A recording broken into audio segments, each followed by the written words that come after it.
Greetings and salutations to all. I am going live. Kim and I were just talking and getting me through this to remember how to do it. So, anybody that's watching, thank you. Anyone that comes in, um, we're here. Let me go to the YouTube part of it because this is also streaming live on YouTube. Rudy, thank you very much. Appreciate the time check. Gary, or Jerry, I called you Gary. Can you believe that? That's your birthday present.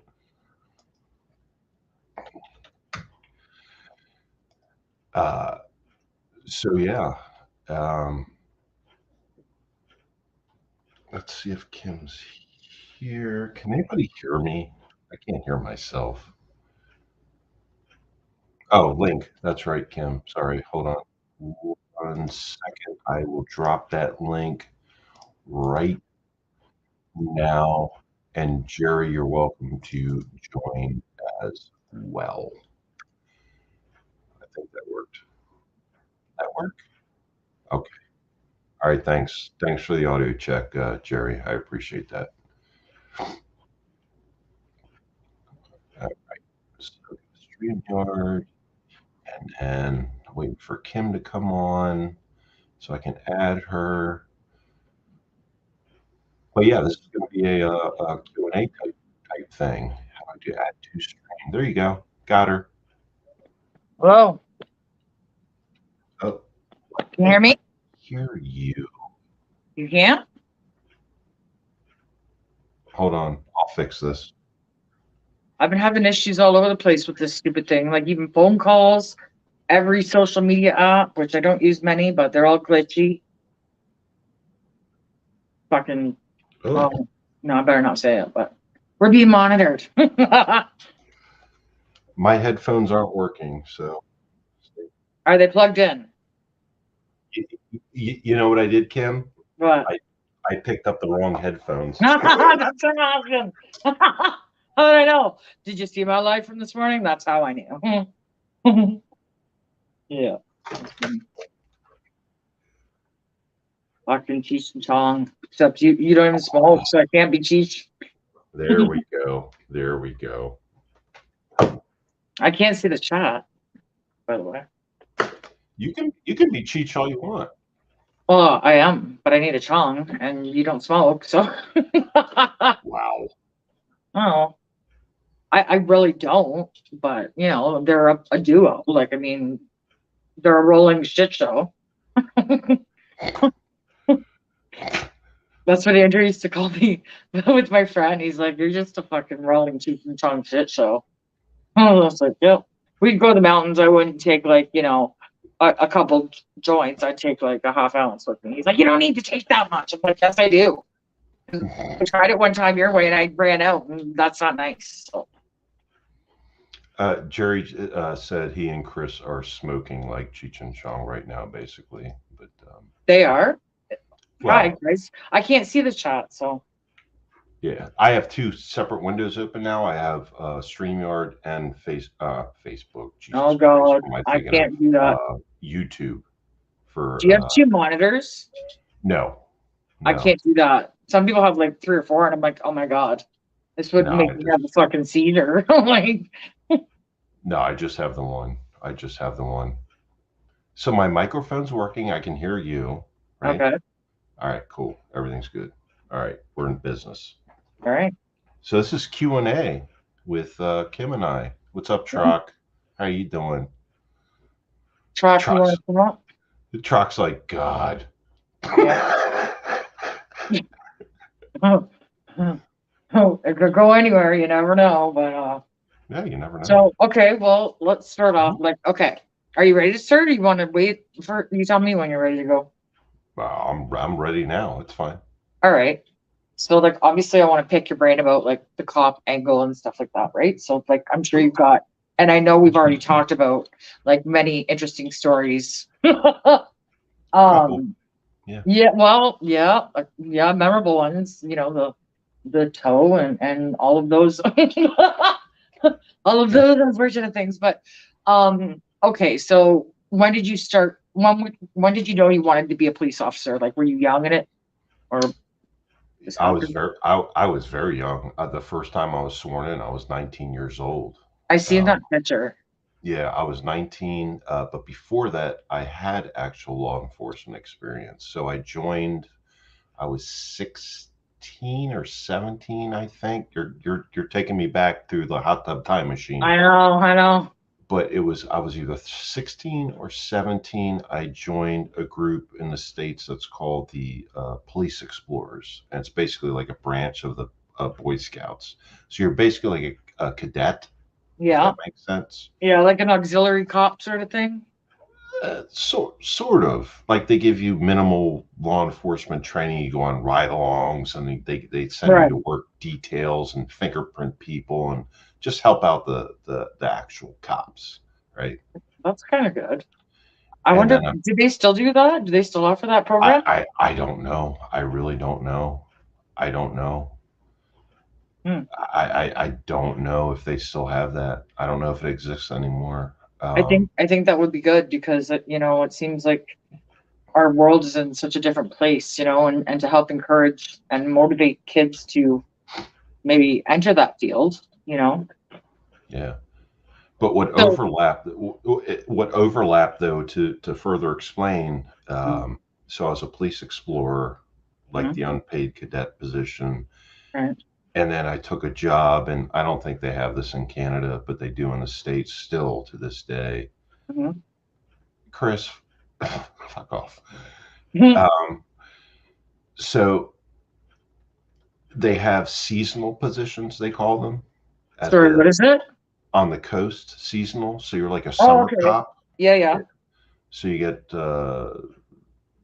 you get hired for a certain amount of months, like the summer months, and Right. it's usually from May to September kind of Yeah. thing. So I started doing that. I got picked up. Fuck, Trock, you're an asshole. And then uh, I got picked. I was a dispatcher for a Uh-huh. couple summers. I Yep. was a parking enforcement officer for a summer. Oh, And then the first time when I turned 19 is when I got sworn in as a police officer. wow. And then and those were seasonal jobs. So the first time I was sworn in, I was 19, and that lasted from like I think it was like April or May until like October of that year, and then I got picked up full time as a professional. I don't want to say professional at that time, but a career police officer when I was 20. Wow, that's young. Yeah, and they gave me a gun and a badge, a card, like hey. Huh. Yeah. Yeah, So did it run in your family or was that just something no, you wanted? No, it didn't. no, That's, my dad was an attorney. My mom worked for the Marriott Corporation. oh, okay. Um, my dad was a deputy constable in Dade County, Florida. That Okay. was that was between his military career and his career as a journalist before he became an attorney. Wow. Yeah. That always, there's a couple different types of people. There's one like my dad, he worked at the same place for 40 years. I'm retired, right? And then Hmm. there's me, and it's like I've stayed in the same field, but I've changed, you know, the building or the location, but it's a universal skill I can take anywhere, right? Hmm. But I often wondered, like, what would I have done differently if I could only go back to my younger self. But so My yeah, okay. So when you started at 20, you're a cop, and mhm. like obviously you work your way up through the ranks and stuff. Like, I mean, did you go into like I I detective or I didn't work myself up through the ranks, so to speak, but I spent 13 years in a small town coastal agency. right? Got a lot of great training and experience there, Yeah, which is weird because you'd think in a bigger agency you get better training and experience, which is in fact not true. right. Um, and then I went on to a medium-sized agency. So I went from like a town of like 7, 8 cops to like a 200 officer agency, and that's when I was made detective. Wow. And they sent me through. They made me an instructor. I was a field training officer, a general police instructor, and then they made me a detective. And I was like, all right, okay, things are cool. I'm just trying to meet all my career goals at this point, right? Because I'd Right. set them Yep. out. Put my went through finished college, I should say, finished college, and then went through this stuff, and then I did a video on it, and they assigned me to a federal task force with the Secret Service. Right. Um, I remember we talked about that. You were yeah, alongside. Yep. yeah. That I'm like, that's interesting. I fucking hated it. It was interesting, but I hated it. I hated it. Oh I yeah, I hated kind it. of would too. Like you had to walk beside the car, right? Like you couldn't even ride in it. Like No, no, I didn't even get to do that. That's the thing. I hated it. I thought when they said you're going to the Secret Service task force, I thought, oh, I'm gonna get to run down Constitution Avenue in D.C. next to the president, da da da, in a suit, and da da. They're like, no, nah, you're working fraud. oh well, that would be interesting, wouldn't it? Or no? No, it Oh sucked. It was horrible. It was horrible. yeah, I You ever guess it'd be a lot of desk work, right? you ever seen the movie Office Space? Yes. That's what it was. Ugh, yeah. That's what it was. I It, am not my most creative in those environments. I get into trouble. yeah, it was Yeah. horrible. I Yeah. hated it. I hated it. But I was ordered to. I didn't have a choice. Uh-huh. But I did that, and then I went on to an even much larger agency, a Uh-huh. county police department that borders DC, and that's where I retired from. Right. And I didn't try to go through the ranks there. I was a They call them a PO3, which is a police officer 3, which is the highest level of rank you can get before you get promoted to a supervisory position, All which right. Yep. which you have to test for. Yep. And I didn't do it. I'm like, screw that. Yeah. I don't want that. Yeah. By that time, I was salty. I was bitter. Yeah. I Yeah. Yeah. Just So looking forward to the finish line. You don't need to go up any higher. yeah, Yeah, I pretty hear much, you. pretty much, So pretty much. like, you know, I guess like everything's so different over there. Like, I mean, I remember that one video that you posted where like that kid was just sitting in the parking lot and the cops ran up and just started shooting him. Like, holy shit, right? Like, I mean, That was the kid in McDonald's. Yeah. yeah. And Hmm. it's like, what would be like out of your entire career? Hmm. What would be like something that either sticks with you or is memorable, either good or bad, however you want to answer it. But is there something that has stuck with you or There, stuck? there's a lot. So the saying is, Yes, I know it's a loaded question. I apologize. I realize what I no, said. no, it's not. It's not loaded. It's actually pretty specific. But I can start at the base of the question and work up. Sure. So everybody has ghosts, right? I Right. don't care who you are or where you work. Yep. But when it comes to whether you're a cop, fire rescue, EMS, military, everyone has a remembrance of a specific incident or location. And every time if you Yeah. have to, God forbid, go by there again, you have Yeah. this ghost. You remember this incident, I. this Yeah. this person, this thing that happened Yeah. there. Yeah. Yeah, I got quite a few of those. Yeah. That's the unfortunate thing about that job. And but that's, I mean, you knowingly, you voluntarily sign up for that. It's just they don't tell you that in advance. They're So like, yeah. yeah. So anyway, so it goes to, as far as incidents, memorable incidents. I probably have too many to, to to go over. Is there a funny one that, like you're having a few drinks with your buddies and you always kind of go to like, or you answer it how you want. I don't know how you The, want to answer the funniest memories are the practical jokes that we play on each it. other. Yeah, that's a good. That's a Those good are the one. funny ones because you have to have a dark sense of humor to Yeah. navigate the profession, I guess you could say. Yeah. But if you want to hear the whole story, I'll tell it. Everyone can hear it. Yeah. Give her. Okay, We're so question and answers here. it is. Yeah. So uh, after I got hired, and at this point I'm 20 years old, Yeah. and they gave me a fucking gun at 20 years. What were they thinking? Yeah. And anyway, so 20 years old, and a few months later, this new guy comes on the department. And again, this is a small town department. Right. And so there's a bunch of us, like little small agencies working together. And then one of my good friends, who, rest in peace, has passed away, he was a dispatcher for the Delaware State Police and also their technology information officer. Okay. So he had this full, like movie quality Batman costume. Not not like not like some shit you'd buy at Walmart or your local costume shop that's open Yeah. during Halloween. Yeah. And he gave it to me. And Really? and it fit. I So think I've seen you with that. yeah, and I'm like, I actually have videos of this. I have to figure out how to transfer it from VHS to digital, but There's places that can do that.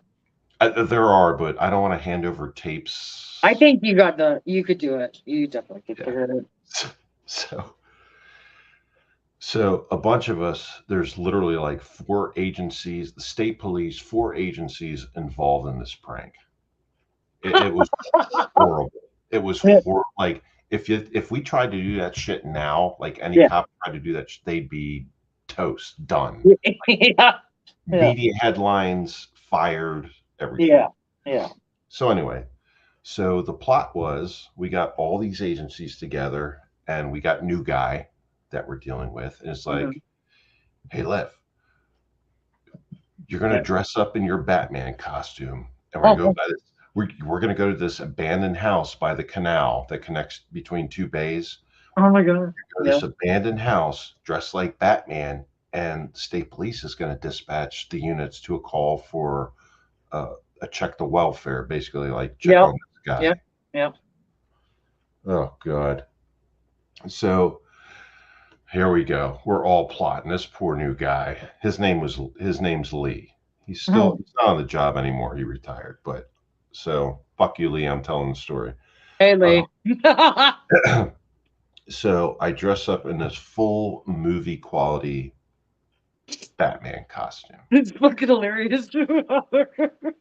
And then we get all these cop cars. There's like a caravan of cop cars going to this house. Like I'm in one of them, dressed like Batman. They drop me off. Me and another cop who's on duty goes inside this abandoned house, and we walk up the stairs, and we're checking it out, making sure things are safe. Yeah. And then, the windows are all broken out, shit like that. But Yeah. I'm dressed like fucking Batman. And the cop that was with me, his name's Ken, and he's a good friend of mine still to this day. Yeah. He starts jabbing me with his flashlight. And he's like, "Get away from me! You're scaring me! Get away from me!" I'm like, "Dude, we're here to prank Lee." And so anyway, we get up there, and the one guy puts himself in a room next to me, and I'm standing at the top of the staircase that just goes right above the main entrance of the house. Yeah. I'm So thinking it in today's world. Yeah, you're right. yeah, Okay. and the cape's blowing in the breeze through the broken window, and I look like Yeah.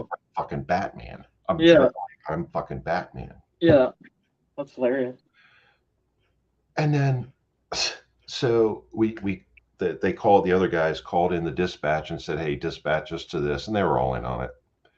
Oh. And so they dispatched these three other local agencies for this check the welfare of this guy, and who was me, Yeah. in this abandoned house. So they're like, they all start pulling in, and my buddy's like, "Here they are! Here they are! Here they are!" So I'm standing at the top of the stairs, Kim, dressed in this full Batman costume. Yeah. Right, with the cape fluttering behind, the broken window. I'm just standing there like, Yeah. you know, Oh God. Yeah. And then I see the headlights, like the lights outside. They come. I hear the doors close, and then I hear footsteps, and they come up to the front door. Mhm. And then I hear, "Dude, put your gun away." And I'm Oh, like, did you have a bulletproof vest on for this prank? "Nope, Yeah. Okay. nope." And You're lucky. that's the first thing I hear. "Dude, Yeah. put your gun away. You don't need it." Yeah. And he's like, and I hear the other cop say, which happened to be the new guy, say, "Fuck that. I ain't taking any chances." Oh I'm my like, god. "Oh God, I'm dead. This is a bloody Yeah. prank gone wrong. Yeah. This is stupid." Yeah. Anyway, so I'm still standing there. I'm frozen in fear. Yeah, I get it. And my buddy cop that's standing in the room right beside the top of the staircase is like, "You're dead." Oh my god. I'm like, "Thanks for your support." Yeah. Anyway, but he's giggling.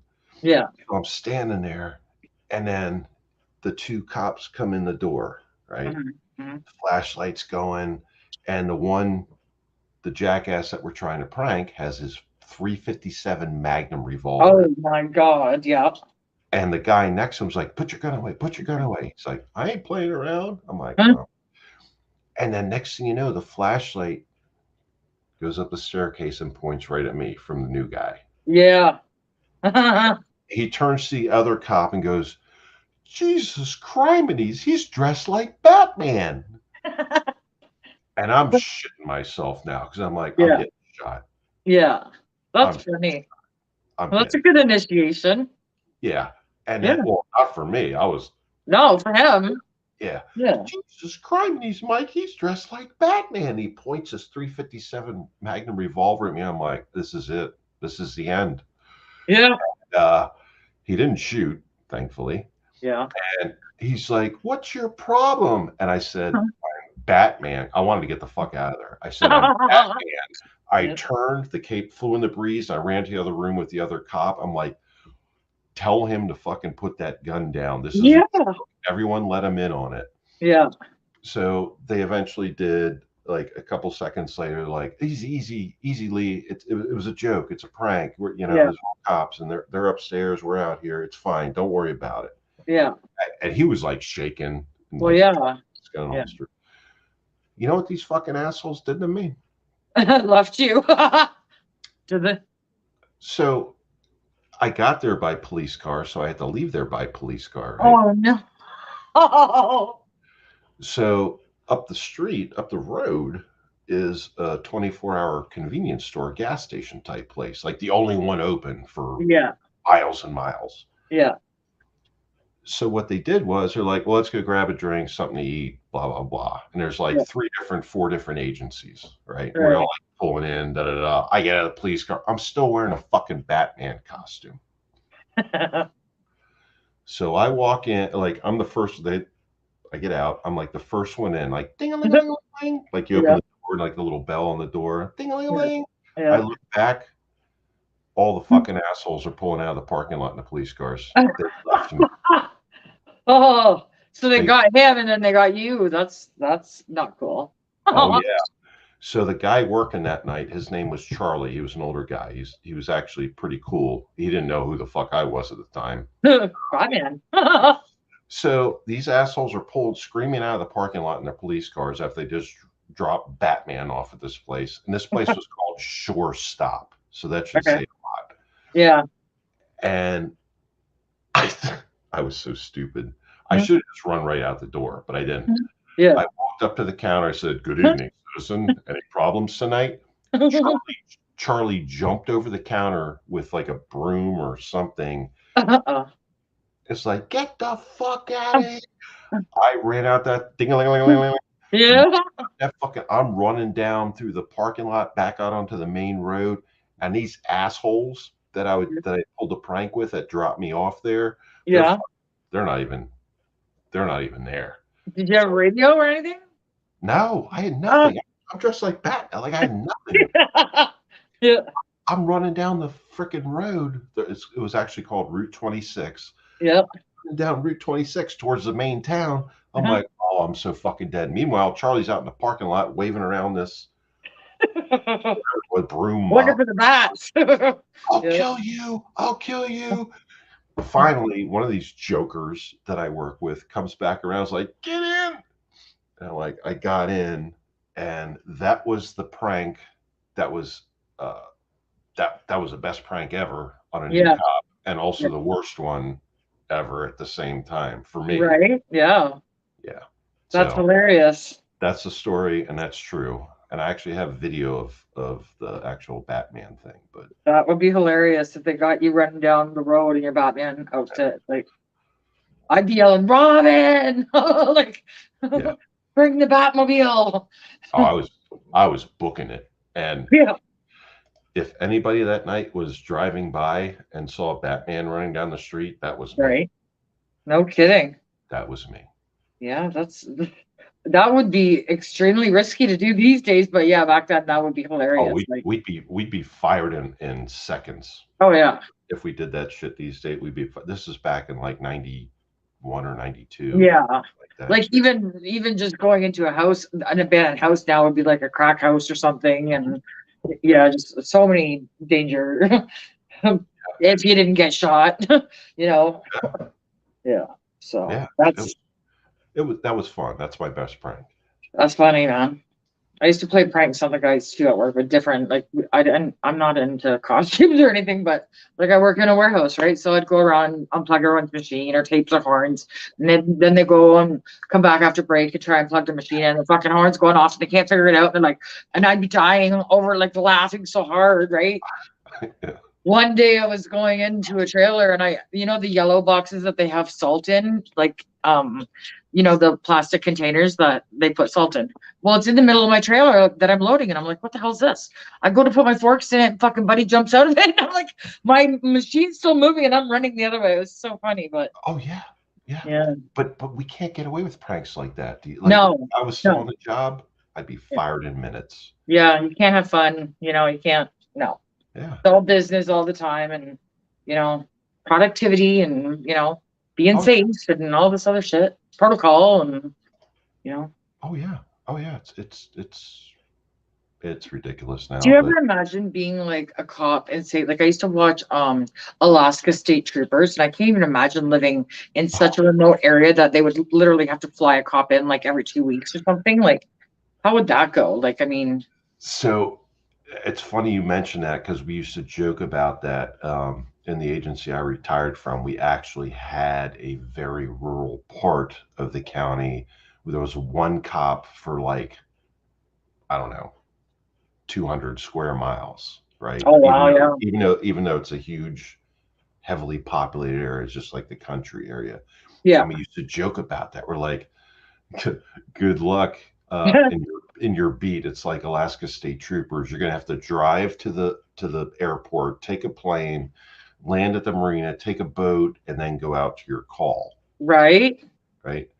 yeah, And that actually the plane part, no, but drive all the way out to a marina, take a boat out to an island in the middle yeah, of the Potomac River. yeah.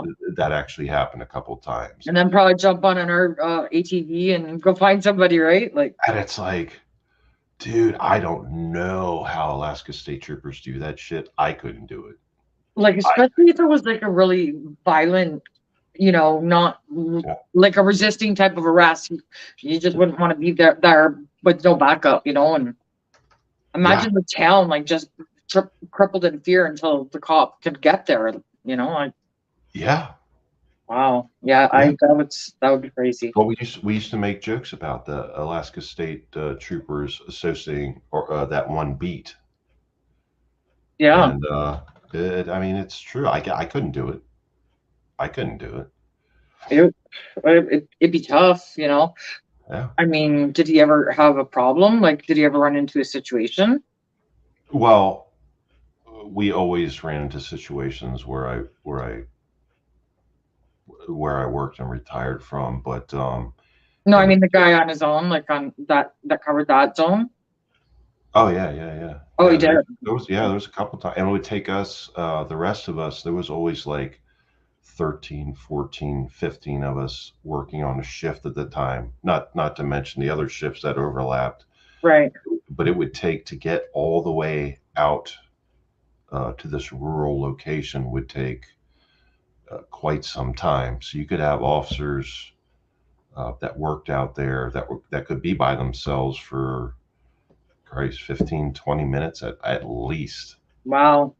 Yeah, which is nothing compared to Alaska, but No, but yeah, still, it could be potentially scary if it was life or death. I mean, minutes matter, you know? yeah, yeah, yeah. There's been those times. Yeah, absolutely. That's insane. Hi, Carol. Hello, Carol. Everyone in chat. Minnie the Minnie. Moocher, Hi. Chris. Jerry. Jerry. I'm trying to get. I'm trying to get someone. Carol, you want to join in? Come on No. up.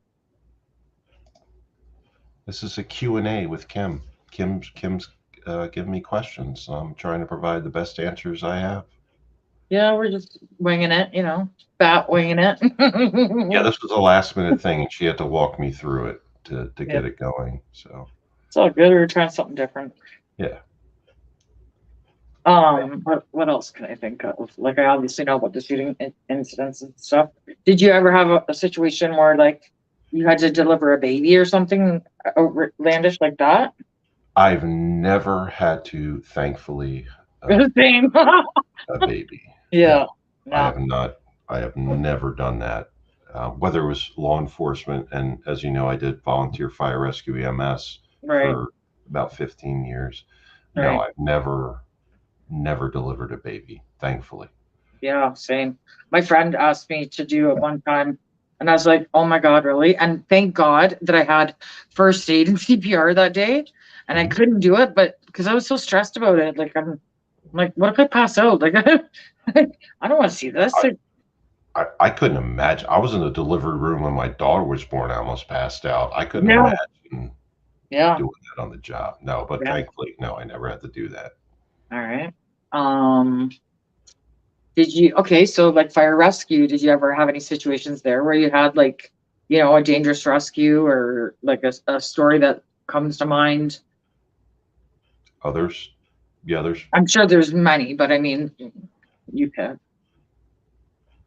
uh, all right. I'll just give one example. Structure fire, major house fire during a middle of a thunder lightning storm.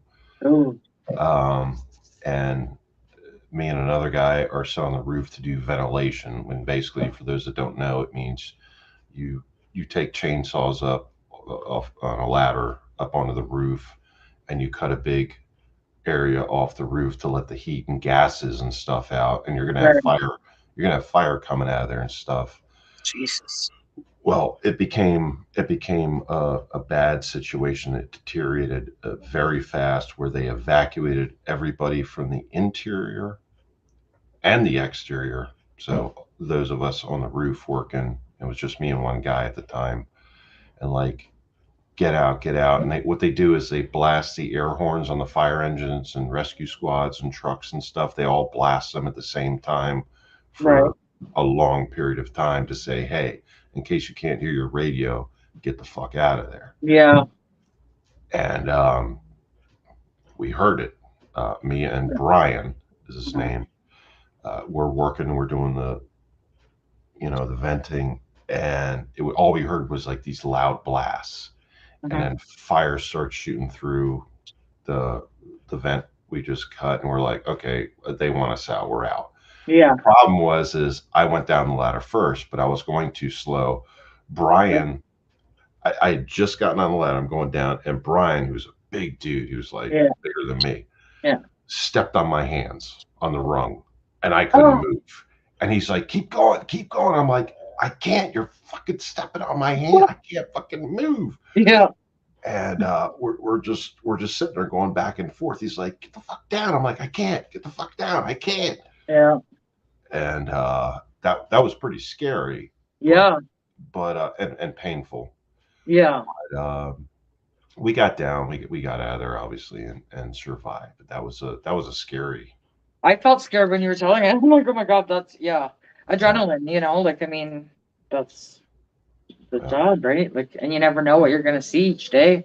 And I can only imagine now, like And I can't even imagine in the States. Like, I know where I'm from, like the cops don't do anything, but I see like cops on TV over there, and it's like, they even fire them, and it's like they don't even do that here. Like, just anything goes. It's a free for all, So it's very different. So it's interesting to kind of see how other places do it. I'm adding Carol. I'm sorry, Carol. I No wasn't. worries. Hi, Hi. Carol. Hi. Hi, Kim. Hi, Mr. Smith. How are you? Good. Sorry to keep you waiting. I just switched over from the YouTube side and saw you standing by in StreamYard. That's my And I bad. noticed that Minnie said she was an OBN nurse. I think I'd seen. Yeah. Hmm. So she's delivered a baby. Oh my God. Yeah. So Yeah. Carol always has interesting stories as well. I love listening to Carol. Oh, yeah. Yeah. We were talking about the bear last time. Yeah, right? Have you seen it again? Yeah, it's around. Wow. You know It's that she's got a around. bear living under her deck, her back deck, right? I, yeah. That. Right? Yeah. Yes, but it's not dangerous. I mean, it's just, denning, I guess. Hmm. So I'm not worried about it. Yeah. Yeah. People, Carol, people think that bears go into caves and hibernate for the winter. What they don't understand is that bears will go underneath decks. They'll go underneath fallen trees. Mhm. Um, they'll basically hibernate anywhere they can find at least some type of shelter. Well, And we have about two or three around here. I have one under my deck. And then on the other side of the property where the other houses are, there's like 4 units there, like 4 houses. mhm. All the way in the back is like a bunch of brush and stuff. Like, Oh yeah. we just let it grow back there because nobody uses that area. Right. Mhm. Well, there's one back there, and the funniest thing happened. Somebody called me up and she's screaming, "The bear is on my front porch." Oh my God. So I says to her, "Okay, why is it there?" "I don't know, but my garbage is strewn all over." I said, "Okay, idiot, why do we have a bear proof dumpster? Yep. Don't you think, number one, that's where your garbage should be? Yep. Who tells you to put it outside on your front porch Mm-hmm. where the bear has access to it?" That's right. So she Mhm. goes, "I want that thing shot." I says, "I'll tell you what, here's the game warden's number. Uh-huh. Call him and tell him that." Yeah. So she called the game warden, and the game warden turned around and told her, "Put your garbage in the dumpster. Don't keep it outside, and I am not coming out there to shoot that bear because it hasn't attacked anybody. Mhm. They're Oh, not going to move it. We're right by the woods." yeah. That's a You good know, guy. Yeah. yeah, he's not going to do anything. If the bear attacks somebody, that's something different. Right.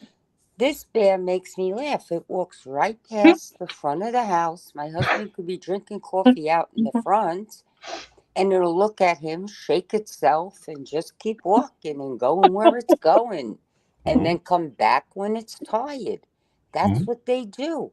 Yep. As long as you don't approach them, Yeah. especially if they have babies, Yeah. you're fine. Yeah. They don't really bother anybody. I think they're more afraid of us than we are of them over here because they've gotten so used to the human population Yeah. Mhm. and idiots feeding them.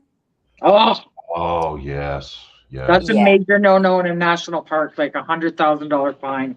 Like that's major. right. Yeah. It's the same thing here with the deer.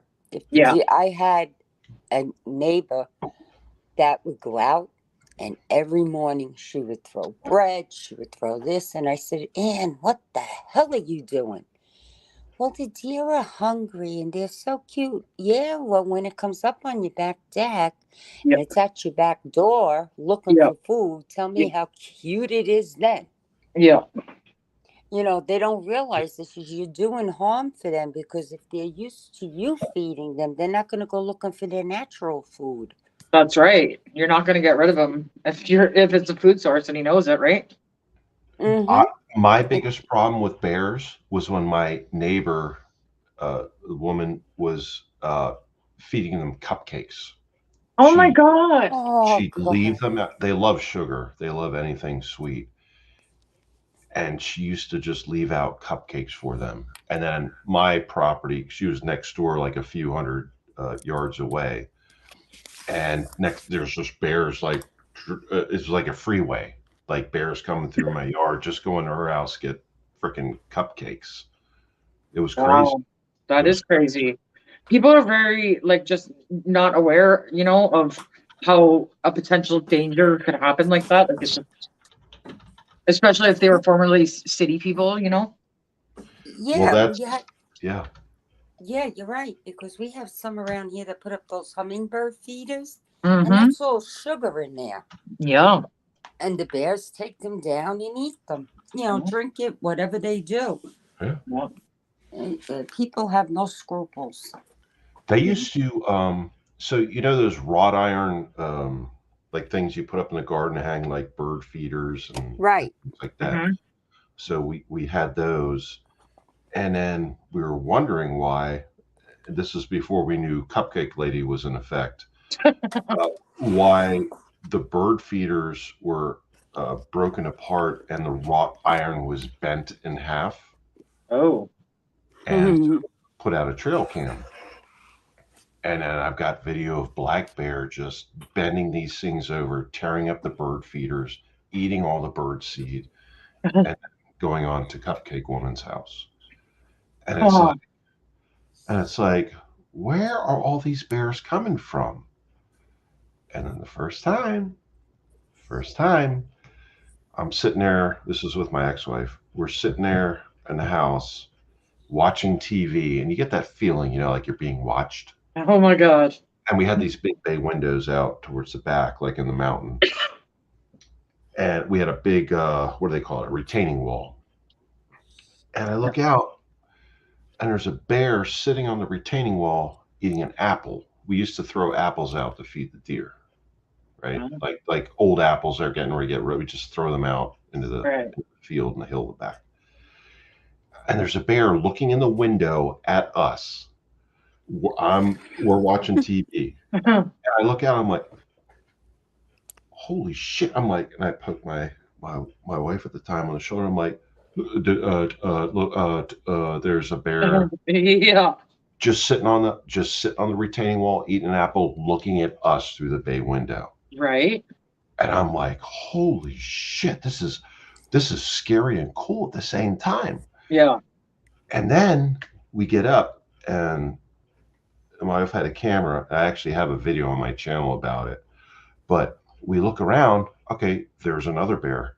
There's another bear. That's three fuck. bears. You're There's surrounded. there's three. And you look up at the very top of the hill at the edge of the woods, a gigantic black bear. Oh no.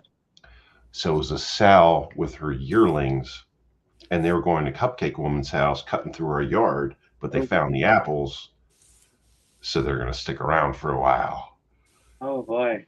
But yeah, I have a whole video about that on my channel. But yeah, it's like we had no idea. We're watching TV, had no idea. Bear's sitting there eating an apple, looking at us, going like, wonder what they're doing. Like, there's only a thin plate of glass between you. Well, that's exactly what is running through my mind. I'm like, what's stopping them from just coming in and watching TV with you? Like, I mean, chill them out, come right in. It was scary. It was cool. Yeah. But yeah, that was pretty wild. That is very crazy. Yeah, Jason? I'm going to have some fun, because what I'm going to do is I have a picture in my phone of the bear. Uh-huh. So when I go to change my avatar from my dog, I'm going to put the bear up as the avatar. That's funny. That's my protection. Yeah, I don't totally. have to worry about shooting anybody. Nobody's coming near my house with her underneath. I can dig it. Sorry. Jason, you got Jason, you got a mom and a male that's a little over 500 pounds, and the mom brings her cubs. Yeah, stay away from if they have cubs. Yeah, stay away from that for sure. Yeah, and check if you go outside. I don't care if you're bringing out the trash, checking the mail, getting your vehicle. Make noise. Yeah, make noise, poke your head out. They'll be ready to shut the door really quick because Yeah. if mom's around, the sow's around with her cubs, you got a fucked boy. Yeah, we would always go hiking in bear country, like even on the island, we would go to the island or in the mountains, wherever. But it's like you just don't want to ever be surprising them in a fucking like berry patch or something. You know what I mean? So you Mhm. make the presence known, and it saved us so far. So you know, Yeah, they used to tell us to wear when I did survival training. It's like put bells on your shoelaces. yes, I'm like, no. yeah, or even rocks. And then Just get rocks and bang them together. yeah, and then they're like, just shout out, hey bear," Yeah. and clap your hands and stuff like that. I'm like, wouldn't that be drawing attention to myself if they're around? Like if they're hungry and they're some distance away and they just hear me yelling, "Hey bear," and clapping my hands, wouldn't that bring them around? No, you don't want to sneak up on them. And what it's supposed to do, like when you see one, if you encounter one, they do say, put your arms up to make it seem like you're bigger than them. But I know somebody that was up north and she tried to fight the bear, and unfortunately she didn't make it. But Yeah, I went to high school with her. Yeah. yeah. You can't fight a bear. You can't No, fight, and no, Karen S. You can't fight a mountain lion either. Karen S. no. You can try. People, I mean, No. people you'll. in California welcome the sight of bears and lions. I don't get it. I don't either. I've had two encounters in the wild with mountain lions, and they scared the living shit out of me Yeah. worse than bears. Yes, me too. The big cats, they're just all muscle and they're predators, and I don't trust them. Hmm. I don't like them. They very much scare me. Like, yeah. In 2017, Mrs. Smith and I were hunting. Pennsylvania DNR denies that they exist, and they're fucking morons. Mm, So is Maryland DNR. mm, But hey, Cheryl, how are you doing? So Mrs. Smith and I were hiking, and uh, the son is autistic, right? So right. we're taking him on a hike in southern South Central PA, and we're just walking down a logging road. And I think you guys know I'm into snakes. So I'm like, hey, you Oh, guys yeah. just yeah, you guys just hang out. I'm gonna go off trail for a minute. I'm looking for some snakes. And my wife's Mrs. Smith. She's like, hey, look at the deer. Look at the deer. I'm like, look at the deer. I fucking see deer. I throw rocks at deer. They're assholes. They're rats with hooves. They're cute And I'm though. like, they're everywhere. I actually don't. They're just annoying because they're everywhere. And so I'm like, look at the deer. So I walk back onto the logging road, and I'm looking at this big cat walking towards us with a big tail swishing, Oh, right? The pointed ears and the big, and this was my second time encountering one in the wild. And I'm like, Jan, my wife, yeah. that's not a deer. Yeah. That's not a deer. She's like, what? I said, that's a mountain lion. And we both carry guns all the time when we go Thank hiking. God. Yeah. I pulled out mine. She's like, what do you mean? I'm like, get your gun out. And we smushed her son in between us. Yeah. And I took the front position towards the cat. And she was kind of like leaning around, Oh leaning my around God. Yeah. her son. And I'm like, we need to get the fuck out of here now. Yeah. I I walked backwards for Yeah. half a mile Yeah. with my gun out, kid squished between us, and my wife with her gun pointing the other way, flagging left and right, because that damn cat, as soon as I yelled, "That's a mountain lion," and pulled Yeah. out my gun, it looked up at us, Oh fuck. crouched, and started trotting down towards us with its tail switching, Oh yeah. stopped, Going into pounce mode. and then jumped into the wood line. I'm like, okay, great. Now we're being stalked. Yeah, you are. And that's what that's the only advice I was ever given is you don't want to see one because they've been following you already. Like they've already, you're their prey. And it's like, oh God. Like, and they would say they would hide in trees and, oh, so it's Yeah. scary. So I walked half a mile backwards Oh, with my Glock out like this, scanning. yeah. Autistic kid between me and Mrs. Smith, and Yeah. she's walking forward, scanning left Yes. and right with. Yeah, that was or Pennsylvania DNR says it never happened. They were like, no, you don't know what you're. They haven't been around here in years. They have the range of these cats is so large. Like that cat probably didn't even live there. It came from another state and was just traveling through. Wow. That's all. And it just happened to be at the same time that we're walking up this logging road that it came across us. I'm like, oh my God. Imagine how scary that would be if you didn't have backup to be able to do that, right? Like, Oh, I had to shit myself. me too. I don't even know what I would do. Like, I mean, you could try and fight it, but it's so muscular and big and fast. Like, It is. And they stalk, like you said, they yeah, stalk. And when you they don't have a show up, chance really, but I would still try to fight it. I mean, I'm not gonna lay down and die, you but have to. run. You have to fight survival, just like a Yeah, bear, a cat. yeah, It doesn't fight. You got to fight survival. yeah. Yeah. Don't believe anything Pennsylvania tells you Oh, I know. because they send everything here that they think is going to be extinct. Yes. Trust me. Yeah. They sent the bobcats here about, I'd say about 15 years ago.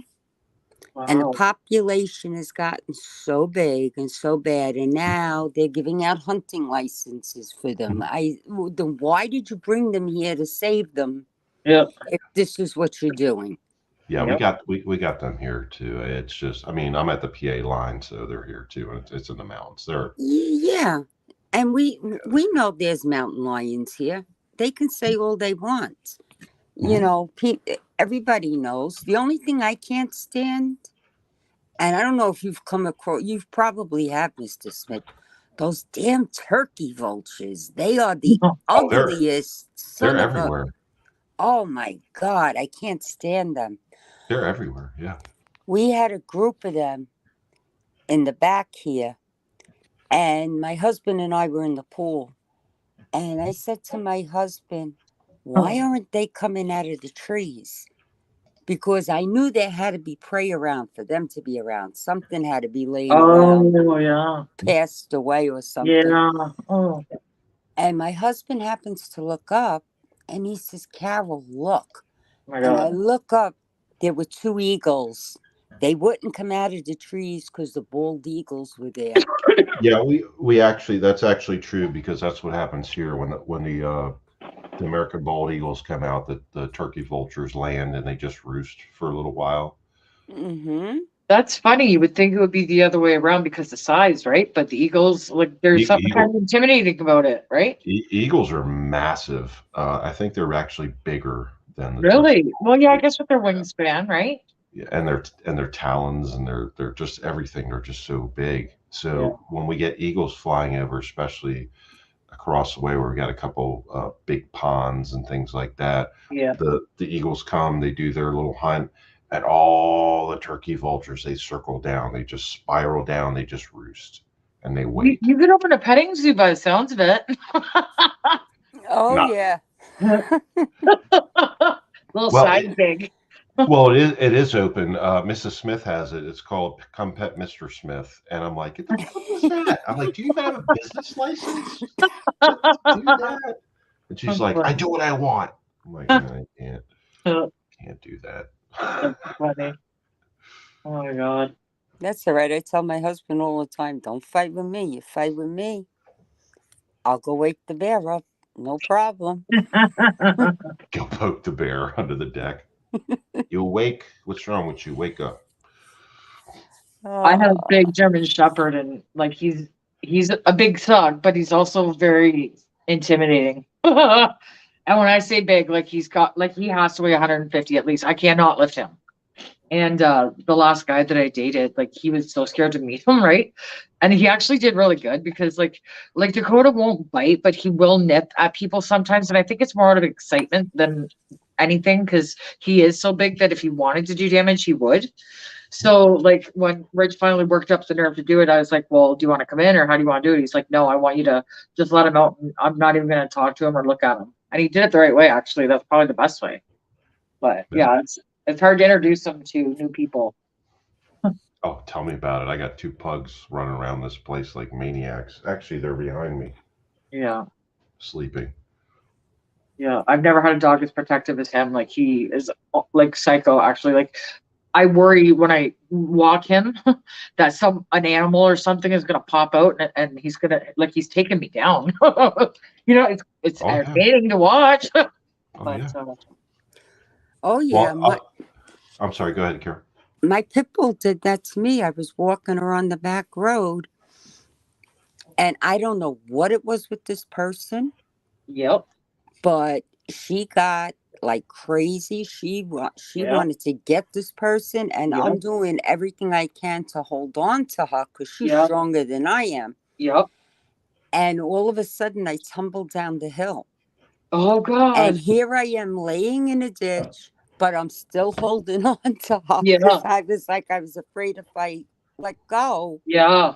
she was going to go get the person. So it took me like 20 minutes to get out of the ditch. So I know what you're saying about them being strong. Yeah, and it kind of I don't want to put my scare like I'm a little nervous because I don't know, but I just don't know how he's gonna react, and maybe he's picking up on my apprehension. You know what I mean? Or Yeah. maybe he just genuinely doesn't get a good vibe from those people. The first time I found this out is it was in the middle of COVID, and I was so sick of being in the house.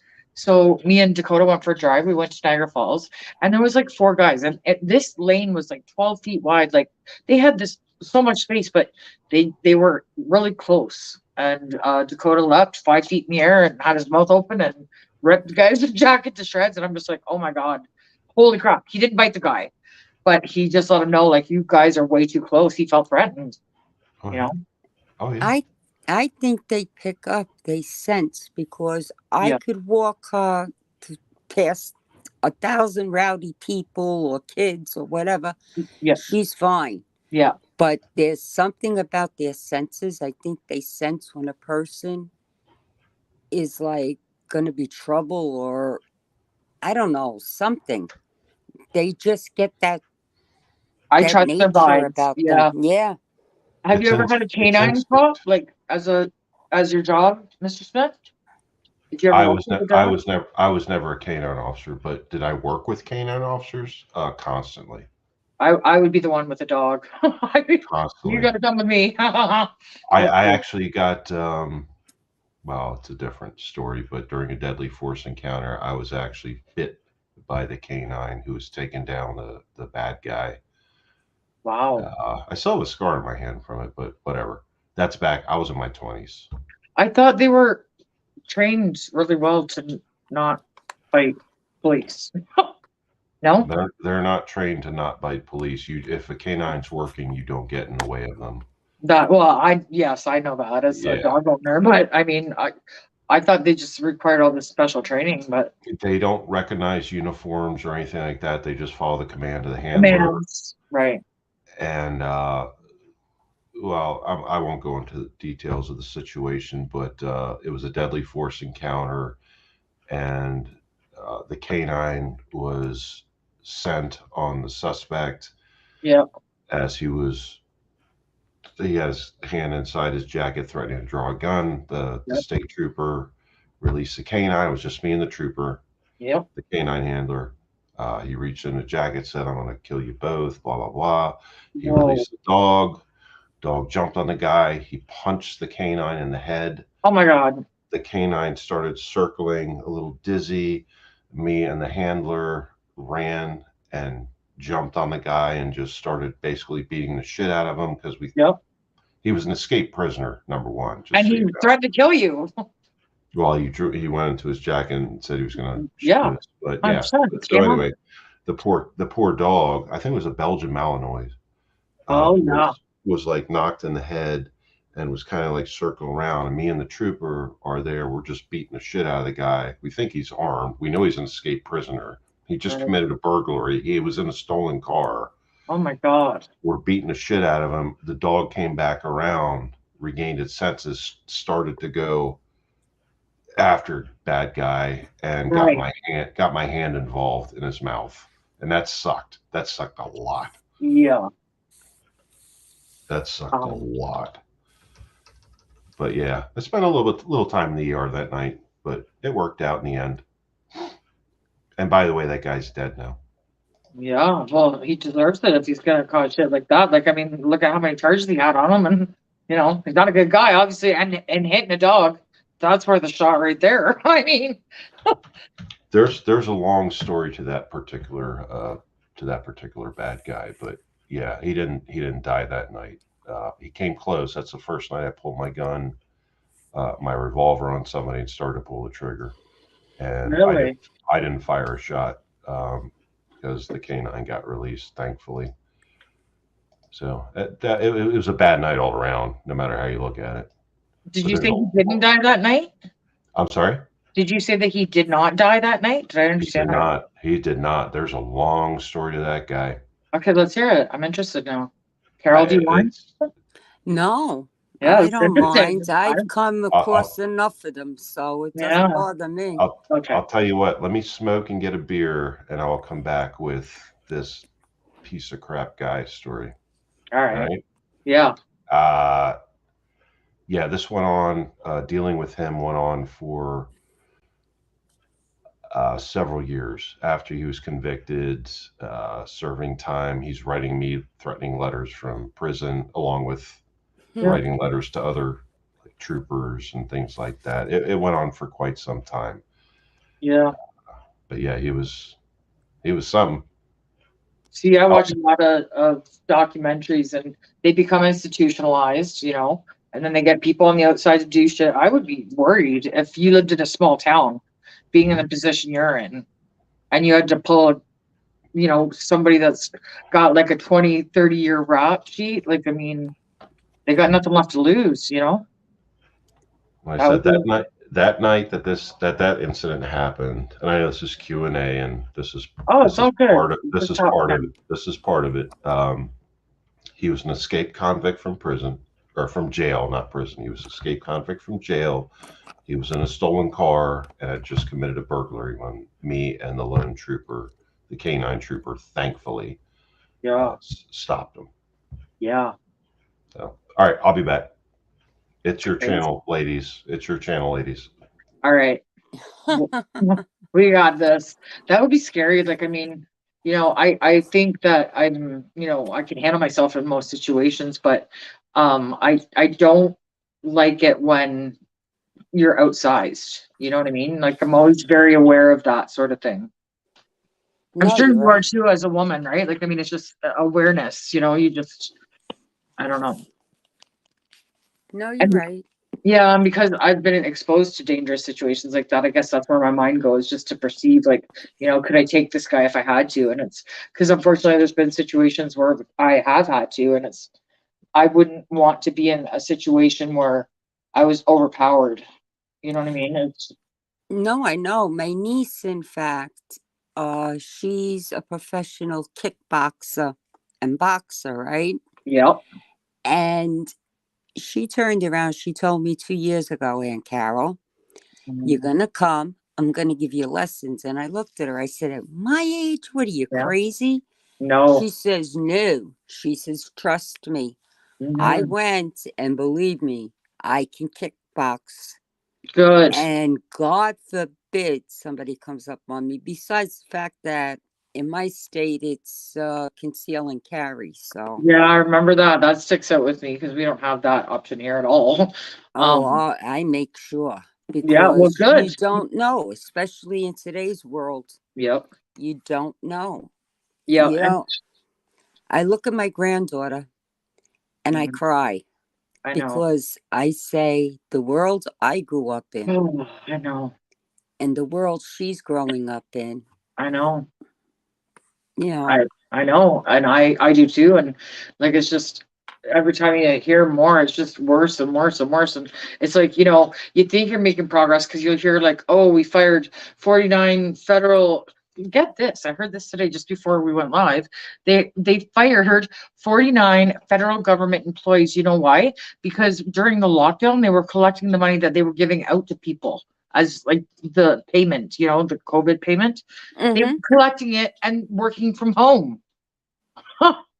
Oh, I'm And waiting. like it wasn't just a small amount. We're talking like $138 million. Oh, wait a minute. I got a better one. Okay. I'm waiting for them to catch the guy around here that Oh. had a car dealership that went and got that money and was supposed to go to his employees because he had a couple of dealerships.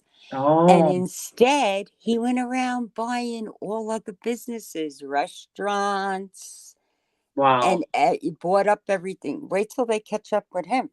Oh yeah. And it's coming Yep. because I see it because where did I read it the other day in New York? Mhm. They caught a bunch of them Yep. and the money that they wasted or that they still have. And I'm like, well, this is Yeah. what happens when you just hand things out and you don't ask for accountability as to Yep. where the money's going. Yeah. Well, I mean that, and there's corruption, and they're donating money to companies that don't even exist, and and so like the guy that represents my particular area, he's actually very much on my side, and he's actually really good. He was a former 30-year prosecutor, right before he became this position, and like he's very in touch with his people and represents us well. And I was just like, listen, Larry, like you got to make sure that something gets done because I don't know how much longer people are going to just sit around on their hands and do nothing. Because I feel like the temperature has changed. Everybody's just, we're way beyond the limit. Nothing's happening. Like people are going to handle themselves. Yeah, And well, it's I just, don't want that. That's what I'm afraid of. I'm afraid it's the same thing in the States, believe it Yeah, or not, because I if do believe something it. Yeah, doesn't change soon, yeah, something's going to happen. yeah. You know, And they're then, getting too yeah. crazy. Well, and then between that and then, the war is going on and these guys are giving them all these weapons and getting involved, like they're making us targets, man. Like, what is their end game? I don't Well, get it. here's the other thing. Look at that balloon incident the other day. Yeah. Why the hell was it even allowed to I get here? don't know. But do you really Okay? think there was something in it? I don't know. I know they're screaming over there that they want it back, that we have no right to it. So there might be something in there. Who knows? Who knows? Because it was very noticeable. I mean, it's not a stealthy way of doing anything corrupt, but who knows? I don't put anything past them.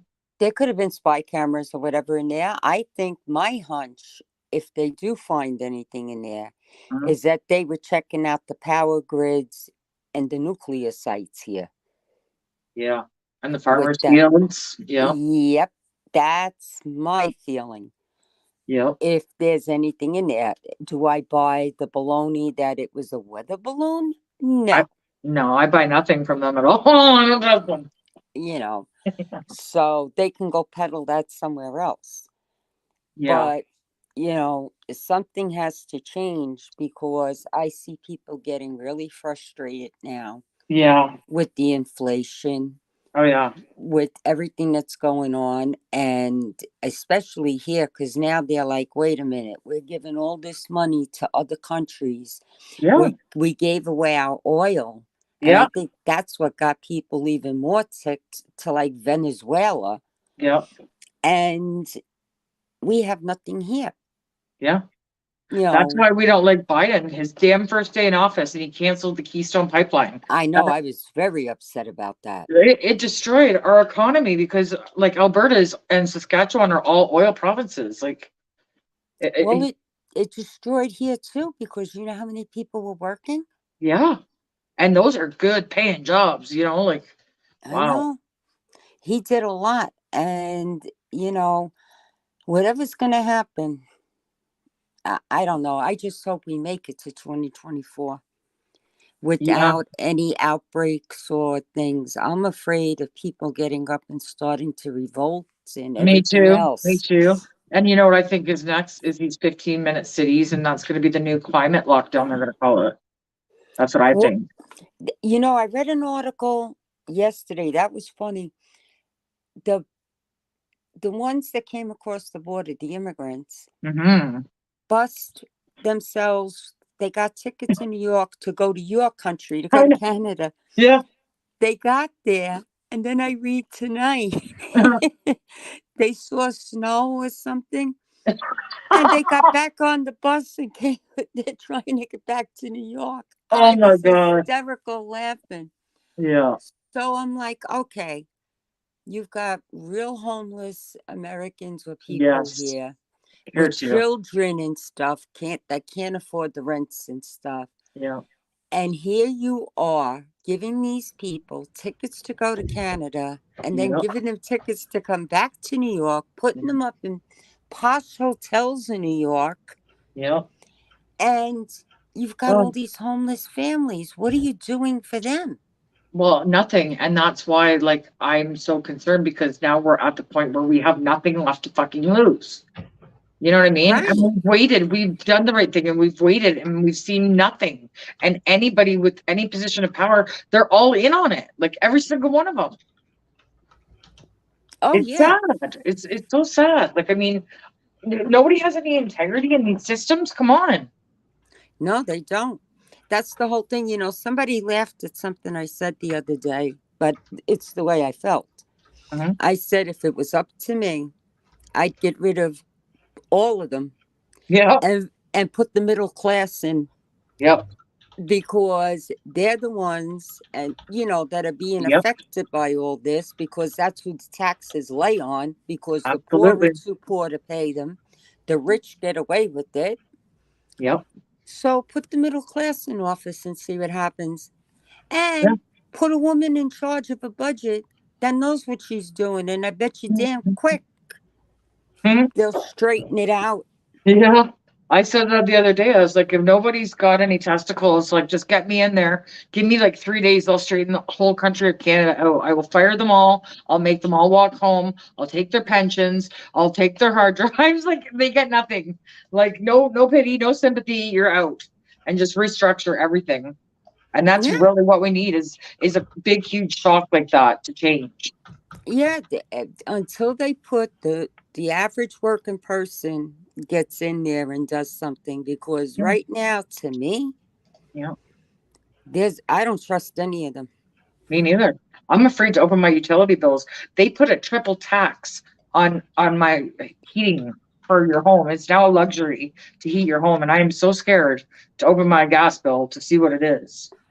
Kim, don't What? laugh. I got my gas today. I was going over taxes with my husband, right? Yeah. So he needed a list of Mhm. everything we paid for the year in electric, gas, Yes. and whatever. So I'm going through it all, and he goes to me, wait a minute. Last year, you're telling me that last December, we only paid $90 to heat the house? He says, and this month, you're telling me this year, because I showed him the gas bill, it's Hmm. $287. That's why I don't want to open it. Oh my god. And I was like, they get because we're controlled by the Public Utility Commission here with the utilities. They approve the raises, and I said to him, "Go argue with the PUC. They're the ones Mhm. that approved it, and this is what they're doing." Yeah, I and says, you can't win. You can't win though. That's the thing. you can't, and I feel sorry for the people that have oil that heat their houses with oil. I I have feel, gas. or Mhm. propane. Forget it. Oh god, yeah. That's through the roof. You ain't kidding. Yeah. Uh-huh. And I have natural gas, Mr. Smith, and I'm lucky because my bills are way lower than theirs. I have a person across from me, her whole house is electric with a cathedral ceiling. She just Oh, got her bill $500. I was like, oh my holy. god. I'm getting anxiety. I know my My anxiety. Carol, my average bill for the propane delivery, and they come on a regular basis just to top off it's a 500-gallon tank, but they can only fill it up 80% to allow for the expansion. Um, it costs between 400 and something to 700 and something every time they do it. Oh, I know that, Mr. Smith, because Yeah. when we had the bigger house, because we had a bigger house up in Shahola. It was a 3,200 square foot house. And Mhm. my dopey husband, when he built the house, had to have these high cathedral ceilings. And I was like, what are you doing? Because when you put the heat on, it only goes up. That's You're right. wasting it. But the propane, we had to have propane up there because they didn't have natural gas. It was either propane, electric, or oil. We were getting a bill every 2 weeks, like Mr. Smith said, to tap off the tank, $700. $700. I says to him, that's it.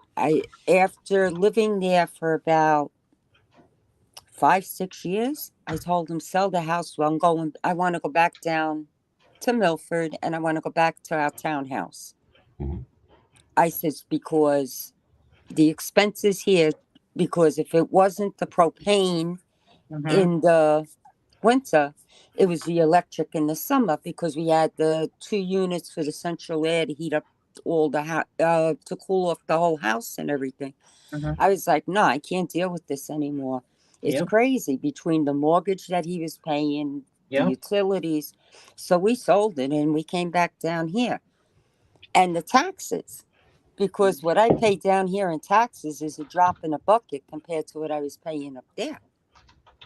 Right. So I'm glad I'm back here. Jason, your whole house, electric, two bed, three bath, cathedral ceilings, 120 to 130 monthly year round. That's awesome. Where do That's you live, awesome. Jason? You gotta bring I'm it jealous. in. I'm Yeah, Bring that's what it I was just jealous. going to ask. in. Where is he living? Yeah. Yeah. I In know in it's the not Pennsylvania. in the summertime, the electric bill here drops drastically because it's just AC. But between the in the wintertime, the amount of gas used, because Yep. here it's for heat and hot water. Yeah. It's pretty horrible. Um, but summertime, no, I'm in the same range with you. Just during the summertime months, late spring to early fall. So I get that. Well, we're in a housing crisis here, and I have to find a place to live because my landlord wants to supposedly live here, not fix it up and rent it out for double. So Mhm. I've been like, there's nowhere available. People are like literally renting out a bedroom and wanting you to share it with a stranger. Like, no. So I was like calling around to hotels and shit, like, like, can I get this for, until I can find something? And he's like, yeah, 550 a week. And I'm like, dude, I laughed at him. I was like, where's the room for food and everything else, gas, and like, is I don't know, and I'm one income, right? So Mhm. that's why it's like, how much do you think I make, bud? Like, oh, Your rents are outrageous. it's absolutely insanity. Like Yeah. where I'm living now, I wouldn't have paid more than 800 bucks back in the day for this, and I'm paying like almost triple that, and he's gonna get more. It's all about greed. My daughter's working and she lives in a two bedroom townhome in the borough, right? Yeah. And granted, she's got the garage and all of that, but 1350 a month, okay, is Yeah. her rent. Yeah. And then you add the gas, the Oh Yeah. yeah. electric, and Oh yeah. she has to pay for water. I don't. I have community well water. Right. They have town water. Yep. So So she's that's got, sewer on top as well, right? yeah, Yeah. yeah. And I said to her, I don't know why you want to live there. I said, it's crazy. Yep. And she goes, well, it's convenient. If I don't feel like driving, I can walk to the store, this and that. Okay, Yeah. fine. Yeah. Mhm. But I see her bills every month. And I'm like, you're nuts. Her electric bill is more than mine. And I have more than she does. Are you guys having a serious like overinflation problem there? Yeah. Like Yeah. our inflation is a 40-year high. I'm not kidding you. It's I went it's it's serious. Like it's very serious. I went tonight with my husband to the grocery store. Keep this in mind. Yeah. 5 plastic bags of groceries, right? Yeah. 200 No bucks. meat. No Yeah. meat. Yeah. I think I bought 2 things of fresh fish because he likes his fresh fish. But even that, I bought him a piece of trout and I bought some filet, but like a pound of it. I don't overbuy. Fresh vegetables. I think I bought spinach, broccoli, or whatever. Anyway, it was 5 bags of groceries. Yeah. I get to the counter to the cashier. She rings everything up, $161 and change. I says, "Holy shit!" Yeah. Do I you know what said, people are doing here now? They just go in and steal it and have like just do it right out in the open. They don't even try to hide it. They take suitcases in and do it. I couldn't believe it because I'm like, I used to feed two kids, him and me, on 150 a week. Yeah. And that included meat, cleaning products, you name it. Yeah, I know. And here, all I do is buy 5 small plastic bags of groceries Yep. and 160. A loaf of Italian bread, Mr. Smith, you would crack up what they call Italian bread up here. Mhm. Mhm. Okay? Mhm. $3.99. And they shrunk the damn size. Yeah, you get less and pay more, right? Yep. Right. Yep. I couldn't believe it. I was like, are they kidding me? So I Listen, I told, work in I work in supply chain, and these shortages are man made. They are not. It's not an accident. I'm telling you right now. oh, that I, I know. And yeah. the shame of it is the prices are never, even if they fix it tomorrow, Yeah. I can bet you the prices don't drop that much. No. I mean, $6, $7 for a freaking dozen of eggs. Come on. The only hope that I have would be I see the real estate crashing because it's already started to, like last year it started to, and I see a real big dip coming soon because everyone's going to lose their homes now because they're going to go to Oh, renew yeah. their mortgage and it's like $1,500 more a month and they can't afford it. They bought at like say 0.9% and now it's like 7% and it's like that's a big difference on an $800,000 home, right? Like I mean, Yeah, you see, me and my husband, our house is almost, this one's almost paid off. And they keep sending us the refinancing. yeah, And I said to him, nope, rip it up, throw it in the garbage. yeah, I think we only have a year left. yeah. And I Good for you. said, this is yours. Hmm. The taxes aren't high, in the community. Yeah. And you got the dues Hmm. and the homeowners insurance. We figured it out between the taxes. You're going to laugh, Mr. Smith. The taxes in this community and the insurance, because he did it today. I think the total for the year was 2,700. That's it. Wow, that That's is it. cheap. Oh my god, Yeah, yeah. And that's what I paid then, in my house in 2009.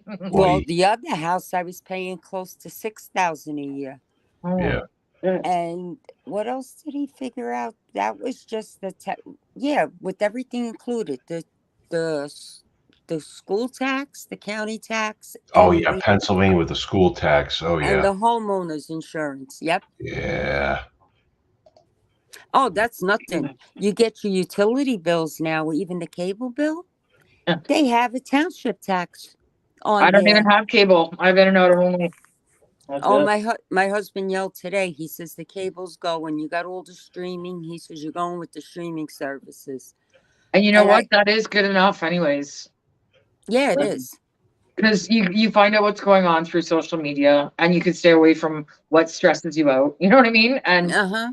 it's better. And you pick and see what you want. That's right.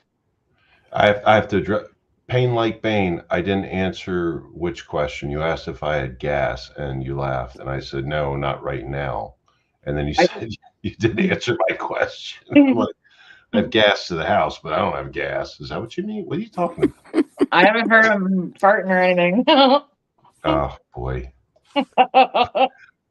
Yeah, I'm like, and Jason, down there, how's the population? Because we're in the mountains now, but we also want to be, when we move, to be rural again.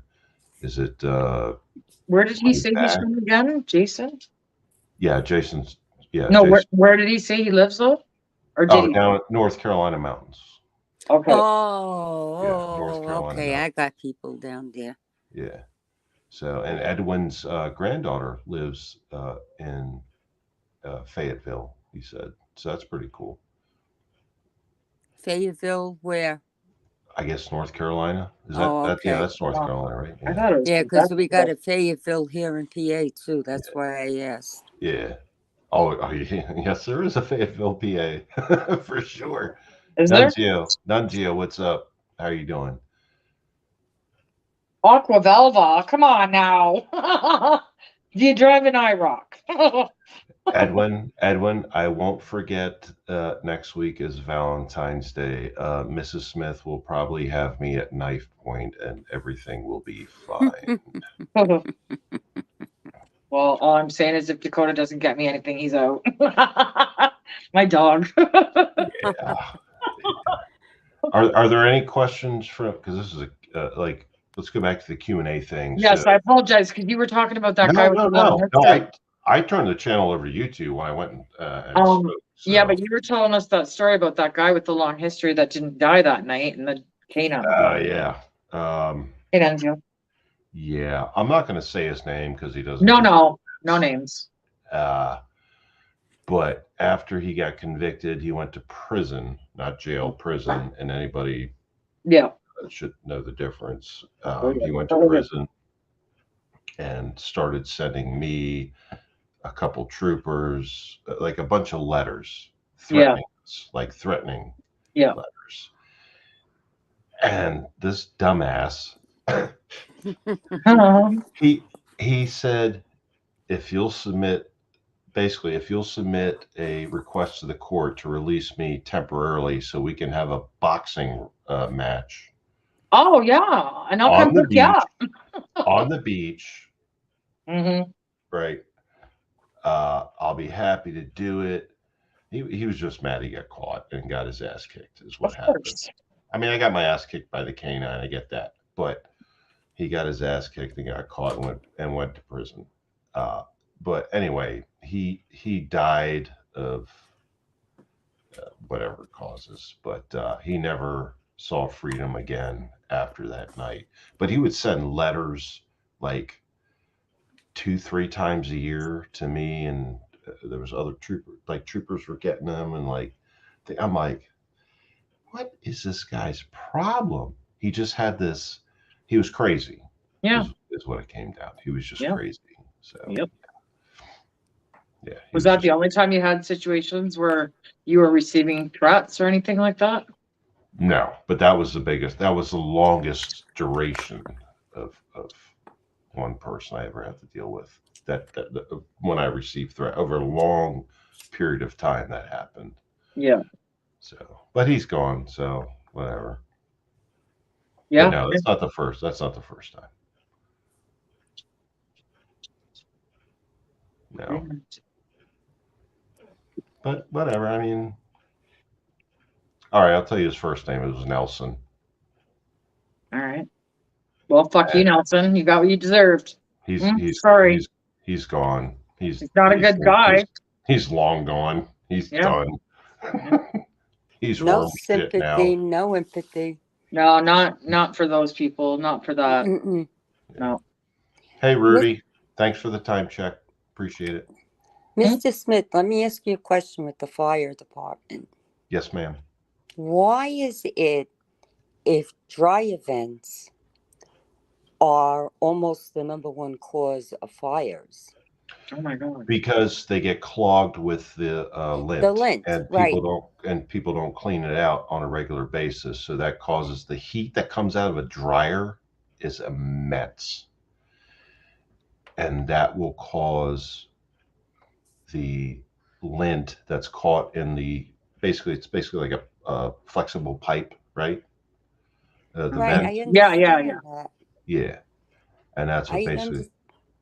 No, that's not what my question was going to be. I'm sorry. I'm sorry. Why is it certain states or townships or whatever? Because I went down complaining about that because in my house, my husband moved my dry vent and washing machine from the front of the unit to the back of the unit, which made sense because the deck and everything is there and it blows right out that way. Mm-hmm. My point is these houses are attached. Mm-hmm. Some of them have it, from the front of the house all the way to the back, the vent. Okay. Mm-hmm. And when I brought it up at a township meeting and at the local fire department, why isn't there a law or a rule that you can come and inspect this and find these people? Because God knows when the last time these vents were cleaned out before a fire breaks out. So the one question I have is when you say some people have them on like one part of the house, like how long is that exhaust tube for the best term I can use for it? Yeah, Okay. you know what I I mean? Like how long is it? You mean the length of the house? At the length of the house, but the length of the tube, depending on where the dryer vent is to the exterior, right? Okay. The dryer vent is in the front, Hmm. and the length of the house where it runs, the whole length, is about 1,000 feet. Holy shit, I've never even heard of that before. So is the dryer okay? So the exhaust tube for the dryer, does that run the whole length of the house, or is the dryer Yes. close? Okay, that's a big problem. Thank you. That's a huge problem Thank you. because not Because, only not only can the lint and stuff build up in there, but also moisture, and that captures the lint and encapsulates it, and it dries over time and creates like little combustible uh, balls of material. And mm-hmm, then for that distance, that's ridiculous. There that shouldn't be allowed because there's right. no easy way to clean that. You can't just like do that, once twice a year. You have to take apart that whole thing. That's right. Because my husband, when we bought this, I think it was a month after I started using the dryer downstairs. I said to Mhm, him, "Hon, something's got to be done here." I says, "This doesn't feel right." So he says, "Okay." He says, "I'll move it down to the other end." mhm, He says, "And we'll put the exhaust in the back of the house and we'll put the washer and dryer," because he did because we got a whole finished basement. mhm, So he went and did a whole laundry room for me. When he took that pipe down, mhm. Oh, holy moly. Probably I clogged. can't tell you how much lint ran that Mhm, whole length of the basement. okay, I'm mhm, never using my dryer again. Okay? And I Mm, said to him, "This is dangerous." I yeah. says, absolutely. these people have to clean out their vents. I says, because these houses, like, okay, so what? I got a firewall, but still, they're attached. Mhm, Anything can happen, Yeah, you know? So I got a couple of the other owners that are renting to people or whatever to I move love Carol. to do their mhm, vents She's down awesome. further. Okay? Yeah. mhm, This one refused to do it. So I went to the local fire department.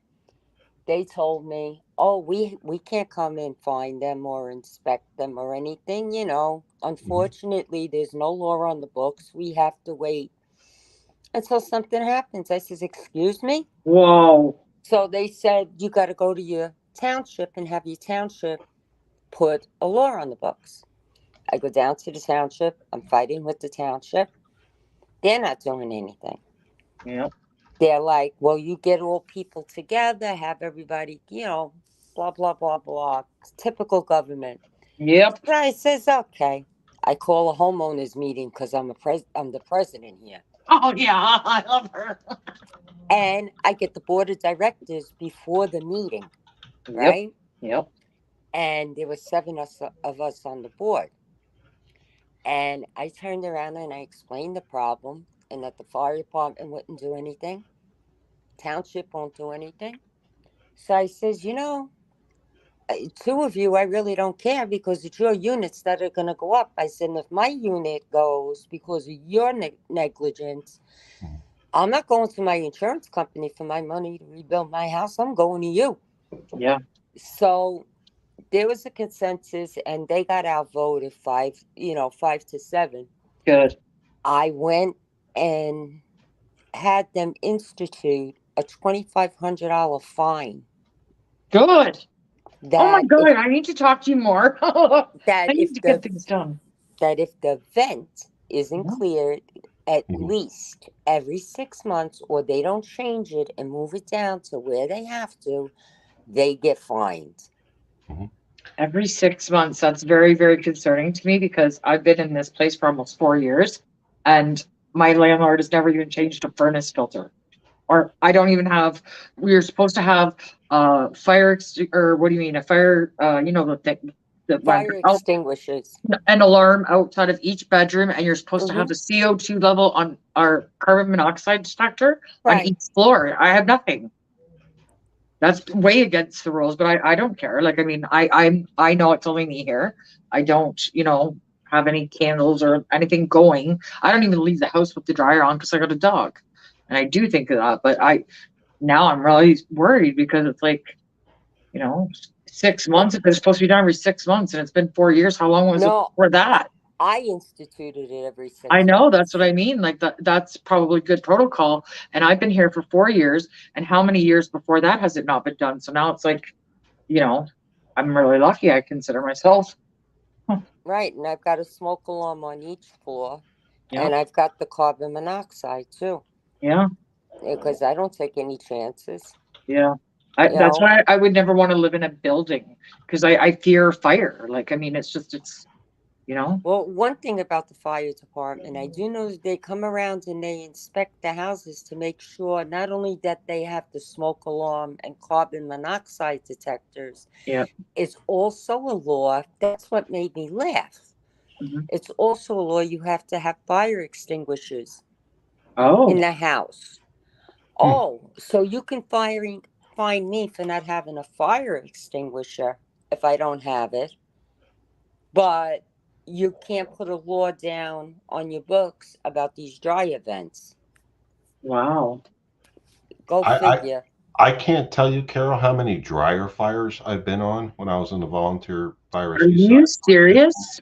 I can't tell you how many. There were so many, so Wow. many oven fires, dryer fires, things like that, and mostly because of what she's talking about. Like, there's a backup of the lint in the dryer and in the exhaust, the little tube thing, and that's So where it you have to started. clean that little tube thing out as well? Is that what you're saying? In the vent to the Oh outside? yeah, oh Yeah, yeah. okay, Well, I do that. I do that. yeah, as long as you can, like, there can be some stuff that builds up inside the dryer, but not as much as it's going to build up inside that little silver flexible Yes, I know uh, exactly what you mean. Yes. pipe. That's what you really need to focus on clearing out. That Okay. that Okay. Now silver that eases my flexible. mind because I was thinking Yeah. like other type of venting in the ceiling or No, something. no, no. No, You Okay. want no, the Okay. no. now you Now want I get you. Okay. Good. I can yeah. relax because my worst fear is having a fire when I'm not home and Mhm. my You dog. Yeah. you got a vacuum cleaner? Yes, I do. Ah, That's all you do. You take the pipe apart, put the hose for the vacuum in Yep. there, and Yep. just suck it all out. yep, All right. Good. yep, Okay. Good to know. Thank you. Now I feel better. But yep. that's very good. Carol, you need to teach me how to get these things done because I try. I call my MP, I call like everybody, and they're just like, we don't do that. Like, not my job. You know what I mean? It Yeah. can, depending on how your washer dryer is set up, it can be a pain in the ass. But the shorter the exhaust tube is, the silver thingy, the flexible thingy, the easier it's going to be to clean out, to detach and reattach and things. Use just a screwdriver, Yeah. and the shorter it is, the easier it is. But generally speaking, you don't have to worry about stuff being stuck in the dryer. It's the vent that's what keeps, like, if you start noticing that your dryer is taking longer to dry clothes, Yes. that's Yeah. because your exhaust tube is blocked, generally Mm-hmm. speaking. That's the first thing to check. And that's also a very particular hazard or indication of a hazard that says there's too much lint, there might be some moisture in there, a combination of Yes. both. Check that out first. That So, happened to me. I needed a new dryer. It wasn't drying. It mhm, was like 3 cycles like to dry to one of a load. I was mhm, like, so then when I went and got another dryer, I moved the old one and I found out that there was water in the bottom of the freaking dryer. exactly. Yeah. Okay. Well, I didn't know this before. Like I had Yeah. no clue. Yeah. Yeah. Well, hey, I've learned just like you guys. I've learned going along. Yeah, it's trial and error, right? Like Well, you live it, you learn it, sort of thing. But Same yeah. thing with the exhaust fans in the bathrooms. Oh, I those. take Yeah, those you, fucking. you know what Yeah. I'm saying, Mr. Smith. yeah, I Yeah. take that down once a month Mhm. and up there with the vacuum hose because yeah. you'd be surprised what accumulates up there. You know what's Oh, funny, Carol, is a lot of people don't know how easy it is to just pop them down out of the ceiling and to clean them Mm-hmm. and then put them back. A lot of people don't know that. And a lot of people don't know how much shit they actually suck out of not just the shower, the whole like the whole house, and accumulates on the blades and in the yeah. system.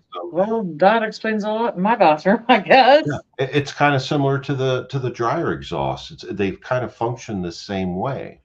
I Um, guess. but people don't understand how easy it is to actually they can YouTube it Yeah. and learn how to just pop it right out of the ceiling real quick, do a quick cleanup, do an inspection, put it back up and back in business. These are Mm-hmm. things I would never have even really thought too much about before. So it's good we're having this conversation. You know what, Carol? I remember the last time, I think it was like not even last week, you were saying something about the school board and the bathroom stalls. Did you get anywhere with that? I'm still waiting to see what they're gonna do, but I'll get there. Mr. Smith, what are your thoughts on the schools removing the bathroom stall doors? I think that's a violation of personal rights, of I do course. too. Depending on the country that you're living in, it could be a constitutional violation at a Yeah. minimum.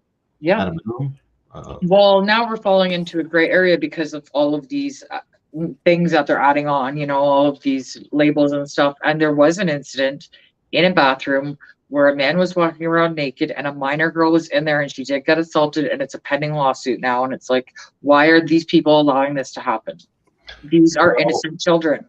well, you're talking about woke I politics. know. And I know, and I don't care. Like, it's I, not I, don't- really, okay, I'll state my personal opinion on it. I think the woke politics is complete bullshit and a violation of people's, and I'm talking the U.S. side, people's Thank you. constitutional and legal rights. That's Thank right. you. I think it's putting us back, 50 years in the At women's least, movement. Yeah. at least.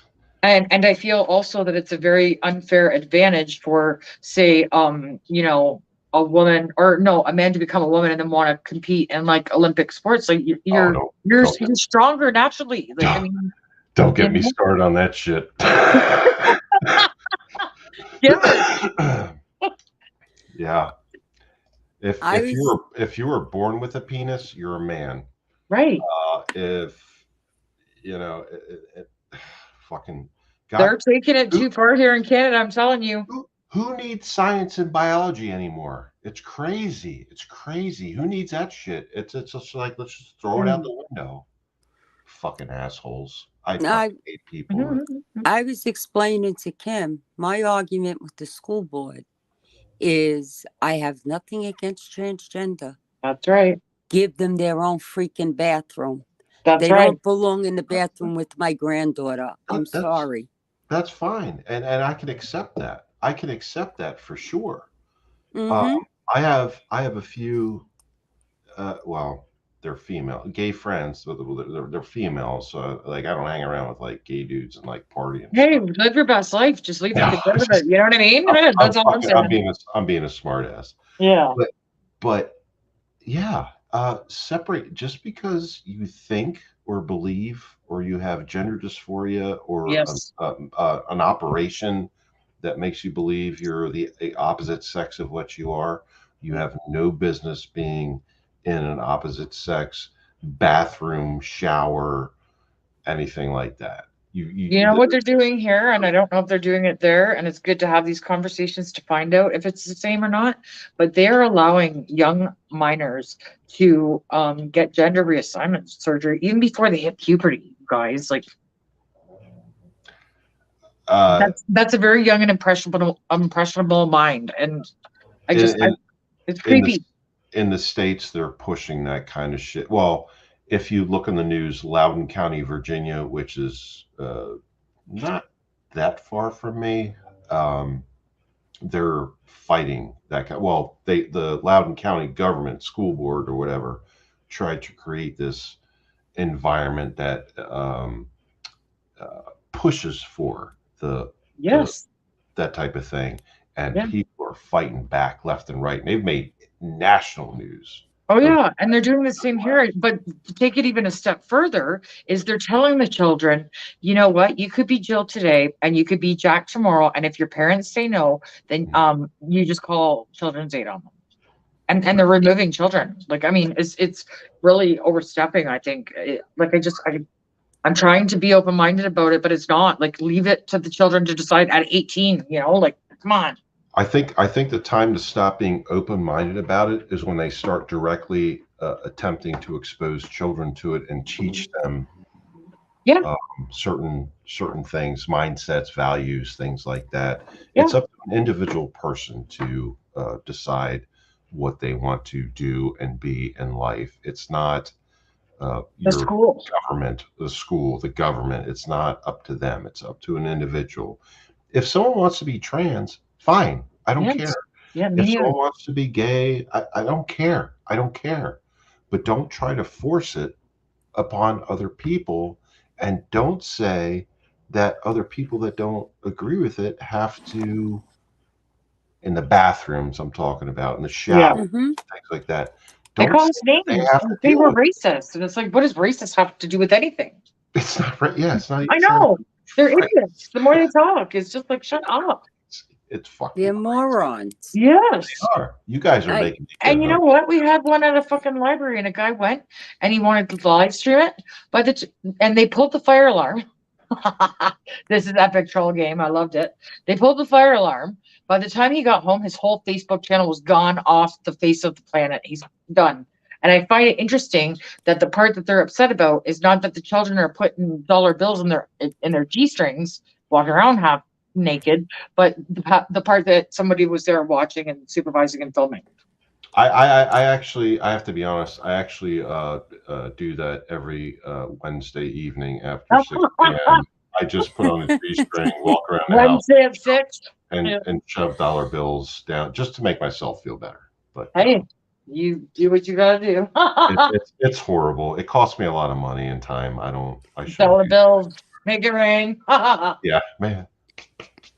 was that? What was that freaking movie where it was the Silence of the Lambs where he tucked his wiener up? Oh, Oh my oh god! wait, oh wait. Yeah, that was Oh, Silence of the Lambs. Oh wait, yeah, that guy. he was creepy. Mm, mm, He tucked it and then wore that like Japanese type thing, and he's like, and then Yeah, tucked it, and he's like in front of the camera. Yeah, yeah. yeah, super weird. I don't know. I actually did that once. I don't want to talk about it, but All so- right. Well, now we went there. I'm gonna go smoke again. Thank you. Your channel again. All right. Well, yeah, like I mean, it's just some of the things that they're doing, and they're forcing their will onto others. They're not making it a choice. It's like, and like we said before, you and I have talked about this before, Carol. It's just the fact that they're so young, they're so impressionable. And you know what someone did in Alberta? Their kid came home from school and they had a problem. I can't remember it was something to do with they were having a problem with one of the other kids in the class. And they went to the principal. The principal wouldn't do anything. They went to the vice principal, wouldn't talk. So they ended up getting a video of it. And that's actually the way to go, if I'm being honest, because now they have to act. You know what I'm saying? That's true. Yeah. So if you like with your issue, if somebody is smart enough to get it on video, changes things. Oh yeah, don't think I wouldn't. Oh, I know. That's what I See, mean. I'm laughing because they're looking for like not volunteer. They're looking for temporary aides at the school to aid with the teachers. I think that's a great idea. That's where it needs to start. Yep, Because then, you can follow. that's right. S- That's So, right. And you and it, know, and that's what a lot of people don't realize is how interconnected a lot of these things are. Is it's in the school boards, it's in like every facet. You know what I mean? Like the lawyers, the cops, the mayors, the judges, the like it's everywhere. Like and if we don't get good people into those places, how do we ever expect things to change? that's right. Well, my daughter was saying that the other day because she's applying for a job. Yeah, And she said to me, she says, Ma, she says, the court system, at least over here where I am, yeah, she says, when it comes to these kids, yeah. she says, they don't do anything. She No, they says, don't. who owes child support? Yeah, And their attitude is, well, if we put them in jail, then they're not working and they can't pay. um, And my daughter's attitude is, they don't pay anyway, yeah, even if they're out. They yeah, work off the books. yeah. And then she was saying she's seen cases with CPS. I felt so bad. There's this little girl Hmm. that was living with foster parents. Hmm. When she came to the foster parents 2 years ago, my daughter said her face was completely bruised. She Uh, was malnourished, the whole 9 yards. oh, The yeah, foster parents have had her for 2 years. yeah, My daughter said she's into a routine. She was happy, everything. The yeah, mother goes back to court. The judge, for some reason, yeah, turns around and gives the custody back to the mother. My daughter says, Ma, she says, I'm so afraid for her. She says, because she's living in squalor. She's going to get abused again. yeah, yeah, She says, I need to be working in the system. She says, because if I work and more people like me work in the system yeah, and actually care about these children, yeah, we can change things. She yeah, says, because they're not going to change the government level. yeah. She No, they're says, not. yeah, she says, because all they're interested in is collecting their paycheck and whatever. And their pension. But it's Yeah, also even bigger than just the government. It's like this 2030 worldwide agenda that has nothing good in store for the people at all. yeah, And it's very scary. And it's like, how is that not a conflict of interest when you are supposed to be responsible for a country, but you are sending millions and millions of dollars over to a war that's nothing to do with us while we're starving and homeless and who cares? And it's just like, I just don't, it's hard not to be upset about it? Oh, I agree. I said that too. I said, listen, the Ukraine was part of Russia at one time. Right. They split, whatever, and that's between them. It should have nothing to do with us. That's right. Just like if China invades Taiwan, Yep. Taiwan was part of China. Why are we getting involved? Yep. We're always around fighting everybody else's wars. We're always sending our weapons to other countries. What Yep. happens when we're the ones attacked and we don't have the military backup or the weaponry? What Yeah. happens then? They attack the people. That's what Canada has learned is that they Right, turn on you. right, exactly. Who's going to protect us? Nobody. Yeah, that's what I realized last year. I'm like, who do you call when 911's problem? You know what I mean? Yeah, I know, and it's scary. It's very scary, and it's gonna be like you have to fight for your life soon, and I feel like it's sooner than people are starting to realize. I think. I go And back to the balloon incident a couple of days ago. yeah, That should have never, ever been able to cross into our airspace. yeah, That tells me somebody's asleep on the job, or we don't have the military power we're supposed to be having here because they're all over the world. yeah. We don't have any military here at all. Like we don't even have enough for like one unit. And if we are, a target, we're done. Done. Like we're gonna need you guys in a bad way. Like I'm trying to figure out how I can get to be an American because I just don't see anything good here. And I never thought I would say that about Canada. Like of all places. Like I mean, geez. I was to Canada Oh my God, I can't remember. I think about 12, 13 years ago with my husband because he had relatives there. Mm-hmm. And we were in, I believe it was Toronto. Oh yeah. Oh, it's the funniest thing, Kim. He's driving and he says to me, open the car window, ask the driver over there for directions. Oh So I God. says to him, Spiro, you have a better chance of getting directions off of him because you're Greek. You have an accent. I'm American. I'm the wrong person to be asking for direction. Just do what I tell you. I opened the window. I asked the guy, what a look I got. He wouldn't even answer me. Shut the window. I mean, rude, Oh nasty. yeah. Yeah. And I looked at him. I said, I told you so. You know, I and don't I in Toronto. I have no use for it. And I found that out about a lot of them in Toronto. The minute I opened my mouth and they heard that I was American, forget it. Toronto and Ottawa, personally, like as a Canadian, I'm embarrassed for both of those places, but I hope that you guys don't hate us because of those people. Oh, Like, oh my, no, no, holy. no, But I yeah, don't. they're But just that, they think they're pretentious and they're better than you, and you're just a peasant, you know? well, you know what was funny? When we were coming back, when you cross the border Yeah. to come back, okay, they stopped us coming back. We Mhm. had a caravan. And they said to me, to my husband, what do you have in the back seat there? I said, two children sleeping Yeah. because that's what I had, my Yeah. daughter and my son back there. Well, open the trunk because we want to make sure you have Yeah. nothing to declare. So my husband opened the trunk. They couldn't find anything.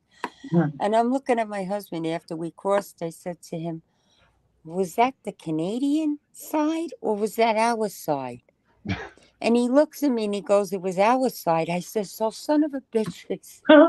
I says, you give them your passport and everything else, and they're harassing you Oh because you're yeah. coming from Canada back into your own country? Yeah. Jesus Yeah, they're Christ. not friendly people. I've seen border security. Like they are not friendly people there either. Oh, nasty. Nasty.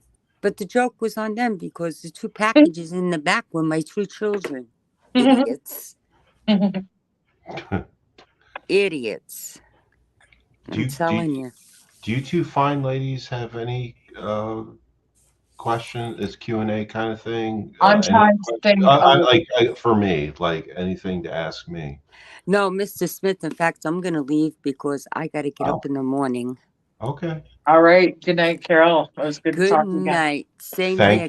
Thank you for coming on, and Thank you for appreciate having me. you. Oh, of No, course, thank you anytime, for having me. Anytime you anytime, need me, I'm here. You too, Awesome. anytime, Kim.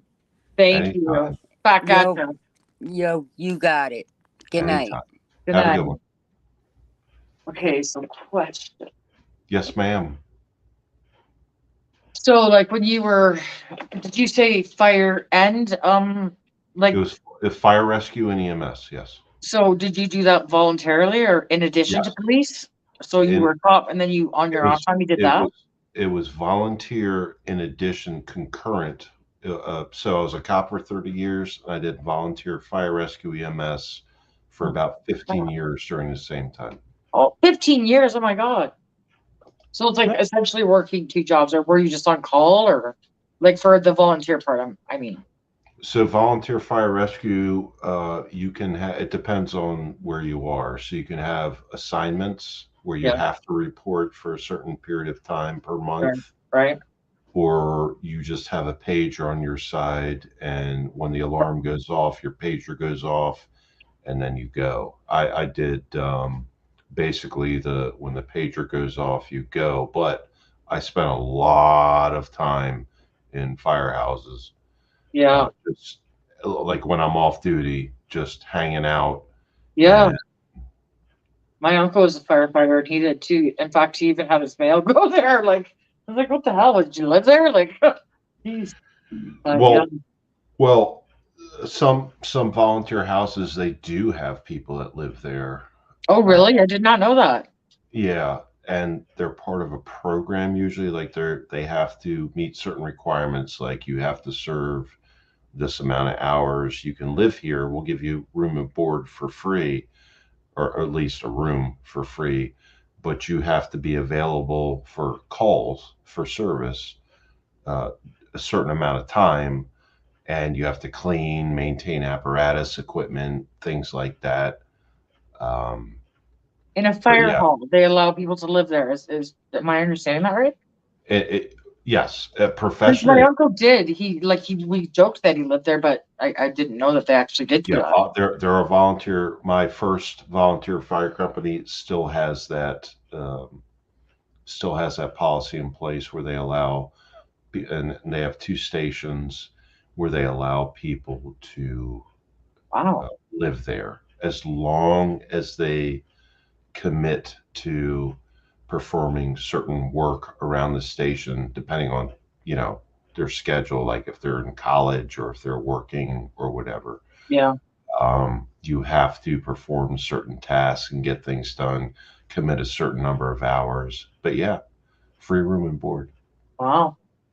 Well, Nunzio, maybe that's Nunzio. what. Sorry, go ahead. No, go ahead. Go ahead. Maybe that's what the college kids should be doing here because they're living in shelters to be able to pay for their education. Oh, what did I What do? happened? Oh, there. Oh, there we go. Yeah, like they're living in homeless shelters to pay for their education so they can get a job to be able to pay $4,000 a month for a house. Like, oh my god. Yeah, it just depends on. It really depends on the locality and their because most volunteer fire companies in the U.S. They're based on fundraising. They also get grants, um, Yes. whether it's federal, state, local. They get grants, um, but they heavily rely upon people giving their own time to serve there. Is what it comes down to, Okay. just to get things done. Um, but yeah, it's a mix of things. Yeah. Not none Nunzio, sorry, No, go ahead. 556 Media. I This is from Nunzio. I seen the last video posted 2 hours ago. I like that 40 millimeter. Actually, it was a 37, but it's still pretty cool. Mhm. Uh, it was, yeah. I wish it was a 40. Um, Mr. Smith, Edwin says, Mr. Smith, there's a congressman from New York. He is of Brazilian heritage. He got elected. His personal resume is false. He refuses to resign. He lied on his resume. I know who you're talking about, Edwin, and you are correct. Um, that's not. I don't live in New York, so I, that's New York is messed up anyway. So Yeah. From that's what I've on seen on TV, it is, yeah. that's on them, Yeah. in my opinion. Yeah. But Kim, ask more. It's Q&A between you and I, and All right. all our Um, guests. okay, so like I mean you worked in law enforcement and Mhm. emergency services for a long time and you've seen over the years things change, our population has changed, our like everything has changed. And now that you've left it, like you said before, you left at the right time, which I believe you did too. It was But luck. It was luck. Yeah. what would you see as some kind of solutions to some of the issues that we're having, and you can use it obviously in your area or whatever, wherever your expertise lies. Like, what would you do if you had the power, like the magic wand, to just say, okay, this is what we need to do? What would you recommend? In what area specifically? Because Well, whether it's I law enforcement or fire rescue EMS, I there's would think the law enforcement because I think that would be the most prevalent. And you can correct me if I'm wrong, but what because in Canada they are just decriminalizing everything. okay. So and I had a conversation with a friend of mine, um, who actually has his own channel on here. Last night, I had a conversation with him, and I said they need to start from scratch. The problem is they won't, and you know this as well as I do. They will not start from scratch. I know. Um, So I have seen, and this is I'm glad you asked that because he and I had this conversation last night. I have watched I have watched personally, especially in a large agency, where they have pushed people through Mm-hmm. training, um, just to get them to fill a body out in the field, right? Mm-hmm. Yep. Who should never have fucking been out there in the first place. Yep. But they keep going. Okay, well, you get okay. You failed this. All right, we're gonna give you another try. Okay, Okay. we're gonna give you another try. Okay, we're gonna give you another try, just to get them out there. And I'm talking from the law enforcement side. Yeah. And like, okay, keep push, push, push. And believe me, there are people in the training aspect that were like, no, that's not a good idea. This is somebody that's going to cause problems. This is Yeah. somebody that's going to be a risk. Yes. And but the agency, the department would say, no, just give them another chance. Let them do it. Remedial training, they called it. Yep. Do this again, do it again until you pass. Keep doing it until you pass. Yeah. How many do you think are I'm talking military Mm. special forces units? How Yeah. many times they get a chance to pass? Yeah. And we rely on them for the same sort of thing to protect American citizens and lives and property and things like that. Mm-hmm. And God bless our military special forces for sure. But it's the same concept. It's like if you can't fucking do it, then you can't do it. If you're not cut out for it, you're not fucking cut out for it. Go fucking work somebody somewhere else.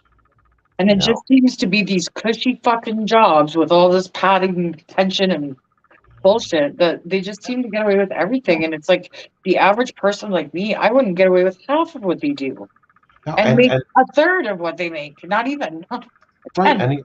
and the other thing too, Kim, is they lower standards now.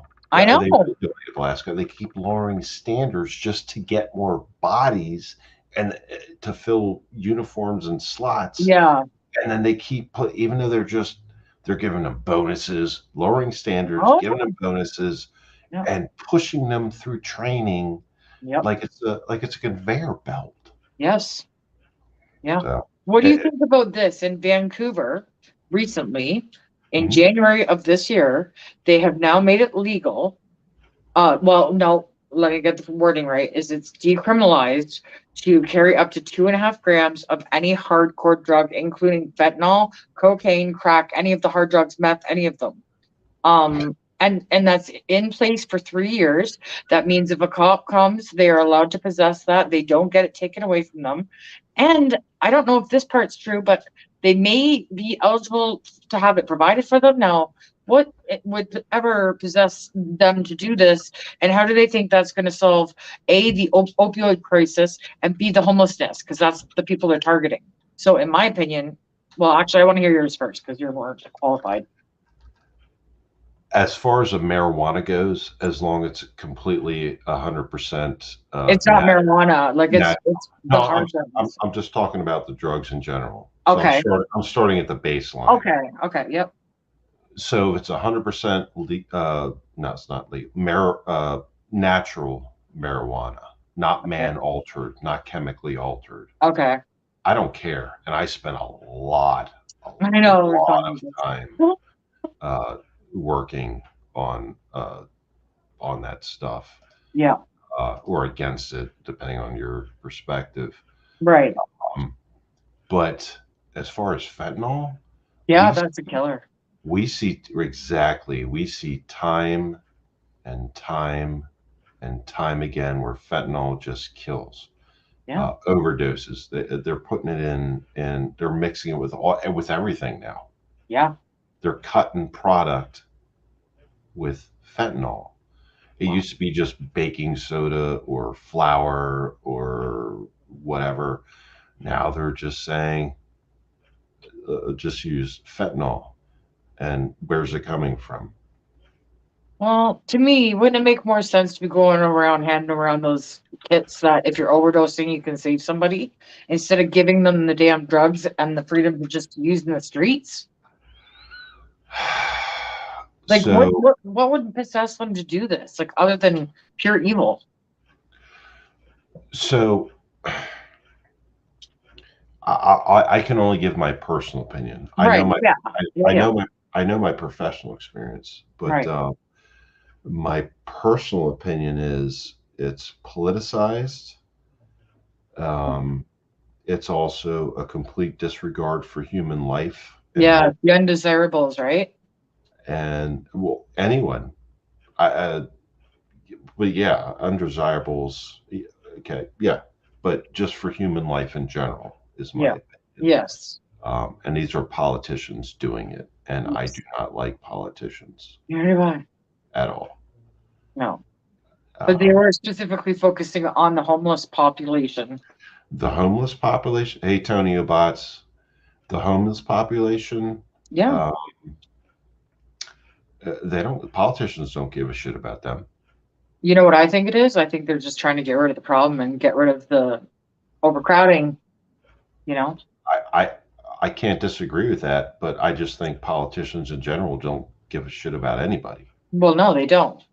But I don't know, like, there's no good reason. And I don't know how they say, oh, we're trying to reduce the stigma. And, like, I don't get where they're taking us. Like, I mean, nowhere good. No, it is nowhere good. It's absolutely nowhere good. And it's time for, as you do, as I try to express, it's time for people to fight back. But there's a lot of people that aren't going to fight back. You already know that. I think well, we're on your channel, so I can tell you. I think there is a World Unity Convoy that's scheduled from February 17th to the 21st. There's Mhm. many different countries that are involved. And the verdict, which we already know is going to be in favor of the government, was supposed to be delivered on February 6th. They Mhm. purposely changed it to the 20th, which is the time that everyone is going to be like all together, all at different places. And it's like I think that's what's they're going to put the hammer down, and it's something's gonna. And that's my fear. I'm not saying it's going to happen. I haven't heard anything. Nothing is planned like that, so don't mistake it. But that's just my personal opinion. Is like we've been in a pressure cooker for too long, and got nowhere. So all right. Um, I'm not a conspiracy theorist. However, a lot of what you're saying, I absolutely agree with, of course, because it's happening here too. Yeah, and you're Um, not either. By the way, for the record, I'm not a conspiracy theorist. no, no, I know you're not. I'm just saying, Yeah, like, I'm talking to people yeah, that yeah, might conceive it absolutely. that Yeah, way. yeah. Um, there are things happening in the world right now that are not good, as we all know. Um, and my and this is not professional advice. This is personal advice to anyone. Okay. I'm not speaking just to you, Kim, but I'm speaking to Yeah, everybody. of course. Uh, be prepared, be trained, have your shit ready, know what you're doing, know where you're going, things like that. Because they're even talking about some Air Force generals say, "Get ready, we're going to war with China in 2025." I'm like, what? Why would you say that? Why would you say that now? I know we got conflict with China and we just shot down one of their balloons, but I'm like, why would you announce that?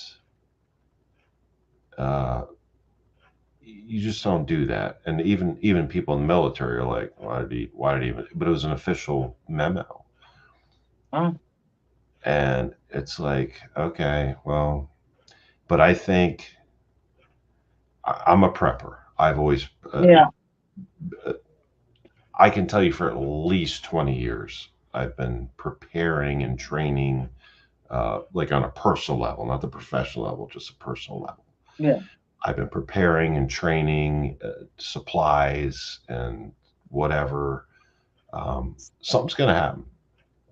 Something's going to happen. And like I said, the conspiracy theorists stuff, I don't believe in. No, I me just neither. Yeah, I just pay attention to the news. I pay Yep. attention 24/7 what's going on in the world. I'm like, ugh, and things aren't looking really, really cool right now. Yes, Karen S. China actually had more than 2 balloons. There's still one out there, just so you know. Um, it's actually over. I think was it South America, Latin America? It's over somewhere there. But and then we had a couple previous ones. But yeah, Kim, I try to prepare. I've been trying to prepare for years because I know, and I think you know, something big Oh is yeah. happening is coming down the pipeline shortly. And I feel like no matter what way I look at it, there's nothing really that just a normal person like us could do to stop it or change it or fix it or like I feel powerless over it. And that's the thing, whether you're in Canada or the States, you you should take a personal responsibility to prepare for yourself and others, whether it's family, um, but just at least prepare however you have to do it. Um, Motivate yourself, find the minimal resources that you Mm. can Yeah, obtain to yeah. prepare, and just have a plan. Have a plan, um, but just know that, I mean, like where I live, they call it the death triangle, I nuclear. know. We talked Yeah, about that, yeah. nuclear death triangle. But I'm not really worried about that part. Um, I'm worried it's about the destruction before that part happens. Yeah, Yeah. yeah, yeah. So just know, plan, train, prepare, be ready, everybody, because not only do we have a crisis in the United States from our leadership, Yeah. that's happening in Canada too. Yeah. Um, but we're allied nations, Oh yeah. um, and our militaries do work well together. But just be prepared because the failures of our governments that we have now Yep. will affect you individually and your families. Oh, it So already has. Why do you think I'm yes, so upset about it? Why do you think I care about it so much? right, Because it has affected me deeply. right. So be prepared is all I'm telling people. Be prepared. Prepare yourself now. If you haven't already done it, start doing it now. And again, not conspiracy theory. No, It's a fact. it is, and a lot of people see it more now than they did say a year ago at this time. It Mhm. was, or even 2 years ago at this time. This was a conversation that would have to be had in secret, Mhm. basically. Tony Abbott, the New World Order is a real thing, Yeah, it is. and it seems to be.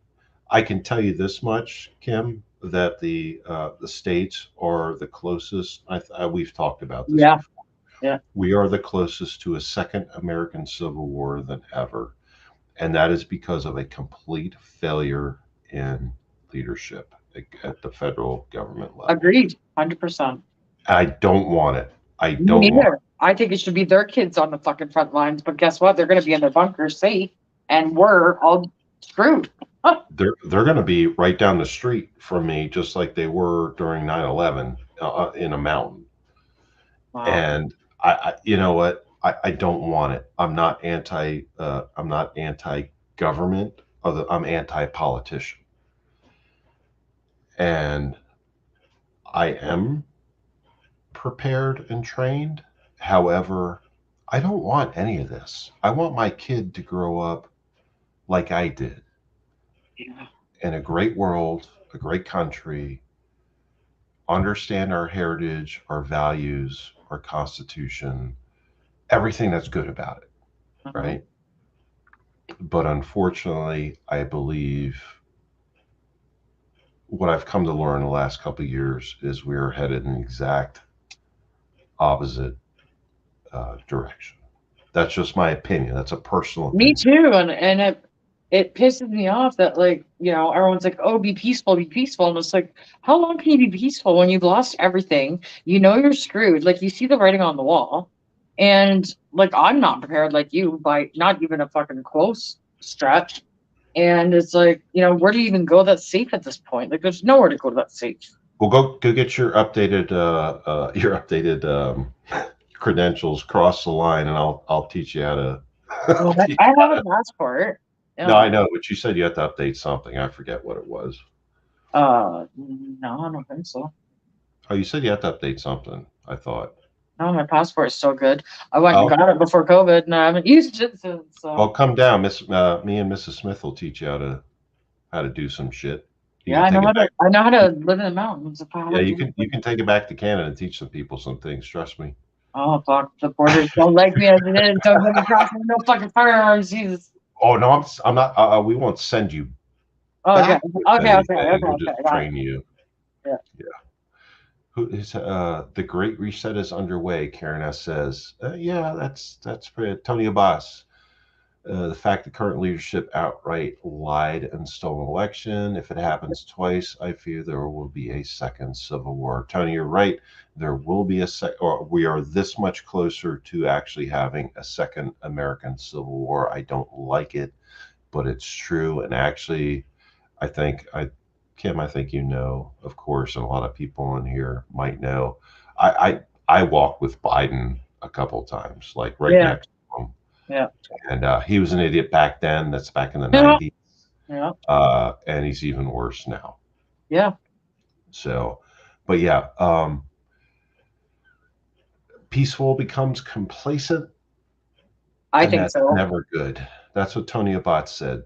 Peaceful becomes complacent, and that's never good. And I agree. Complacency is never fucking good. If you're complacent, you're not only a danger to yourself, you're a danger to others. And yeah, complacency is never good. You guys Never. aren't the only ones that had interference with your election. We did as well, and it's been talked about and discussed. And in fact, the Chinese Communist Party monitors and regulates the fucking Royal Canadian Mounted Police's communication system. Do you know there are Chinese police stations both in Canada and the Yeah, States? yeah. Yeah. I didn't know that until a couple months ago. But Remember, I was like, I'm gonna go walk in there and live stream it and say, like, hey, I'm lost. What are you doing here? Like, fuck are you doing in this country? And why is this not a national security threat? well, they're busy flying balloons over our country gathering intel, so Yeah, that's but not a national security threat either, apparently. I think that was a fucking distraction. Like there's a bait and switch kind of thing. You know what I mean? Like look over here and you're not looking there and something else. Like it's just everybody's talking about this balloon, but what what was it? Was it a big distraction? I, I I don't. I'm not. I joke about me being CIA with MRE and stuff, but I don't know what their Right. capabilities We are. don't know the plan or whatever. Like we know some things, but I mean, Yeah, I don't know. I really don't know. Yes, Tony, a lot of big names getting citizenship. Else, how about Tom Hanks and his wife for what was it, Greece or where did they get citizenship? I think it was Greece. oh, and also George Clooney and his wife, I think, live over somewhere over there. It's possible. George. Karen S. China apparently owns this country. Not surprised. Biden should have ordered the balloon to be taken down ASAP, and that's a valid point, Karen, because if originally it was detected in the airspace around Alaska, I think, which would be a pretty remote area, and I would assume safe to take it down. But now it drifted across basically the entire uh, upper part and east coast of the United States until it was shot down off the coast of South Carolina. Uh, so, what kind of intel did they gather? Probably, probably live. Uh, I think maybe it sounds like they might be poisoning the water system because that's what they did here in Nova Scotia and killed all the fish, yeah. affecting the food supply. Ricardo Perella, Mr. Smith, hi, I appreciate your advice. You're right. There are so many Civil War indications, but you spare us all from that misery.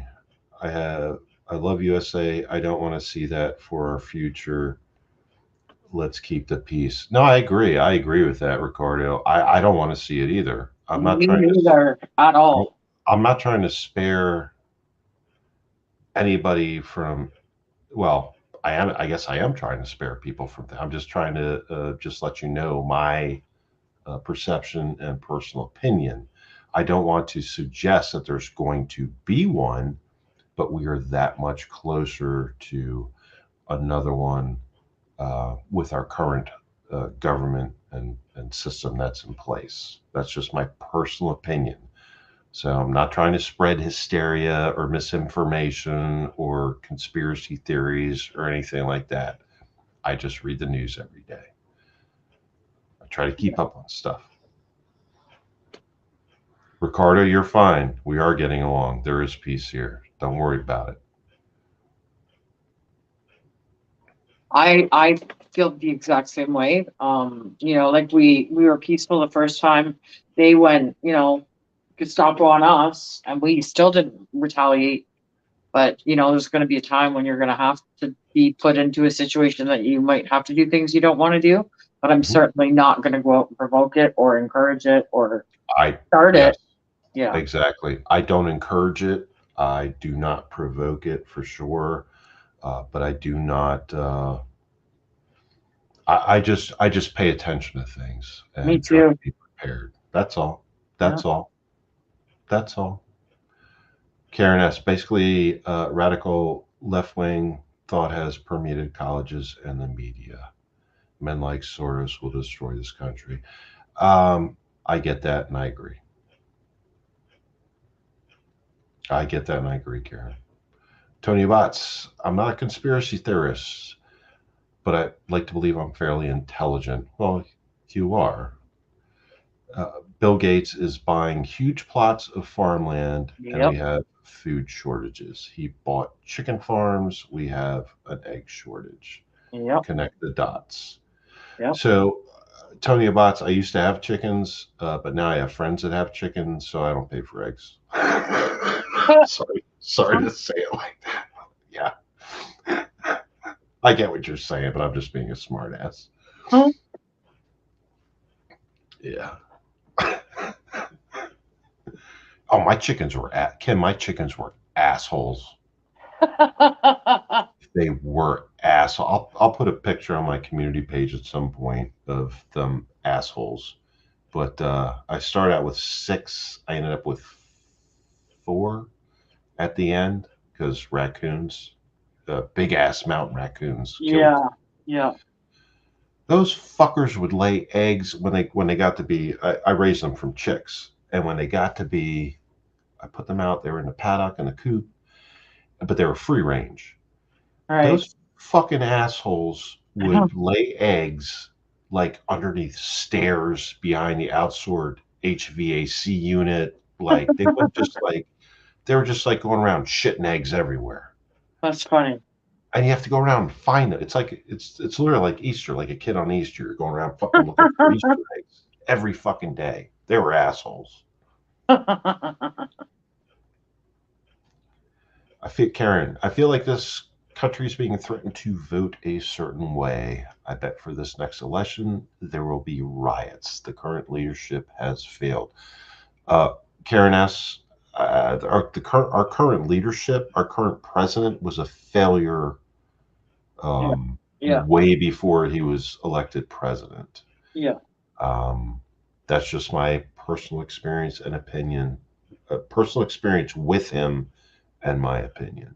So, but yes, this country is being threatened in all kinds of ways.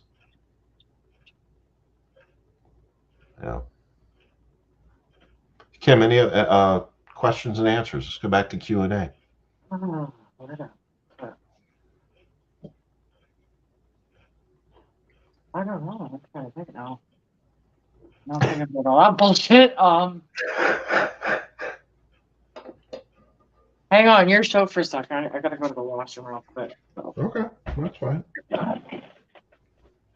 Anyone in comments have any questions for me? Because it's a Q&A type of thing. I've been meaning to do this. I talked to Trock about it, and I think he's still here. I don't know. I asked him if he's awake. He didn't answer. But I talked about doing a Q&A because, those of you that are here know I've already doxed myself numerous times. Mr. Smith, what number can of piss water are you on? This is probably 5 or 6 at least. Yeah, Tony, at least 5 or 6. Because that's what I do. And it's piss water, so it doesn't matter. It's all good. I don't drink liquor. So, yeah. And Coors Light is apparently piss water, according to a lot of people that drink more than I do. Ricardo, by the way, I love your show. At least you don't dox people. You just keep us in reality check. And by the way, if it's war, we are on your side, the right conservative way. Freedom United we stand.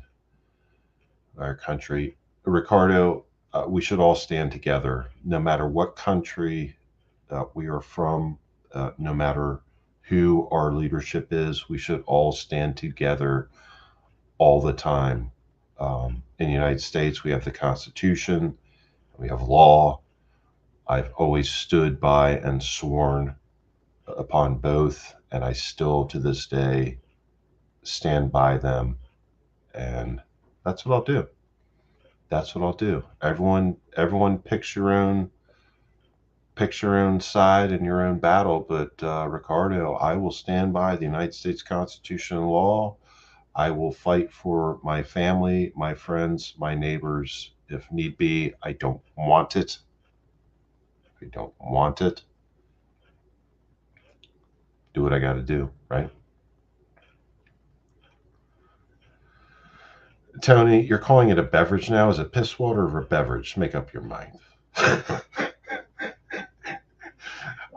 I might get it when King comes back. I might get another one.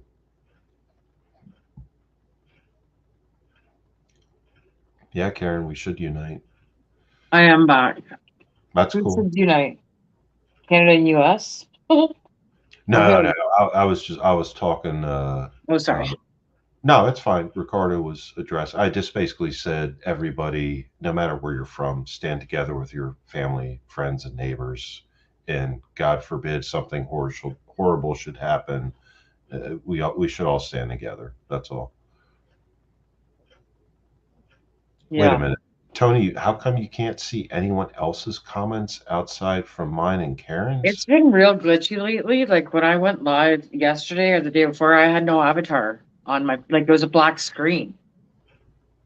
And everyone's asking. All right. I'm on StreamYard. Let me switch over to the YouTube side. Everything's showing up on the YouTube side.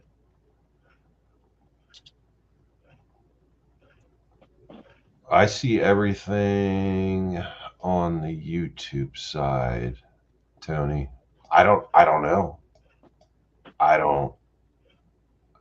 You'll have to ask Trock. He's the techno geek.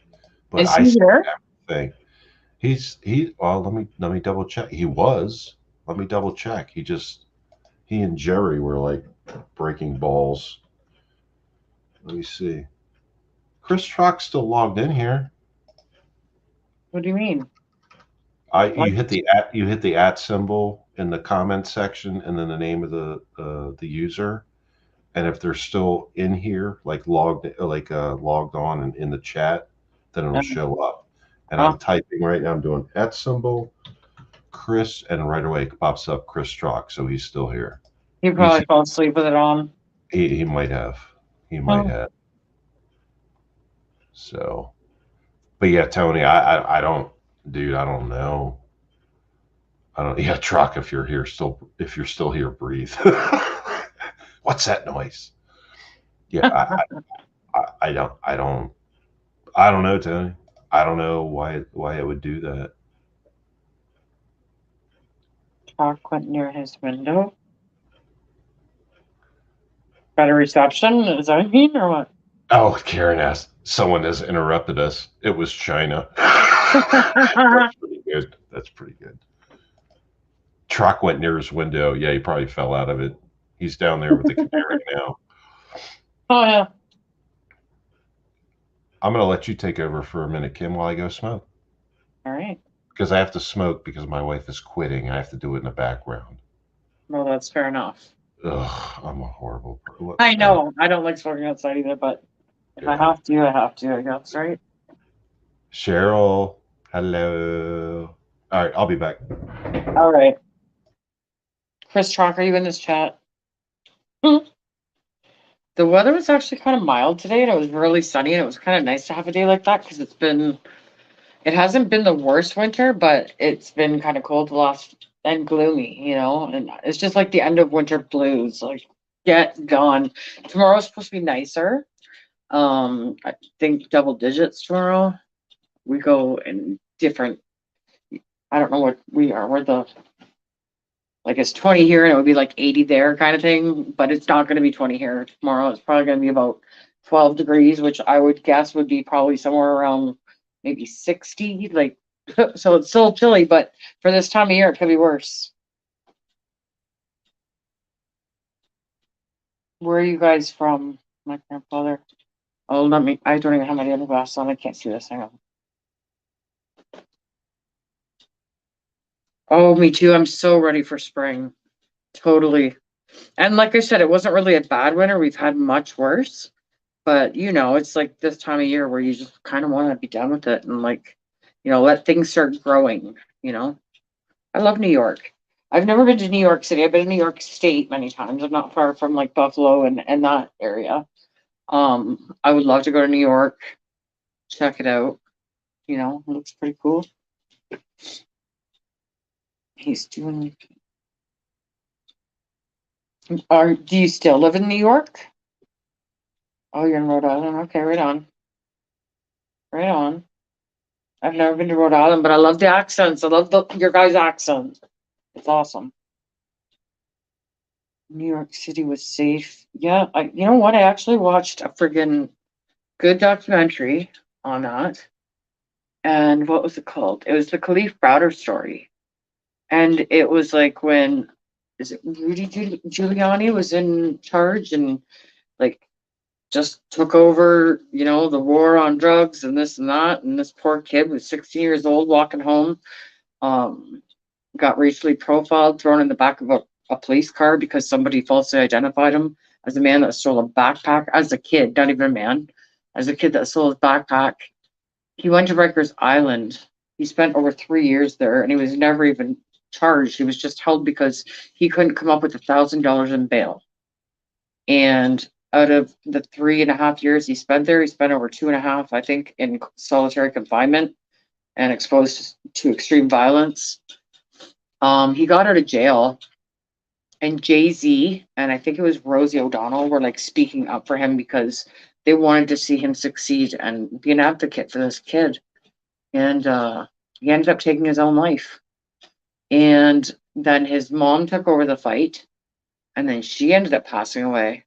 And then not long after, they ended up closing Rikers Island. But it was a very sad story. Like, so yeah, it's very, very sad. What happened? No, yeah, yeah. Policy, Biden instituted. I don't know. I'm Canadian, so I really don't know. What is it? Was that the no warrant search? What? So they don't even need like probable cause, even just come up to you and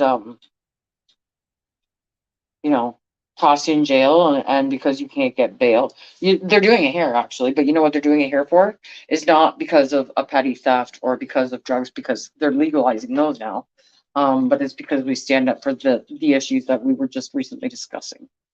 And if you don't agree with, the narrative that they're pushing, then they just put you in jail and they don't give you a bail hearing. And, one guy spent, I think it was 160 days in jail. There's some guys that were at a border crossing in Coutts, Alberta, and they've been held since January of last year. They've been in jail for a friggin' year and still haven't even gotten a bail hearing, and they're facing like attempted murder charges and conspiracy to commit murder on a police officer. And it's like, I don't know the story. I can't even speak on it because I wasn't there, right? But they're saying that all of these weapons were found and they're trying to tie all this in together. You know how they are. And it's like, it's not even true at all. None of it. It's just that people were pissed off. We had had enough. And when one person rose, like everybody rose. And it happened all over Canada. None of them were related, even though they're trying to pretend that they were. And they weren't. But we know because I was there. Like I was in Ottawa and I seen it firsthand. And I also seen a country turn on itself. And I never thought I would see that. And it was very alarming and eye opening. And Madison, have you heard of the Madison Scott story? Stop it. But she's a Canadian girl that disappeared. Madison Scott. No. Hey, you're back. No, I have not. What did I miss? I'm back. I was talking about the police Browder story on Netflix and about about how they are doing that here. That they just arbitrarily grab somebody, and if you can't afford bail or you can't even get a bail hearing, they just hold you, for an infinite amount of time without even being given due process. And you're financially broke, you're criminally charged, your reputation is ruined. They destroy your life in every possible way, and then you still have to face a court case of mischief. Like, hello, mischief to me is like somebody goes out and steals a fucking tire off a car. Is that not mischief? I don't know. That's what I thought it would be, but I'm not a cop, I don't know. But I mean, it wasn't like they were charged with sedition and trying to overthrow a government. It was that we were pissed off and wanted to be heard, and our fucking leader ran away. I think the bottom line is suppression, and that's what they're doing in Yes. both countries. That's absolutely what it is. It could have been dealt with if it had have been dealt with head on. But you want to act like a fucking toddler and run away. Well, of course things escalate. Now they've festered for 3 years, and people have lost everything and are still in the process of losing everything. Mhm. So I'm gonna look that up, that Madison Sky. I don't believe I've seen that one. Ricardo, Warriors 2 and Love America, Freedom, and No Communism. Yeah. Exactly. Yeah. For both America and Canada, yeah, we don't need communism. I spent enough time in Venezuela to know what that's like. I didn't Really? like it. What is it like there? I've never been there. I spent about 2 weeks in Caracas, Okay. and this is going back many years. Okay. And even back then, it was fucked up. Um, the Venezuelan people are awesome, Uh-huh. um, but their government is suppressive. Okay. And Gotcha. even way back when I was there, I found myself in the middle of demonstrations Really? that we didn't expect. Like Yep. it was just happening because Venezuelan people are like they don't want it either. Right. So back then they had their national military was also their police force, and it was a tight spot. I found myself in a couple tight spots way back when. But it's all communism, suppression, things like that, and we're starting to see that in um, the states and Canada, obviously. Yep. Suppression, Yep. suppression of the people, suppression of your rights, your everything, everything. It's crazy. And It's that is a specific method that tyrants use to gain full and total control. Mhm. Absolutely, absolutely. I don't know. I hear That's it too. crazy. Do you hear a noise? What is that rattling? Rattling? I've heard it for a I, while. I just kind of didn't really. I don't hear any rattling. Let me mute and see if it's on my end. I'm on my desk mic and my headset, so I don't hear any rattling. Sounds like someone's spinning a roulette wheel. Maybe. Is it loud? Are you wearing earphones, Tony? If you're wearing earphones, it might be louder. I I'm do hear wearing it, but I don't think it's. I'm wearing headphones and I got this big ass microphone, but the pugs aren't snoring, so it's not them, which is surprising that they're not snoring. My But God, he snores too. Huh? but yeah, no, I don't hear any noise. Tony, what sounds like someone's Do you have spinning a a wheel fan out there? on maybe, or No, no, fuck no. It's a raining heater? out. A heater? No, I Okay, got no. nothing. I'm sitting in my office right now at my desk. It's just me, headset, microphones, computer. There's nothing mechanical going on here. Maybe you know what? Maybe it's my microphone. Could it be my microphone? Try, Tony, try muting. all right. Yep, it stopped. All right. All So right. is your microphone rattling on something, Nope. perhaps? All right. Hold on. Hold on. Tony, you want to come up here and take my spot? I'm starting to get a little bit tired All now. right. Is it gone? It's not. It stopped? No, it's not gone. It's still. So what's on my microphone? I It's don't not know. like super loud, but you know when you're not talking, like in that split second, you can hear it. Like I mean, I can hear it. Usually something like that would be noticeable to me because I have ADD. I notice Oh, that stupid shit in the background, but oh, for fuck's sake. So it's me the whole time. well, I don't even know if it was the whole time because we were like me, you, and Carol were like talking so much I didn't even really have time to notice. Tony said, "Yep, it's me." So, Pull okay. the plug and burn the bunker. Well, I unplugged the the big microphone, so now I'm just working off of the video cam dual mics. You only hear it now, Karen? I don't know what the fuck. I gotta. Hmm. Okay. Put Well, it's $20 good to know. on green 00, please. Well, it's good to know. Black. $20 on black. I'll lay everything on black. So, Kim's getting tired. Um, Yes. anybody have any last minute questions? Or Uh, want to come take my place so I don't it, feel badly when Mr. Smith up here all by his oh, you lonesome. don't feel bad about it. Why am I still having this fucking It could microphone be in the front of computer me? fan. Anyone that has any last minute questions, we're going to end this soon. And of course, thank you as always, Kim. It's always great to Yeah, talk to you. good talk. I appreciate your input and glad, that other people are seeing it too. And Yeah. Whether we're talking on the cell phone or on here, it's good conversation. yeah, So for sure, and yeah, definitely anytime. So yeah, sorry, I haven't been sleeping good the last few no, days, so it's that's like fine. starting to like get a little slower now. I feel it. No, So it's cool. No, I get it. That's fine. It's all it's right. it's 3 o'clock, right? So it is Is what it? it is. Yeah, I guess I can't see. That's what my eyes are blurry now. All right, I'll talk to you soon. Thanks for having me on. Thank you for coming and Okay. see you. Have a good one. I'll Bye talk to you guys. later. Everybody in the chat. Yes, okay. Okay, talk to you soon. Bye Yep. guys, thank you. See ya. Anybody else want to come on the stream? Or sorry for if they're still clicking. I don't know where the hell it's coming from.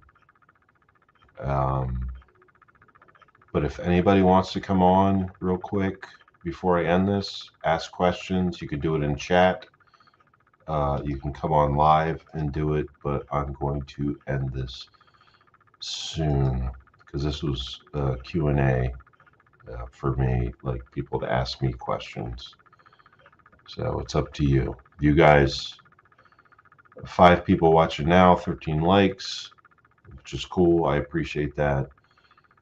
I'm not monetized, so I'm not making any money off of this. I'm just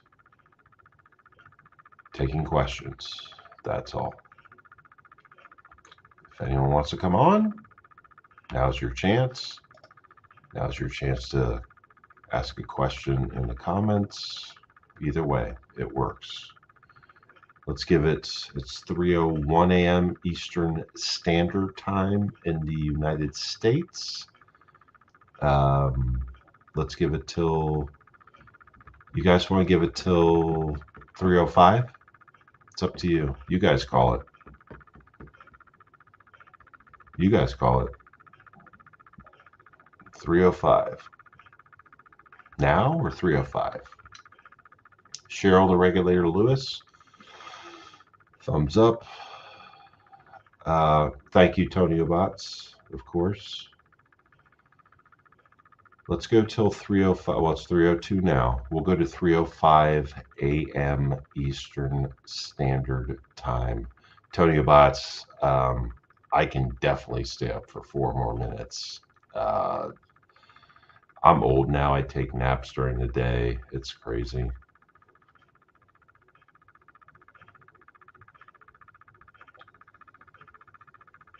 Ricardo, where are you from? Real quick, fill me in just so I know. But yeah, we'll stay up till we'll keep this live until 3:05. If anyone wants to join, feel free. I'll put the link down for the last time. You know what, Tony? There is a clock behind me on the wall ticking. I'm glad you mentioned that. There is a clock above the American flag. There is a clock.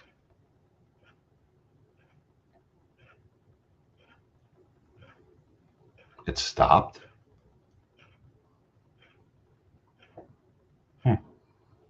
Okay. Maybe the desktop mic, like this big, which is disconnected now, this big thing is actually picking up the clock ticking, and I disconnected it, and now I'm just using the dual mics on the camera. I don't know. I don't know. I don't know. I don't know, y'all. Boss Lady Bird, how are you? Thanks for coming on. Okay, Tony, you can actually hear the clock. Okay, that makes sense. I think the mic on the actual desktop, the mic is more sensitive than the dual mics on the 1080p cam, and they're both new, but well, newish. But the clock, you know what? Now I fucking hear it. That's the fucking clock.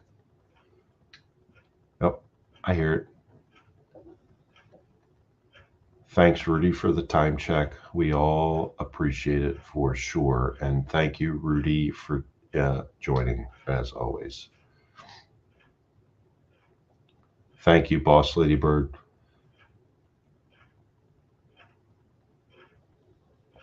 Thank you for coming on. You missed some good shit, Boss Lady, because we were talking. It was a Q&A thing, and people were asking me questions. And Boss Lady, oh shit, it's 3:05. You know what? Who wants to go to 3:10?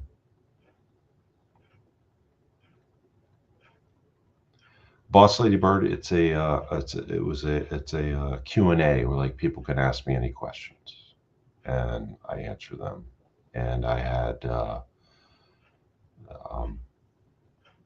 Kims Trippin on here, Carol Mahale. 3:10. All right, Karen, we'll go to 3:10. Karen wants to go to 3:10. We're going to 3:10. Let's go to 3:10. Let's do it. Fuck it. I don't care. I got nothing to do tomorrow. I'm old. I'm retired. I don't give a fuck. Let's do it. The pugs are passed out. Can you see them? Yeah, you can see them, Tony. Yeah, they are passed out. They're done. Done. They're done. Top 5 favorite fictional characters. Are you talking about like superheroes or just from books, like in general? Because my number one pick is me. because I'm a fictional character. I'm just kidding. I made that up. I just thought it was funny. I love Batman. Batman's my number one. Batman's my number one. Spider-Man is somewhere in there. Batman's definitely number one. Disney characters, I'm not a. Oh God. Boy, oh boy. I'm not a big Disney person. Um, I'll say Batman. Batman's my number one favorite fictional character. I need to move back to the YouTube side to get lives or to get the comments more accurate. Um, Batman is my number one favorite fictional character. Other than that, it's kind of, ugh, like I said, Spider Man's in there somewhere. Um, other than that, I don't watch a lot of or read a lot of. That's oh, okay. Here's one for you, The Punisher. That would be my number two. Batman one, Punisher two, and Spider Man somewhere between three and five. Other than that, I don't know. So you got Batman, Punisher, and Spider Man. Those are my top three. Let's put it that way. Like, yeah, we'll just leave it. Yeah, those are my top three. The other two, I don't know. Yeah, Tony Abbott, Frank Castle, The Punisher. Yeah, Kim, I don't make you smarter.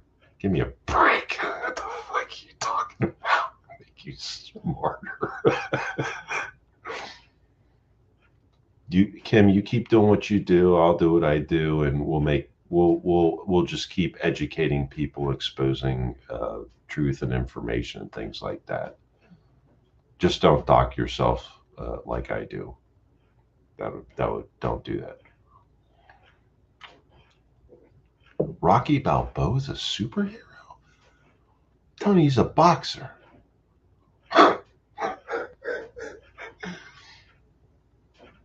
Karen S. It was a good chat, and we're still going, and we still have a minute left because uh,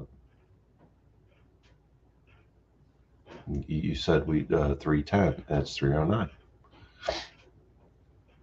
Do you want to go longer? Who wants to go longer? There's only 9 people watching right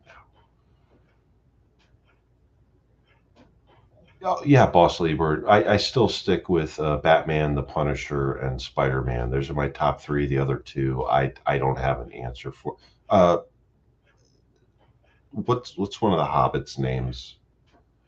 Um, fuck, I can't remember. And don't say nobody say Harry Potter. Thanks, Boss Lady Bird, for joining. Have a good night. But I don't. I gave you my top three. I don't have the other two. Biden's brain. Fictional characters, Biden brain. Let me tell you, Tony, his brain is real, and it's just as stupid as it gets. Trust me on that. Gollum. Yes. Thank you, Karen. Gollum.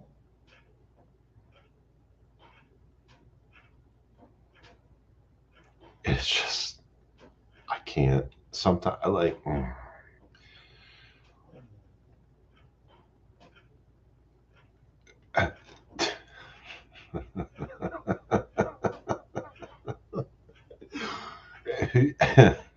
You want to see him fall off a bicycle again? The brain has always been jello. Well, mine's full of piss water. I mean, it is what it is. And I only have the headsets on, so I'm not uh, loud upstairs. Because if I wake my wife up, I'm going to be murdered.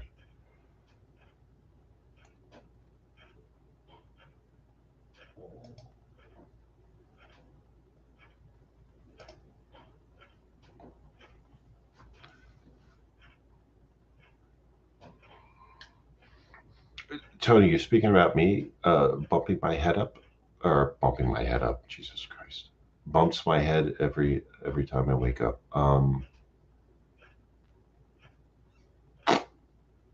I cannot confirm nor deny. Oh, Biden, Biden. Uh, he does have a big head. It wouldn't surprise me. Um, it's a very stupid head, but it wouldn't surprise me if he does do that every fucking morning. It wouldn't surprise me if there's a Secret Service agent with a pillow that has to stand there overnight while he sleeps, just so he doesn't bump his head at any given point in time. Yes, Karen. I have known him or met him the first few times back in the '90s, and he was no better back then. He was actually an asshole. Like I know he's an asshole now, but he was actually an asshole in person back then. Yeah, I know that for a personal fact. Yeah, it's it is what it is. Yes, I actually still have one letter, Karen, from Biden. Um, but if you walk next to him and try to talk to him, at least back then, very dismissive, very impersonal, and it wasn't good experiences. Todd Father, welcome.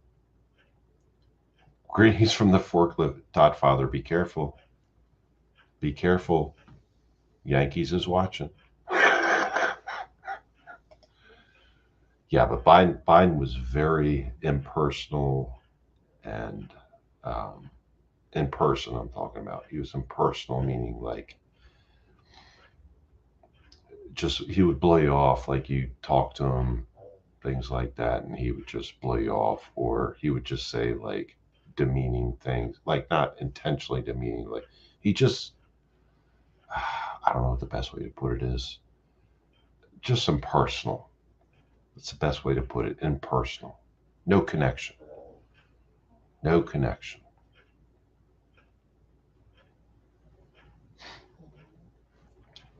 Todd Father, are you working driving that damn go kart again?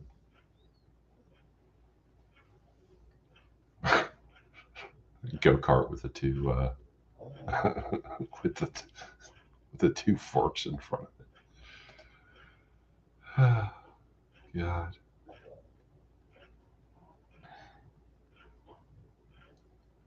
Why is this comment? Edwin's comment has been up for like 2 hours. How do I? Am I supposed to? I don't know. I don't care. Edwin, your comment can stay up on my stream 24/7, 365. Well, I guess it's my comment in response to his, but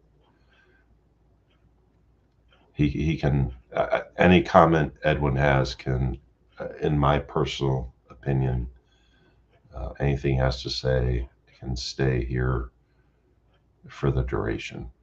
And I know that's a response to his, but it's going to stay. Karen S. Aloof. Yes. Um, I can't stress enough. I've said it before. I'll say it again. He was an idiot. He was an idiot then. He's an idiot now. But now he's the president of the United States. You know, is what it is.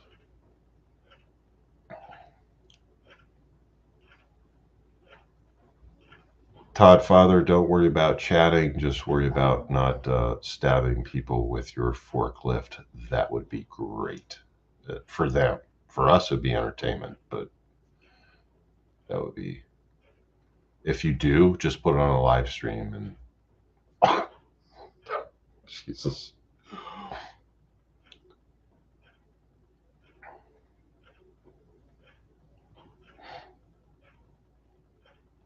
tell you about that day when we would be better off with Bush Jr. in office over this guy.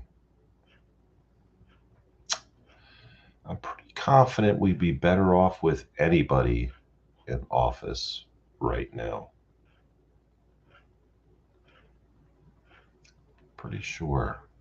Could be wrong, but I'm pretty sure. Pretty sure.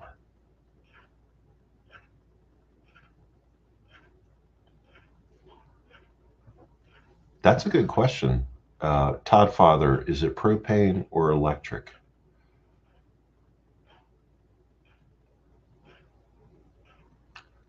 Brian, DeSantis or Trump in 2024? I can pretty much say it's not going to be Trump. But there's going to be other contestants.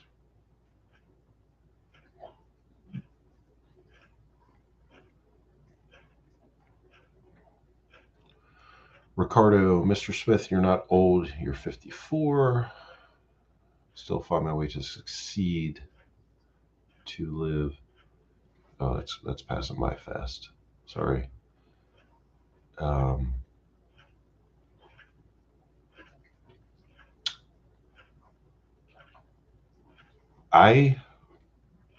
be 53 later this year, Ricardo, and I don't think that we're actually old, you or I, or you nor I, but we deal with life as it comes to us. Karen S. said DeSantis. Tony said Trump, but he'll give DeSantis a vote. Todd Father, well, propane would poison the produce, so electric. Well, only if you crash it.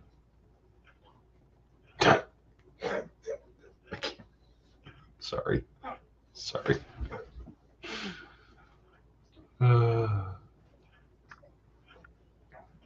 Yeah, propane around produce is a pretty it could be a toxic environment. So yeah, that could be toxic. Interesting to eat, but toxic. Give some of that. Todd Father, get some produce that's been saturated with propane, and we'll mail it to Troc for him to try. See the effects. Karen S., thank you for joining. Thank you for coming on, commenting. You have a good night.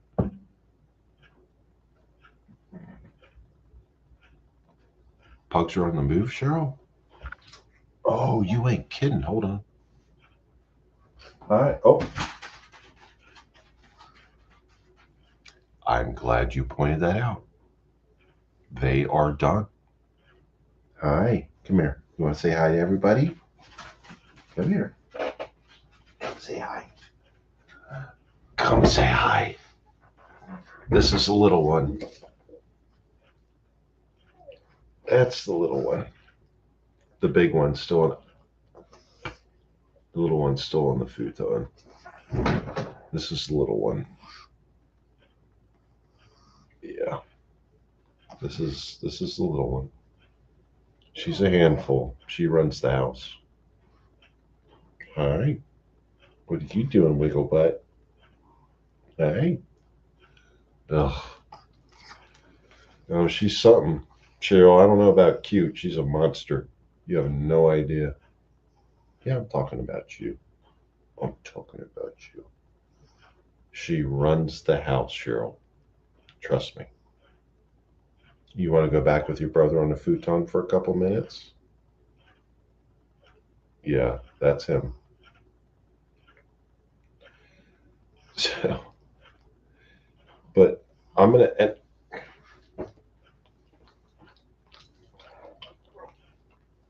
Okay. Thank you. Okay. Don't get caught up in the wire. Thank you. Pugs. You know, at one time I had 4. I had 4 pugs. Pugs are assholes. That's all I'll say. They're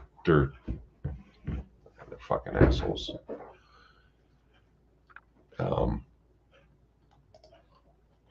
But I appreciate. I'll give. Okay, so it's 3:21. All right, we'll go to 3:30, and then we're done. Karen got us going longer. Tonio Bots, good comments, going longer.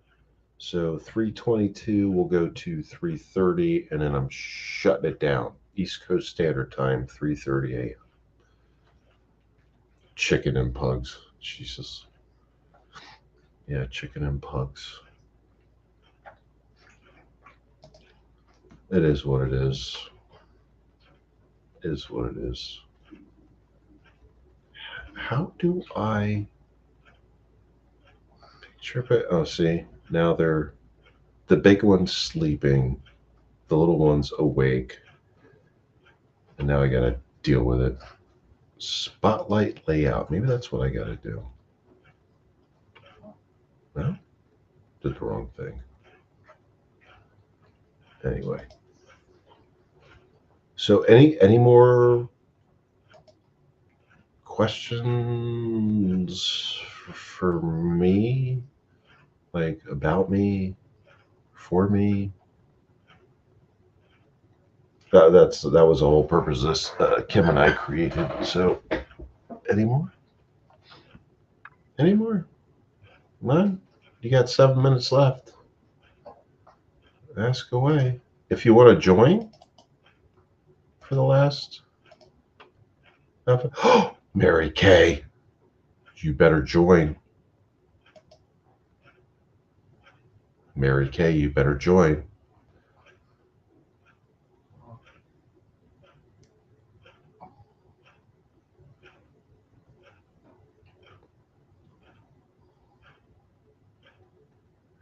So, Ricardo, your heart goes out to Turkey.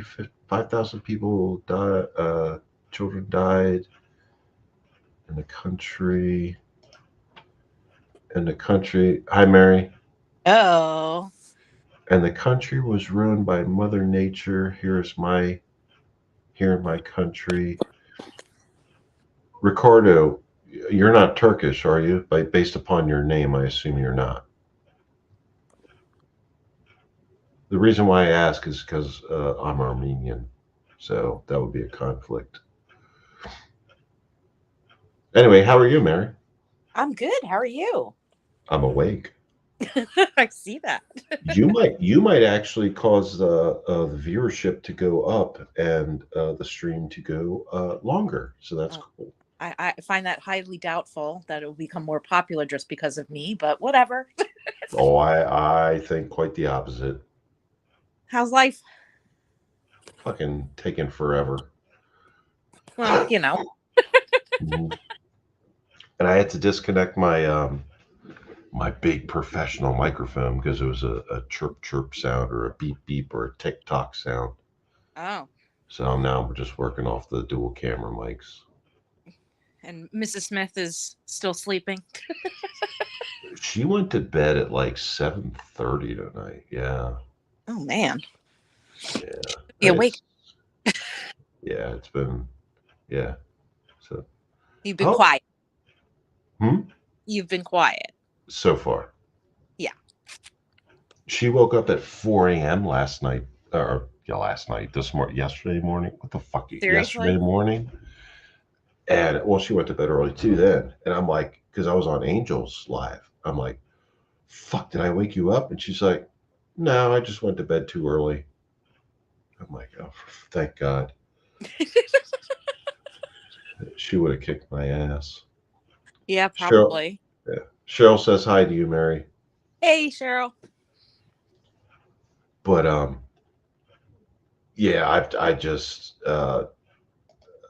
Kims Trippin and I were talking on the phone earlier, and she's like, do a live. I'm like, well, I've been thinking about doing a Q&A live, right? Mm-hmm. Like people to ask me questions, like anything, because you know, as many times as I dox myself, what the fuck do I have to hide? Yeah, right. And I'm like, ask me any question you want.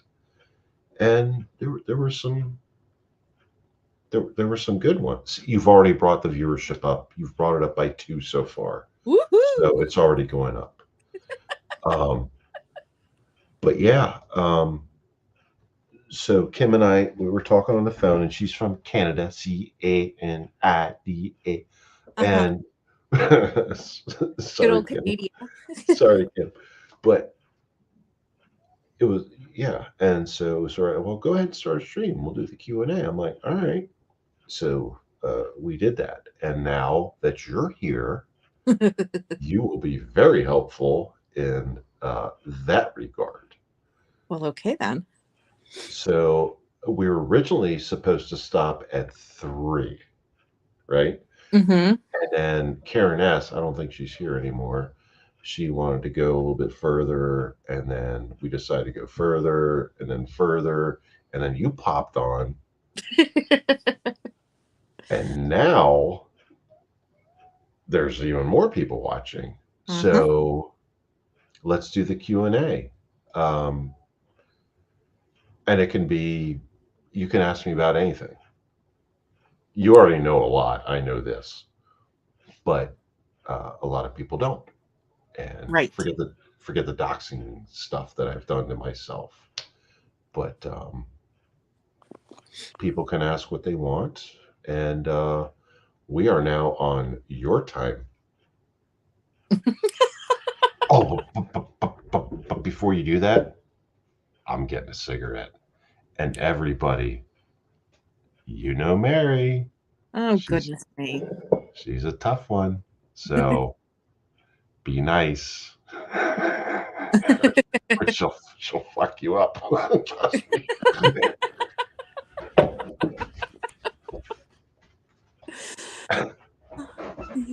What are you guys doing? He is too much. Too much. So what's everybody got to say?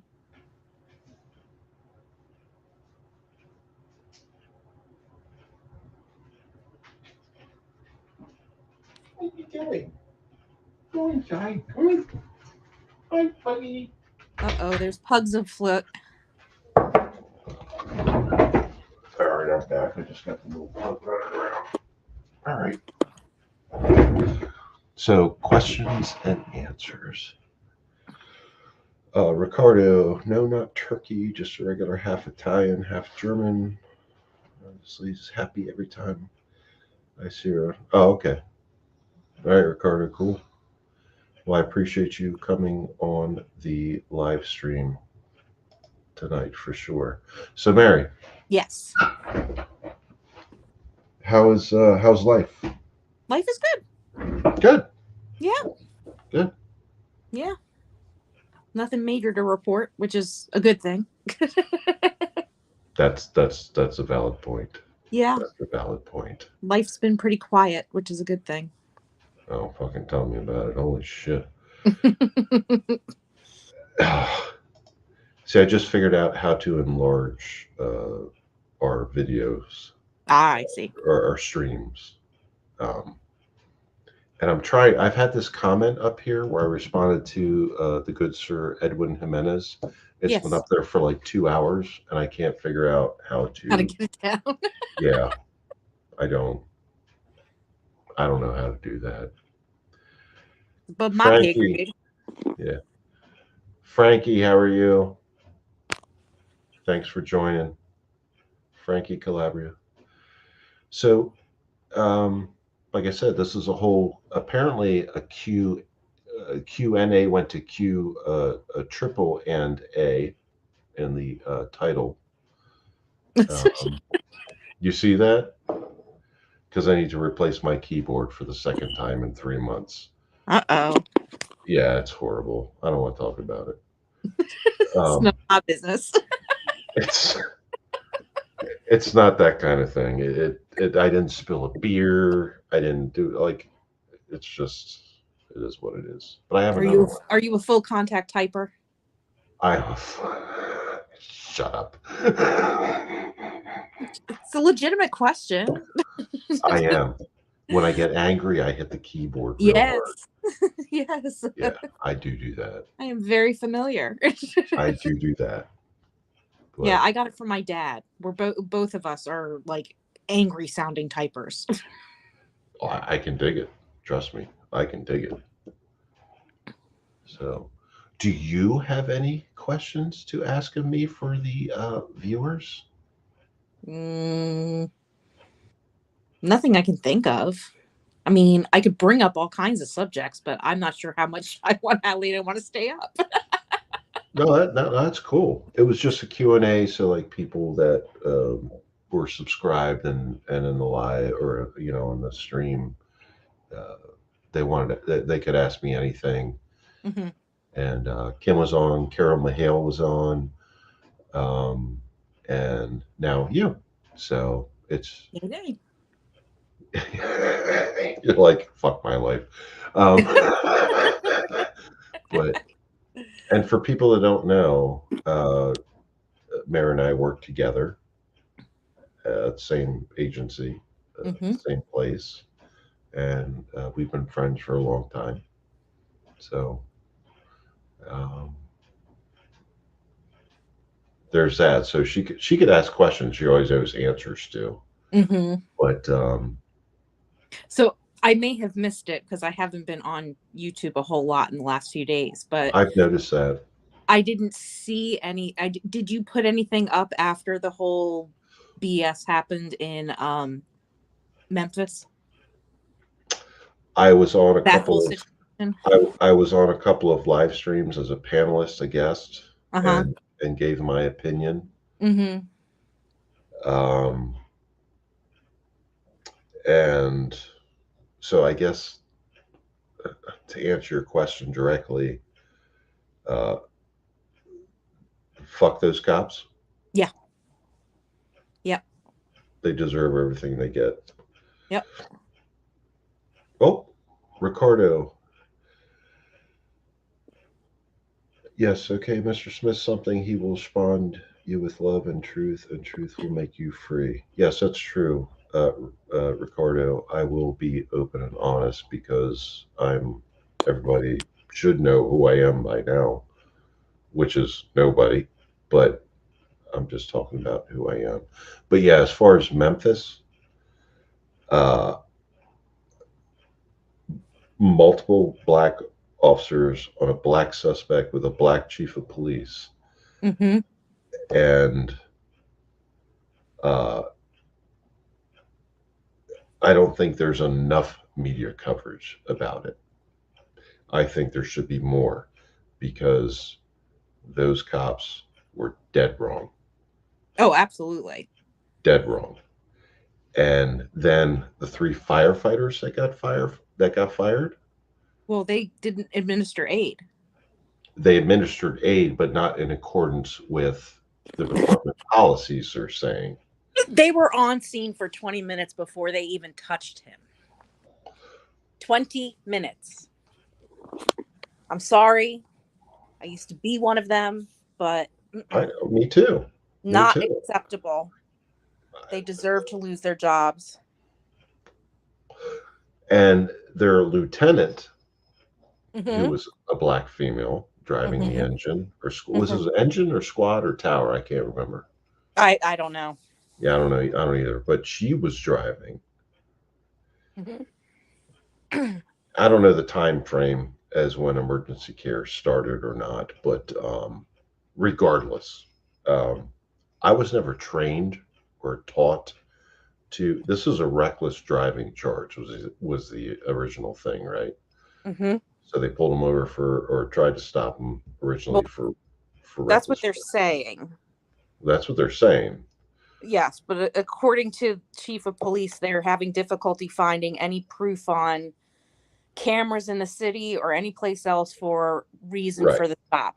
Right. Absolutely. Yes, you're And correct. I read an article that today or yesterday that was talking about um, the fact that two or three of the officers had been involved in a beating of a person 3 days before. Mhm.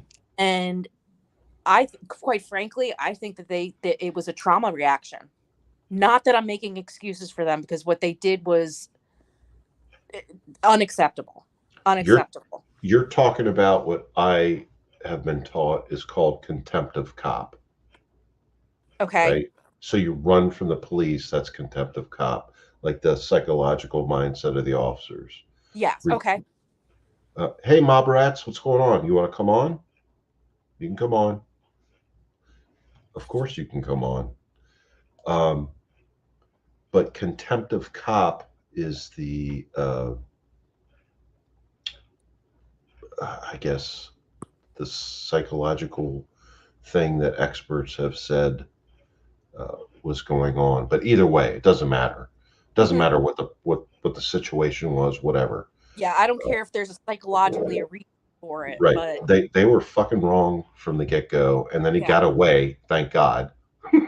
Then yeah. they chased him down and did the exact same thing. Yep. But That he was petrified that they were going to yeah, do. yeah. Mom rats, if you're not feeling good, that's cool. Just you have an open invite whenever. You already know that. But yeah, so we have the whole uh, alleged traffic offense, right? Mm-hmm. Mm-hmm. And then when they originally uh, got him stopped and did all that shit, and then it's kind of funny when he got away, Mm-hmm. and then uh, that's cool, MRE. Take your time. No worries. Um, then he got away, and they chased him down and did even worse. You know what made me sick, Mary? Mm. Watching them fist bump each other. Yeah. When the Yeah. cops were fist bumping each other, Yep. that fucking infuriated me. That's the one thing I can say. Like, I've never, at least to my knowledge, worked with an officer that would respond that way. I Even if you've been chasing the suspect is still, when the suspect gets injured, you immediately change gears. You switch gears. mhm. The scene is secure. Let's, Emergency care, let's give them call care. in assistance. Yeah, I mean, they didn't activate their body cameras. They turned them off. They left them on trunks of cars, mhm, so that they could go and discuss the incident with the, their fellow officers. mhm. Like, how can not one of you have had a spine enough to say, "Hey, let's get this kid some help"?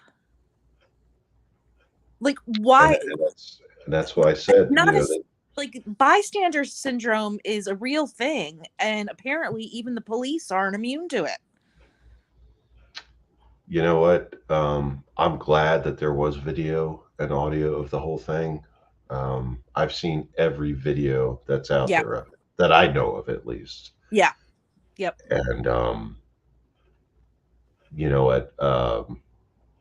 Good for them being fired and charged. Mm-hmm. That's all I can say. Mm-hmm.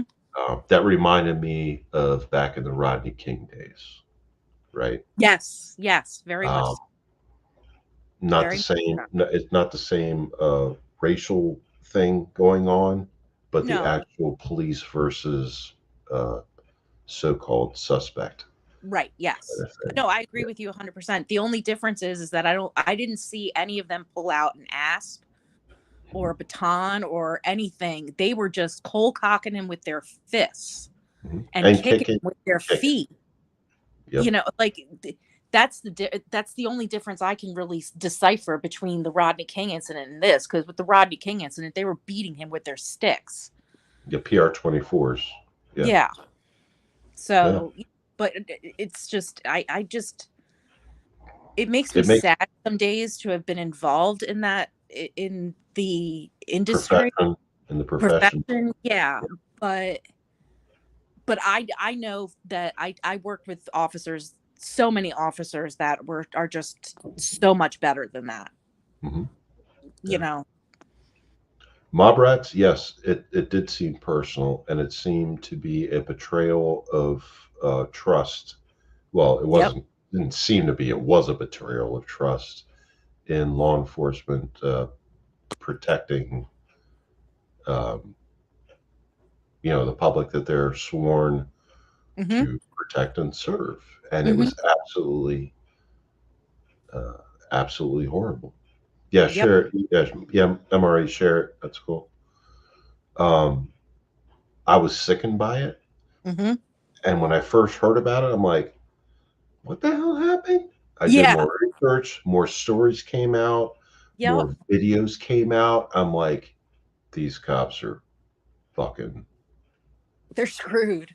absolutely, yeah, rightfully so. They're screwed, Yep. out of control, Yep. um, completely violating constitutional and legal rights of this Mm-hmm. guy. Yep. And forget about department policy. You know what I mean? Right. Right. That's the most minimal thing. Uh, yeah, it sickened me. And then to watch them fist bumping. Uh-huh. And laughing Fucking, with each other. It's just fucking, I don't understand. right. Like you obviously got into the profession for the wrong reasons. Yeah. That's the only thing I can think of. Well, you and I both know how they've lowered standards, they've Yes. lowered training requirements, they push, and that was actually part of a conversation earlier in this stream, Mm-hmm. where especially where you and I used to work, where they would say, okay, well, you failed this, we're going to give you another chance. Fail Right. it again. We're going to give you another chance. Fail it again. We're going to give you another chance. They're Mm-hmm. pushing to fill. Yeah. They're pushing uniforms on to people to put bodies into open positions. Yes. Yes. Which Right. sort of like, and if these people are able to get through the system, like Mhm. it makes you really wonder, and this just popped into my head for some reason, Mhm. how bad a candidate like a certain councilman Mhm. must have been. Yeah. I mean And these idiots, like, and I don't mean idiots in like being dumb because they got caught on camera, because they obviously shouldn't have been doing it in the first place. right, But right. these idiots knowing that they're being audio and video recorded and still do this stuff. They How forgot. fucking dumb can you be? They forgot. Yeah, but They, I mean, most of them didn't even turn their body cams on. The ones that did were turning them on and off, apparently. They were leaving them behind so they could go and discuss what they were supposed to get their story straight about what this kid did or did not do. I mean, it's just the whole thing. It just really, it it just does. hit wrong. And then I understand that Chauvin's trying to get a new trial in Minneapolis. Yes, he is. I mean, I guess that's his right. Yeah, he is. But It is. It's his right, that just but says he has not come to terms with what he did. right. Yeah, mob rats exposed. Let anyone become a cop. That's what it's come down to, dude. Mm-hmm. It's just they're just trying to they're trying to fill uniforms and open spots now, and they lower the standards. They lower the training requirements. They were doing this when I was still on the job. Mm-hmm. It'll be, let's see, October 1st, 2019 is when I retired. So it'll be 4 years, right? This Mm-hmm. October. Yep. Um, and I saw it back when I was still on the job Mm-hmm. doing that. Hey, Ron Gross, how are you? Um, I saw it back then, and I know you saw it. Mm-hmm. Um, it's like, what the fuck are you doing? It's like you look. That's not only a safety issue for officers and things. It's a safety issue for the public. These are people that are hired, trained, and paid Mm-hmm. to protect Mm-hmm. the public and each other. Mm-hmm. And then you lower standards? Mm-hmm. What? Why would you do that? Well, we have open spots on Yeah, the, it's like, the and community is who's going to suffer as far as when you do that, yeah, and you're yeah, going to have unfortunately more incidents like this. yeah. And And honestly, do we need any more incidents like this, people? I mean, come on now. no, but you and I both know it's going to happen I uh, know. because of the lowering of the standard. And Ricardo, yes, still don't defund the police, No, just the no, no, no. councilmen and governor. So it is politically related, is what it comes down to. Yeah. Um, because it's the whole defund the police thing, and then like um crucifixion of police officers and things led to a frenzy, and like cops would leave the job in droves, and then so in order to fill those positions they lower the standards. Hey, Amari, how are you, sir? How you doing? I got sick today. Got caught like a bug or something.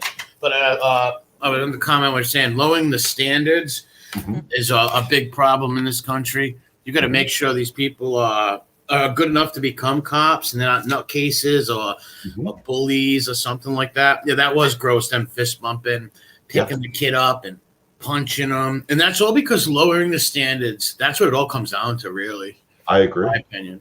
I agree. I agree. And they only do it because they need to fill positions, right? So then they not only do they lower standards, they offer these jack wagons bonuses, sign-on bonuses, right? So not only do you have to have meet less requirements, they're going to give you more money to take the job, right? Hmm. And like Mary and I were talking about, I saw that right before I left, like it started. Do you And I'm think like, also they should stop caring about the color of people? Like, they want to fill so many different colors of people. Maybe should they just worry about if someone's a good cop or not, or if they're a good person? Like America always wants to say we want to look at people not for the color of their skin, right? But that's all we really do if you think about it. It's kind of so hypocritical in our country. I think it depends. I think it depends on the quality and characteristic and ability of the person, no matter what. Yep. Like to be in a position like that, whether you're a cop, firefighter, EMT, in the military. That goes to my point, though, is Yeah. like if like they should stop saying we want to fill so many colors of this color that. Just worry about who the person is individually, like who they are as a person. Oh, I don't think it should be race based. I don't think they should say, oh, we need these many whites, blacks, Hispanics, Latinos to meet these whatever goals that they set. Because It people of should all colors slip through the cracks. Bad people of all nationalities will slip exactly, right through the cracks. exactly. It should be based upon the individual. Yeah, Period. merit. Just like America's America, the merit of a person. And I just find that this country is so hypocritical on that. Mm-hmm. Just, I agree. I agree 110%. Yeah. What did that kid actually do now? I don't know. I still don't know much about that kid. Nothing. He was originally accused of reckless driving. That's how it started, over a fucking traffic violation. I thought it was personal. I'm like, these guys must have had a fight before. Maybe they knew each other from high school. Like, what the hell could he deserve for like these guys, like 5 cops holding him up and punching him, and that was just insane. Traffic violation. Can you believe that shit? This guy Nobody, died. nobody who is no unarmed person, and I'm talking like unarmed person, should ever die because of a traffic stop for a stupid violation. Correct. Nobody. Right. There's no excuse for what they did. I mean, and it's not. They didn't even necessarily suspect a weapon, but then they're talking after the fact about it. Yeah, he was trying to grab my gun. Blah, blah, blah, blah, blah. I never saw him try to grab anybody's gun. I didn't see that kid move his arms to defend himself at all. He was terrified. He was too busy being punched and kicked Yeah. to grab anybody's fucking Yes. gun. Yes. There was no defensive maneuvering of him. Yeah. No, it was completely these cops. I'm glad they're fired. I'm glad they're charged. The firefighters, I'm not 100% sold on, but there are also 2 county sheriff's deputies that got strung up in it too, that showed up after the fact. And I'm Mhm. not 100% sure of what the facts are related to them. But these 5. It was a dereliction of duty, failure to render aid. Yeah, That's well, I know what they're saying. I haven't seen any video of what they did or didn't do. The firefighters. well, I you mean, can in the video from the eye in the sky, the eye on the pole, mhm. that Yes, is captured right. the whole thing. Like you can see. And hey, MRE, how you doing? How you doing? Yeah, you are right. Um, They didn't help him. that It should. nobody helped him. The 2 EMTs went up with their jump bag, put the Mhm. jump bag down next to him, looked at him, talked to the cops, and then they disappeared. Their jump bag stayed there, but they So disappeared. yeah, I actually did see that, and they said that they violated the level of care Absolutely, they procedures. did. A hundred So percent. They had a duty to act. I don't disagree with that. I'm just saying, like, should they have been fired? Because remember, Mary, fire rescue just doesn't go run into a scene with the You're right. police or You're right. before the police. Which just makes it worse for the police officers on the scene that they refused him aid or, didn't allow the EMTs to touch him. Right. And that could Whatever have the happened. reasoning was. And that And could have happened. maybe they'll find that out and the EMTs will get their jobs back. Maybe. Right. It could have been the cop said, like, we don't need you Right. here. And Well, then they they're could have been like, scared. They could have been scared seeing the cops brutally beat this dude and thinking, hey, maybe these guys might take it out on me. I don't know. right. I don't know either. But I still have questions about them firing the 3 fire rescue EMS people. I still have questions about that.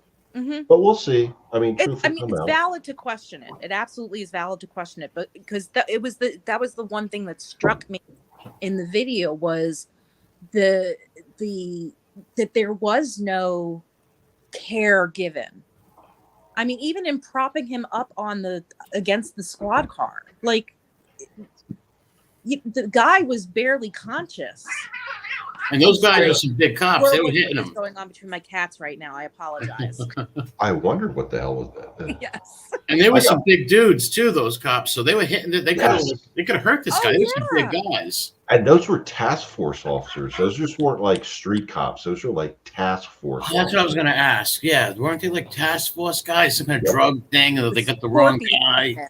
Yep, they were task force officers. So if these guys are willing to, I don't mean to cut you off, but if these guys are willing to beat people like this, you don't think these guys are running drugs and got all kinds of crazy other stuff going on? If you're willing to do that to somebody, they should really thank God they're fired, because, and America's really got to reevaluate things and check who they hire. Like maybe find out if these people are bullies, if or they're past, check out because they're it's crazy. They're absolutely problematic. And what the scary part to me is that they were on a task force and they're trying to enforce what they allege is reckless driving. That's not your job to enforce traffic law on a task force. No, they were a gang unit. They were a gang unit. Yeah, I mean, that's not. Nobody said anywhere that he was driving 90 miles an hour in a 35. This man's crazy. Right. Like there was none of that conversation. There is no reason for a task. I've been on a task force. I know you have. There is no I know you know, but there is no reason for a task force officer to be enforcing traffic violations. If you see somebody that you're working on commit a traffic violation when you're part of a task force, you call for a uniformed cop. Yep. Like a fully uniformed cop in a marked car. Yes. Say, hey, watch this person. If you see a traffic violation, pull them over. As a task force? So what did they think? He was a drug dealer or someone they were following? No. Who knows what was going through their head? Who knows? It was totally ridiculous from the get-go. They're task force. You're part of a task force. It's not your job to go out and enforce traffic laws. In all of my time on the job, never once did SAT call out on a traffic stop. Right. That wasn't they did planned stop for them. Know, like they did takedowns. They didn't go and enforce speeding. No. reckless driving or anything, or DUIs or any of that shit. Right. It was a takedown because Yes. they knew who they were targeting. They followed them, they coordinated, they took them down. Yes. There's no traffic enforcement. No. So And that's for what I me, thought. Y'all I aren't driving down the road running tags.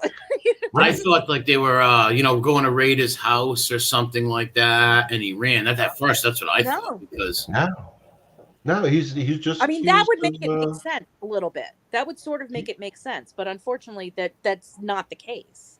yeah, he just they're just accused him, like public is what the department is saying, accused him originally of them trying to stop him for reckless driving. A task force does not do that. Right. That's it. That's what Yep. you don't do that. Yep. I mean, and they did. That was a felony takedown. That It was a felony stop, and there was no reason for it. Not for reckless driving. There sure No. wasn't. Yeah. and if they did that once, how many other people do you think they beat up in the past? That's Well, a good that's point. that's what we were talking about earlier, Amari, is that there, 2 or 3 of the cops had beaten up 3 men a few days earlier. Oh man. So my thought is that you're still on an adrenaline high, I mean, especially considering what we saw their behavior as being. Can only imagine what the, choir practice hours were like for that group of guys. Mhm. Because they were loving it. They were very proud of themselves. Yes, Yeah. they were. Yeah. We did our job. This was, we did exactly what we needed to do. No, you didn't. No, you didn't. I mean, And sadly, these little incidents give all cops a bad name, and it's not fair. But no, it's not fair. It's not fair. And that's the one thing I want to stress. And, and I've said it a couple of times tonight, is that I am confident that I have never worked with an officer like these. Mm-hmm. Because it's just, well, most cops are decent people, to be quite honest. 1,000%. You just get your crazies and your like bullies at times, and it just happens. Mm-hmm. It does happen, and it's unfortunate, but it does. But just like anywhere in life, you'll get a bad mailman, there's always going to be some jerks. But when it comes to police, and they got to really like start looking at people and not just taking anybody for quotas of racial or whatever reasons to let people on, because that's when people slip through the cracks of all races and nationalities. Yeah, no, it does happen. I don't mean to be a smart ass, MRE, but I think it was, you said a bad mailman. I just pictured a mailman licking the envelope to get the stamp wet to take it off, and throwing it in the mailbox and being like, "You owe us." Well, yeah, there's some that truly. He didn't put it in my mailbox before. One guy just threw it on my stairs. That happened before. But most mailmen were cool, though. Yeah, I'm sorry. I just thought that was funny. Oh, for fuck's sake.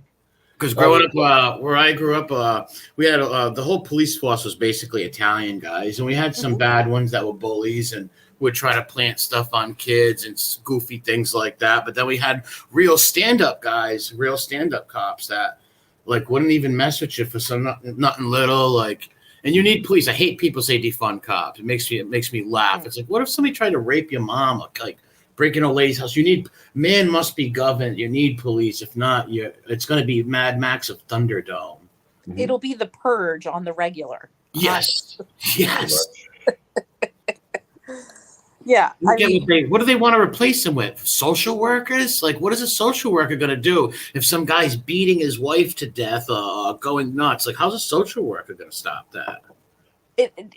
My feeling has always been it has to be a combination effort. Like, for example, we tossed around for a period of time, since we as dispatchers and call takers, we talk to people all day, and we have ways of getting information out of them, and we're very situationally aware of what we're hearing in the background. What about allowing us to be a part of, negotiation team? Let us get that kind of training. Because that way we didn't have to we could be the go-between before the the actual hostage negotiation team got there. But it's I see what the point you're making, and you're right. Yeah. With that, but when I'm saying like a physical, like somebody ripping someone apart, you need like picture no cops, just like some social workers pulling up. They're gonna get harmed too. No, domestics are one of the most dangerous calls an officer can go to. Yeah, I've heard that before. Yeah. And because of that, it doesn't make sense to just switch it out with a social worker.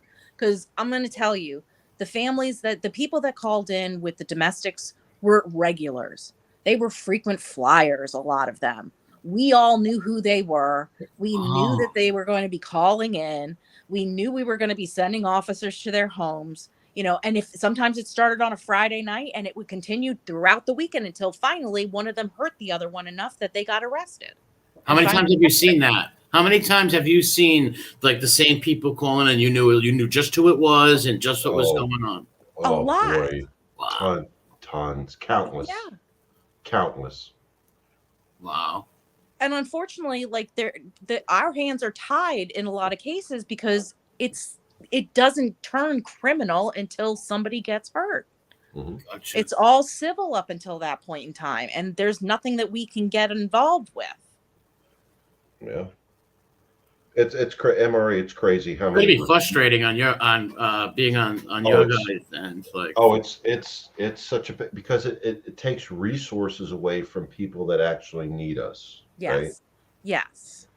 And whether it's police, fire rescue, EMS, whatever, we're being directed to this call, this 911 call that we've been through a dozen times before. Mm-hmm. And all these resources that are being sent there should be out there in service and being proactive or reactive to something more important. Yep. Yep. It was very frustrating. It was very, very frustrating. Trust me. And you knew when they would call in, you guys would know like their voice even before they said their name. You know who they were because it was so frequently happened.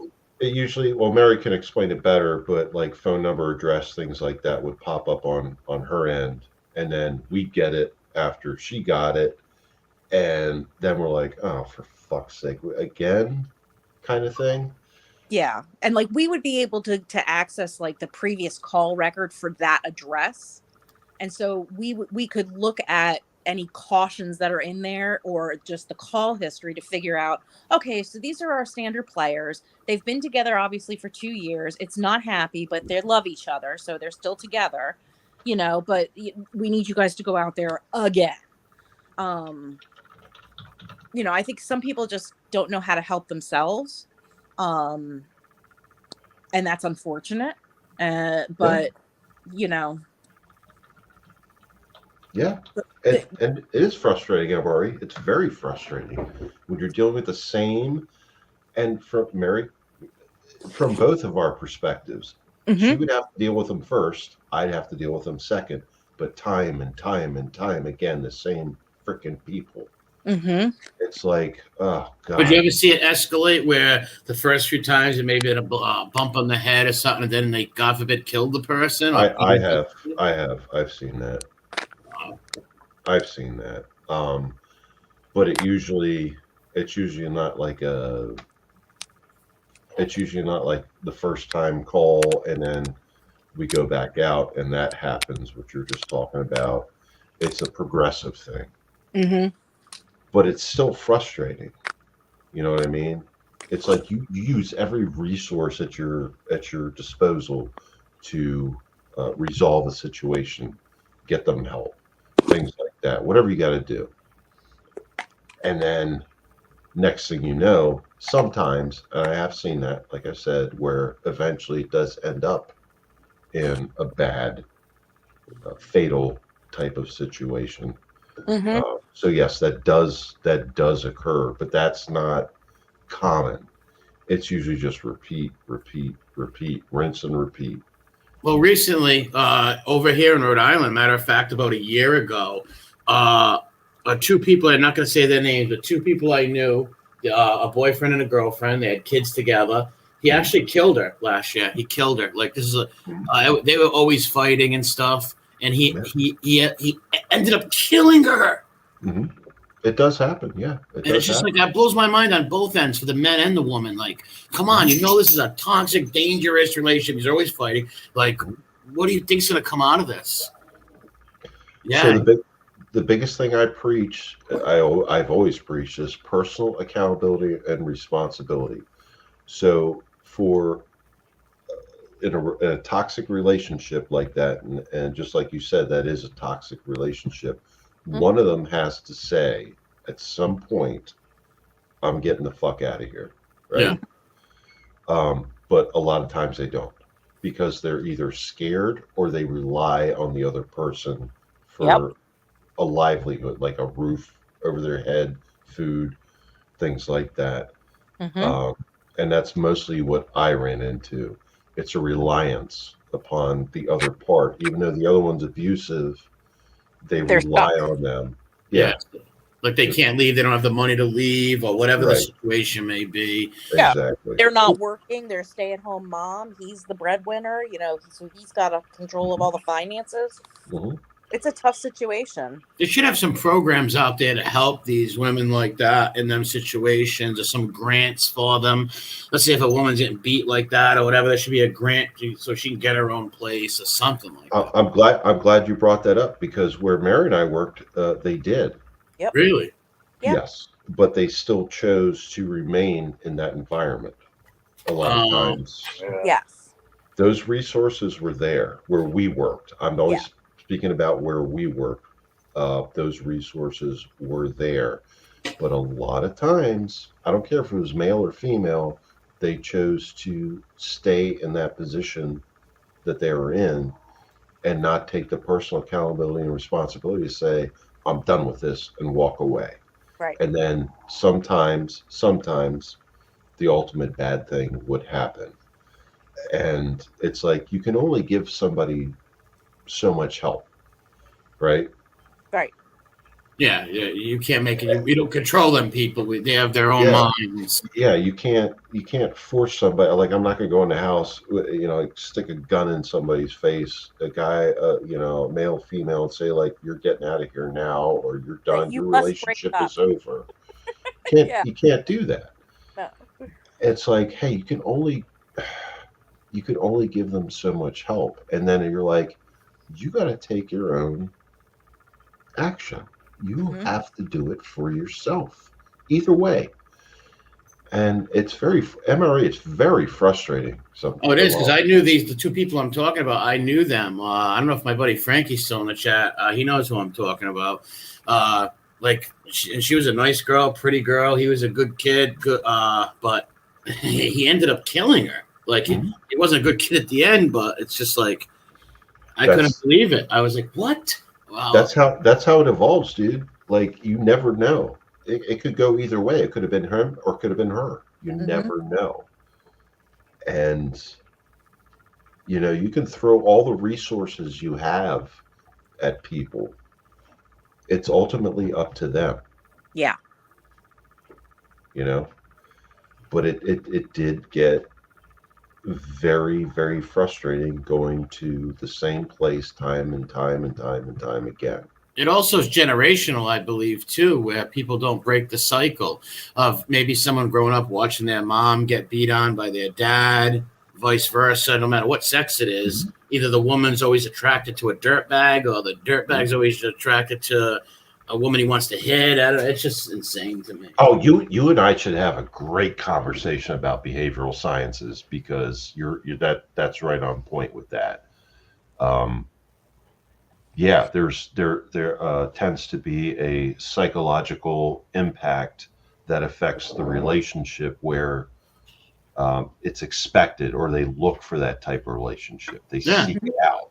And I had friends who watched their moms get beat up, right? And always would say to me when we were little, I would never hit a girl. I would never hit a girl. But as soon as when they get older, they get in a relationship, you find out, I was arrested for a domestic, or he beat his girlfriend till she died. Like, it's like, what the? Yeah, it's crazy. We Or should people go actually. the other way. Or people go the other way, and I know guys who watch their moms get hit who would never hit a girl, But Right. Yeah, it we should seems like do. more We should. follow that. Yeah, we should actually do a collab on behavioral sciences and in this exact same type of context Yeah, that was because cool. people are different and it, yeah, Mary's laughing.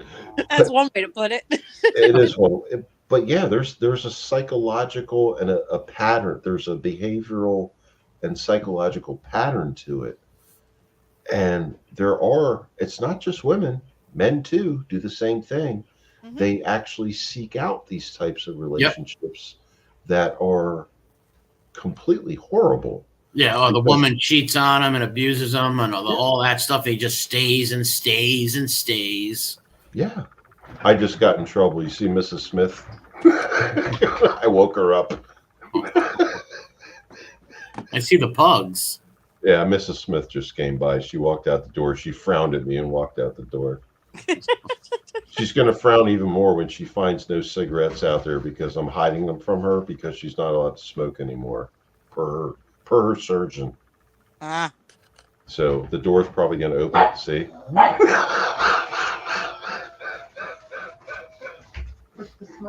You've been smoking in the house. Oh, you want that? Give me 1 second. I'll be back. He comes back with a katana slash on him. Hey, what's up, everybody in the chat? Jerry, Boss Lady, Cheryl, Krumel, Frankie. Yeah, Frank, you know what I'm talking about, right? The last name starts with an M. You know what I'm talking about. Yeah, that was nuts, man. Like, crazy. And he bludgeoned her to death. Like, it was just nuts, man. I just don't and then about maybe 20 years ago, my friend's uncle, he was a guy that hung out with a couple of my uncles and stuff. He was a very serious dude, crazy guy. He ended up shooting his girlfriend and himself, and he murdered himself. He committed suicide. Wow. Yeah. She wanted to leave. He wasn't happy. He shot her, shot himself, and this is a while ago, that one. But yeah, there's always some crazy stuff going on. It's like, oh my God. I wish these people would break that cycle of like, see, I grew up, I never seen my dad hit my mother or nothing like that. Thank God, because hopefully I would learn and not do that. But just some people, and that's normal to them. Yeah. It just becomes like that's the name, like that's all they know. Mm-hmm. It's just like you got to get away from that stuff. It's crazy. Yeah. Yeah. It's a hard cycle to break. That's for sure. How long did you do the dispatch? Were you a police officer also? No, I was a dispatcher, and I also was a volunteer EMT. I did that for 6 years. Yeah, she was pretty, Frank. She was a very pretty girl. Very sad what happened. Yeah, I know. Look what Frank just wrote. He wrote on the walls with her blood. Like, that's how crazy it was. Oh, wow. Yeah, it was a very sad situation. And I believe she did. The thing is, they did break up at the end. She did get away from him at the very end. And he just went there and it ended up slaughtering her like cattle who was sick. Yeah, well, it's the most dangerous time for a woman, or I guess anybody in a domestic violence situation, is when But they more leave. the women, because the men are stronger, so it's more dangerous for the woman. Yes, absolutely. I mean, I think Not every case, but you know what I mean. Some cases, a woman could probably like grab a knife or shoot him, or maybe even beat him up. Who knows? But yeah, have you ever most watched cases- the show Snapped? I mean, it's all about women who lose it. Oh yeah, well, there's some women that get beat for years and then murder the husband, and and then the poor lady's in jail for the rest of her life. Yep. Well, I'm still alive. I didn't get murdered, although I'm probably close to it. Yeah. She went. I told her that you went to bed earlier, fine. And she's like, And like MRA said, it's like I'm lucky. Like my sword's hidden right now. Yeah, that was a cool katana. You got some cool toys and gadgets over there, man. I'll tell you that. A little bit. A little bit. It's fun. It's fun. Like all that camping stuff too, and all that stuff. Like, yeah, yeah. If some World War III ever happened, I'm coming to bunk with you, man. Absolutely. You're more than welcome to. Me and my Just dog. just don't bring Troc. I don't need his. I don't need his. Where is he tonight? I don't. He was on the stream earlier. I don't know where he is now. What was I don't Kim know. on here too? Yeah, it was. This was all Kim's idea from the get go. Yeah, she was on. Right. Yeah, because I seen in the thing. Because as soon as I came home, I went right to bed. I was just feeling terrible, and I woke up at like I don't know, like 3:30 in the morning, something like that. And I checked this, and I seen that you and Kim's good people, Mhm. good person, Kim. Yep. Yeah, I seen you around. I was like, oh, and then I tried to go back to bed. I didn't. I said, let me click on and see what they're talking about. Mhm. Yeah, I drank a bunch of water. it was supposed to be a Q&A. Like it was basically her idea. She's like, well, go live. And I'm like, I've always wanted to do a Q&A. And she's like, well, do it and have me on and we'll do it. So we did that. We started doing it and it just evolved. You know what I mean? It just evolved. I mean, you know how it goes. Yeah. But yeah, it just evolved. And here we are now. How many hours later? 4. Yeah, at least.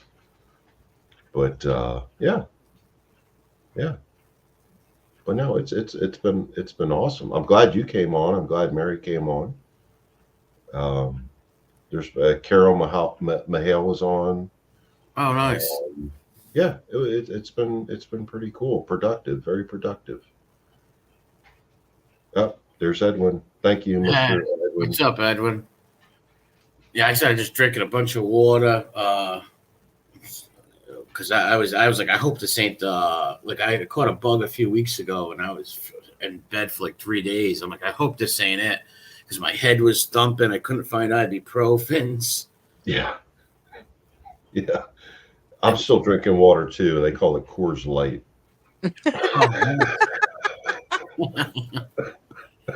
I just got regular Poland Springs. Why do they call it Poland Springs? It's not from Poland. It's from like New Hampshire. Why do they call it Deer Park? You know, like you get Deer Park water. Is that like a bunch of deer hanging around? It's like Deer Park water. Like there's just a bunch of deer. Does that mean they're like shitting and pissing it? Like, oh, they're drinking out of the water. Yeah, I'm like, I don't want that. Drink with the deers. Like running with the bulls in Spain. It's drinking with the deers. Oh yeah, drinking with the deer. Say hi. Hello. Hi, Miss Smith. He said hi. She's like, fuck you, you woke me up. Is that a helmet on the thing over there? That's the American, yeah. That's a Vietnam era one. Yeah. Oh, the Nam ones. I had a Nam one for a while. A nice Nam helmet. My friend's uncle was in which was it? What, the National Guard? Mm-hmm. And he passed away. And my friend's like, you want this stuff? Because he's not into it. He's like, you want it? I took it. It was like a bunch of like a backpack and a bunch of stuff like that a long time ago. So in the liner, there's actually still the name of the soldier. I can't remember the rank, but it's still like a very weak ink writing. Oh, you can't make his name out, as you're saying. Not completely, but it's still there. The liner's still there, and but yeah, Nam era. I had a couple of WW2 US helmets with the names inside and stuff like that years ago. I would sell them and trade them and things. Yeah. I made that video. Well, you've seen it, obviously, but I made the video of the World War II stuff my grandfather brought back. Yeah, that was cool. And I still have all that. The museum that I offered it to, they were like, yeah, cool, cool, cool, and then never followed through with it. And I don't want to sell it, you know. Or just Um, pass it on or something like that. Stay on yeah, the museum track. They're very that's short. They're that's very short staffed, and there aren't a lot of people that work in that field. mhm. Um, so because of funding and all of that stuff. So just Mhm. keep after them. If they were interested, you just have to talk to the right person, and they'll take it all. So the one I was, and MRE, you'll probably appreciate it, Gettysburg Museum of History, Mm-hmm. Oh, okay. and they have a lot of World War II. Well, besides Civil War stuff, they have a lot of World War II stuff from Major Dick Winters. Oh, Dick Winters, yes, yes, Band of Brothers, yeah. Uh-huh. Yep. And a lot of that group's that unit's items. Gotcha. They have a lot of that Because those there. guys went to D-Day to Berlin. Hmm. Those guys. Hmm. Yeah, That's a good. I think they got off at Omaha Beach or Utah. Which one was? I think Omaha. I can't remember, but Yeah, it was Omaha. they have a lot. They have Major Dick Winters stuff there, like Wow. his uniforms and letters, medals, photos, like things like. I've And had they, diaries. I've had W guys. I had Japanese. I had a couple of Canadian, American, and German diaries from the wars from World War II. I had some. I collected some real high tech WW2 stuff Mhm. back in the old days. Yeah, Diaries. Like I even had I had this one person translate one of these Japanese diaries for me. It was a Japanese soldier. It was pretty. It was pretty nuts. Pretty cool Did, stuff. That's did I pretty cool. did I tell you about the grenade story? No. All right. So my grandfather, Colonel E. Russell Kennedy, he was in Berlin at the end of World War II, who I got all this stuff from. Right. When I was a kid, and I mean kid, like I was young, like not even a teenager, kid kind of thing. He's like, here. He hands me a hand grenade, and I still have it. I still have it, and I think I put it in the video. Yeah, I've seen that. Yeah, is that thing live? That's what I'm getting to. So here you go, kid. I'm like, oh, thanks. So the thing sat on a shelf for fucking years and years and years. So one day, one of my buddies and I are screwing around at the house, and I grab it, and I'm like, let's go test this out. I'm like, I had no idea what a grenade was or capable of doing. So we went out in our front yard, me and my buddy Paul, and we're standing in front of my parents' house. I pulled the pin and I threw it. And as soon as I threw it, it went pop, and like smoke came out of it. Oh, jeez. Oh, it was one of the smoke ones. No, It just didn't No. have the thing no more. It just was dead. Yeah, it didn't the have. Yeah, yeah. the fuse from World War II was still in it, but there was no explosive powder in it. You could see it had the base in it that you unscrew, right, to empty out or put in the explosive charge. My grandfather left a live fuse in it, but took out the explosive, thank God, but gave it to a kid with a live fuse in it. And it Yeah, just, well, you couldn't have got hurt with it because there's nothing in it. So.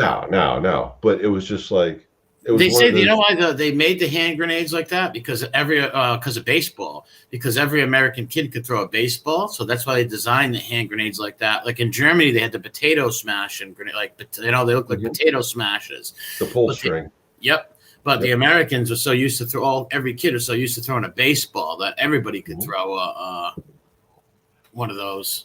Mhm. And the Americans came up with, I think it was 3 different styles. You had the baseball, the pineapple, and Yeah. I forget the third one. But yeah, but you're right. They just so it would fit in your hand. Yeah. You could hold it to your chest, pull the pin, and throw it like a baseball. Yeah, they're powerful too. Yeah, anybody, I would want one of them going off, man, in front of me. You get hit with shrapnel, you'd be all done. Yeah. Oh, the third one's lemon. So, yeah. So the third one's lemon. Well, So, one of my friend's dads was a tunnel rat during Vietnam. oh, screw that. Oof. Yeah, he had to go in them tunnels with those little flashlights in a 45. Mm-hmm. Yep, Oh, and he survived the war.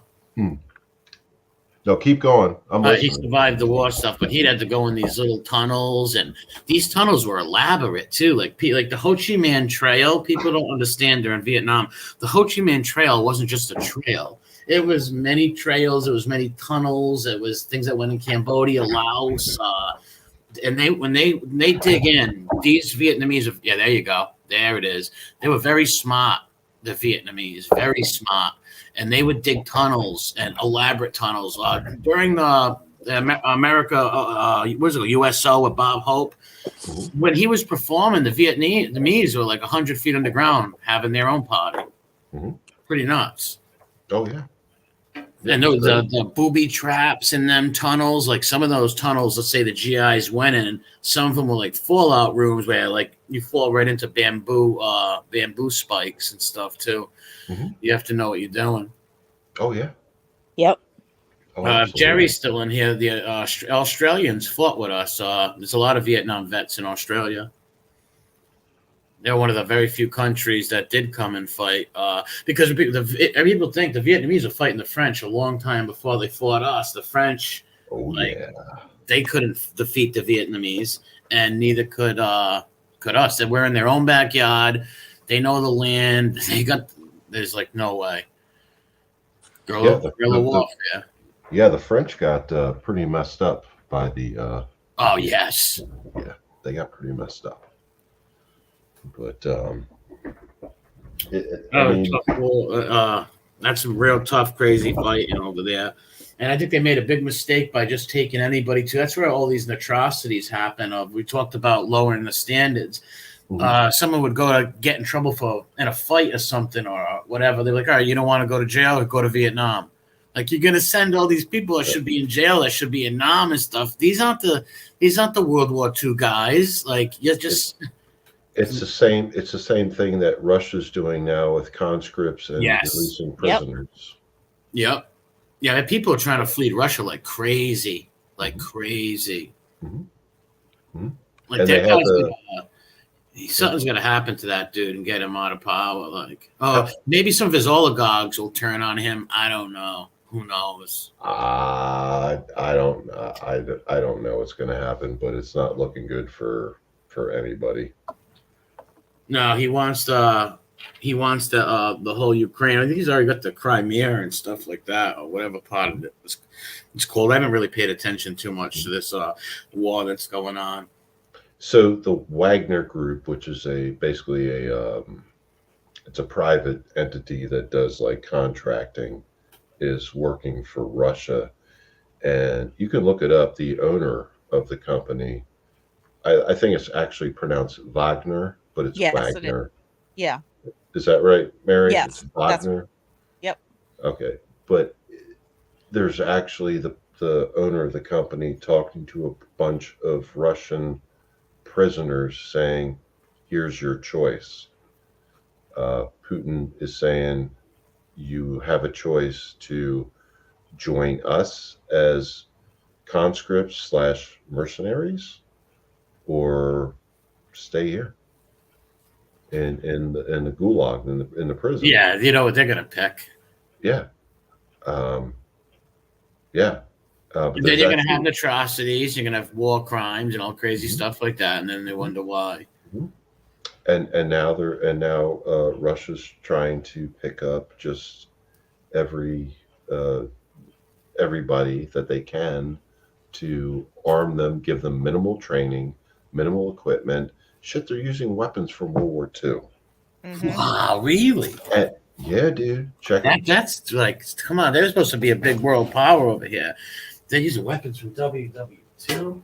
They are. They are in Ukraine, and they're being scooped up and illy trained, illy equipped, and sent off into battle into Ukraine.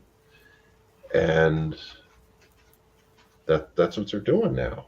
I mean, it's like we all thought Russia's this huge force and well trained, well equipped uh, power, and they're actually not. They're actually not. Yeah, they have no comparison to us when you think about it. You got to think, when did Putin and them, after Boris Yeltsin went down, Yeltsin put Putin in power because he knew that Putin wouldn't have him arrested. Yeah. So he would protect him after his so-called presidency. It's just nuts. It's crazy. But what was the Air Force general that just said we're going to World War III with China in 2025? I can't remember his name. Shit, I can't remember his name. But they're predicting we'll be in World War III in 2025 is the bottom line. Really? You think that's true? But so I always think all these rich people who run this world, they don't want to nuke each other. They just want to keep making money. So I just always think that these are, I don't know if it's ever really going to happen, but you never know. Who knows? Maybe. I don't know, dude. But I mean, with all the tensions between Russia, China, North Korea, and then the Taiwan thing going on, who knows? Who knows? Well, what was that thing about a balloon? I really didn't pay attention. Oh, the Chinese surveillance balloon. Yeah, not the first. Not the first one to come through. Won't be the last. Well, during World War II, the Japanese sent balloons over the Pacific, and a few of them landed and killed a few people in Oregon, like a farmer. Mm-hmm. So it's not the first times that happened. Yeah, no, it's not the first. Hey, Renee, what's going on? So, MRE, back when you were at the farm, Langley. Yeah. Um, Good years.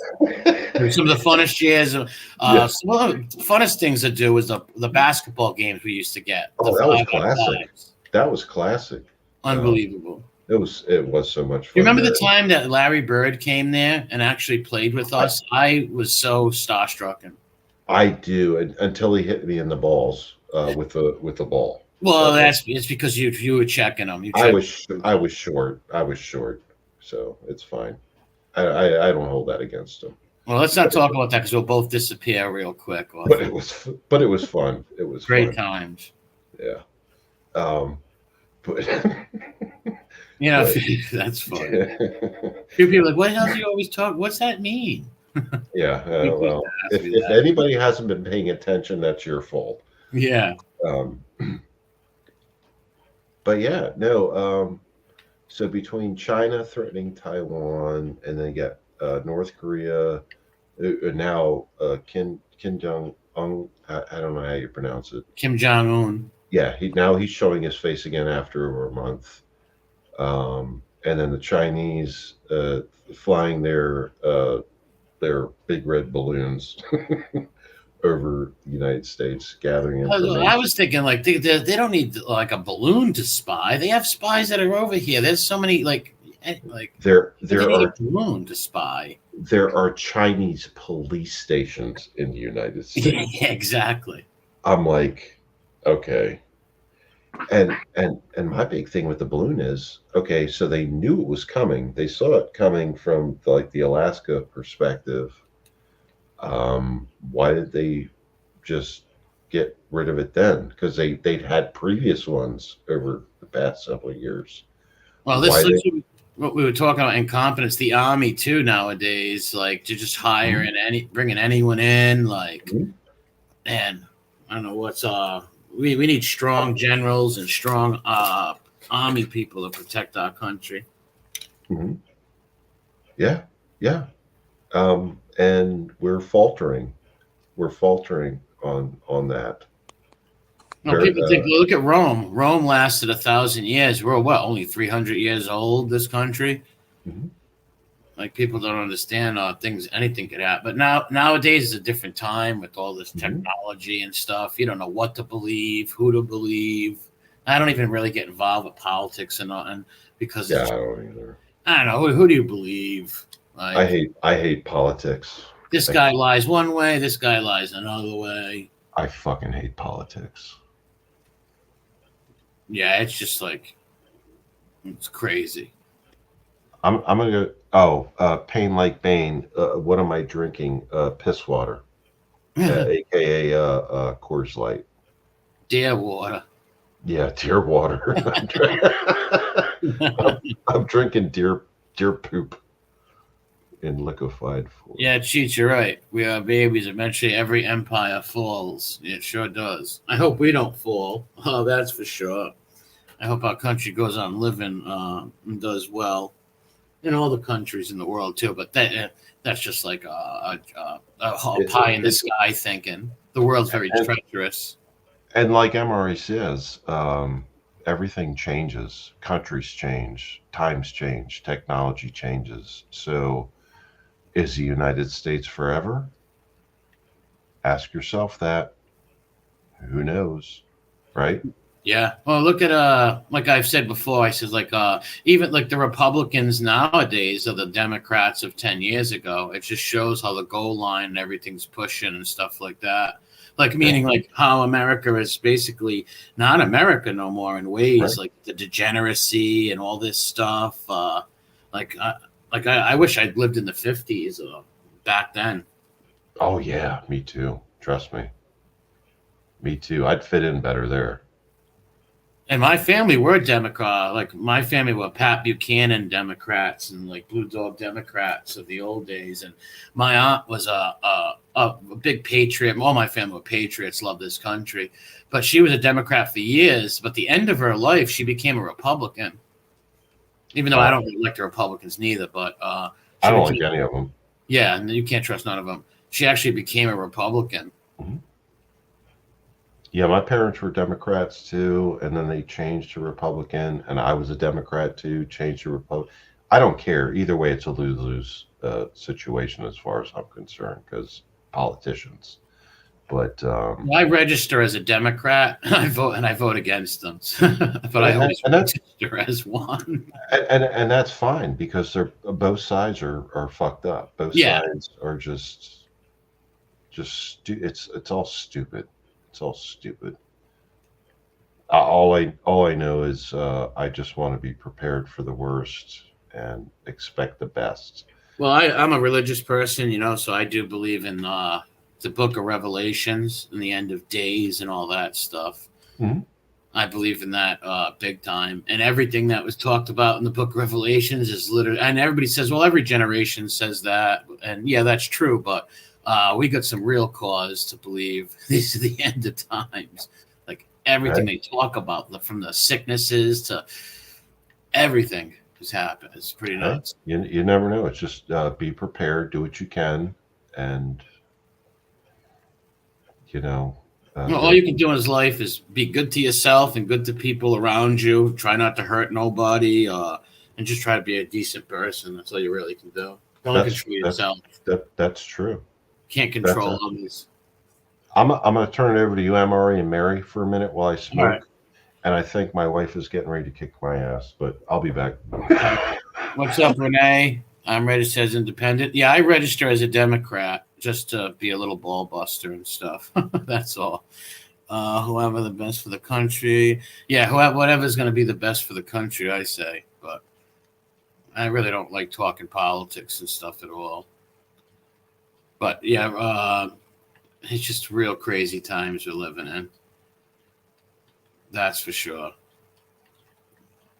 All these wars and stuff. Like I didn't know that they were using World War II weapons over there. Like that's crazy. And giving people the option, oh, you don't want to do 10 years in prison? Well, go fight the Ukrainians. Like, what do you think? What do you think these soldiers are going to do over there? They're going to mistreat people. They're going to hurt. They're going to rape. They're going to kill. Like, it's not the smartest thing to do. But he doesn't care, that nutcase. That guy's been in power for so long, calling himself a prime minister for a few years, then a president for a few years. Yep. Well, he's got a wolf by the ears. That's why. Like he's gonna. If he stepped down, he can't. If he does, he gets prosecuted and run through the ringer, and they would execute him in his own country. So it's just, and that's all they're making, because what they do over there, the pay-to-play system, is illegal in America. They'd all be in jail for corruption if they were over here. They'd all be in jail. It's a pay-to-play system, those oligarchs and stuff like that. I feel bad for like the little kid in Siberia living in the Siberian village, and all of a sudden it's like, you got to go to war. You got to go invade a country. He's like, all I care about is sledding and making snowmen. Not anymore. And I really haven't followed or checked up on none of that stuff. It really don't interest me. Yeah. It puts you in a bad mood. It just not. I really want to pay attention, even though I should, but I don't. It puts you in a bad place. That was interesting stuff you were talking about earlier, Mary. And then you made a lot of sense like that. Like you get these calls, you know what you're dealing with, you know how things go, you know to talk these people down and stuff. Mm-hmm. That must have been pretty nuts doing that for years, getting all these different calls, and especially knowing the people, and you know what's gonna. Was there some people that you've dealt with before, and you knew how to calm down and knew what to say?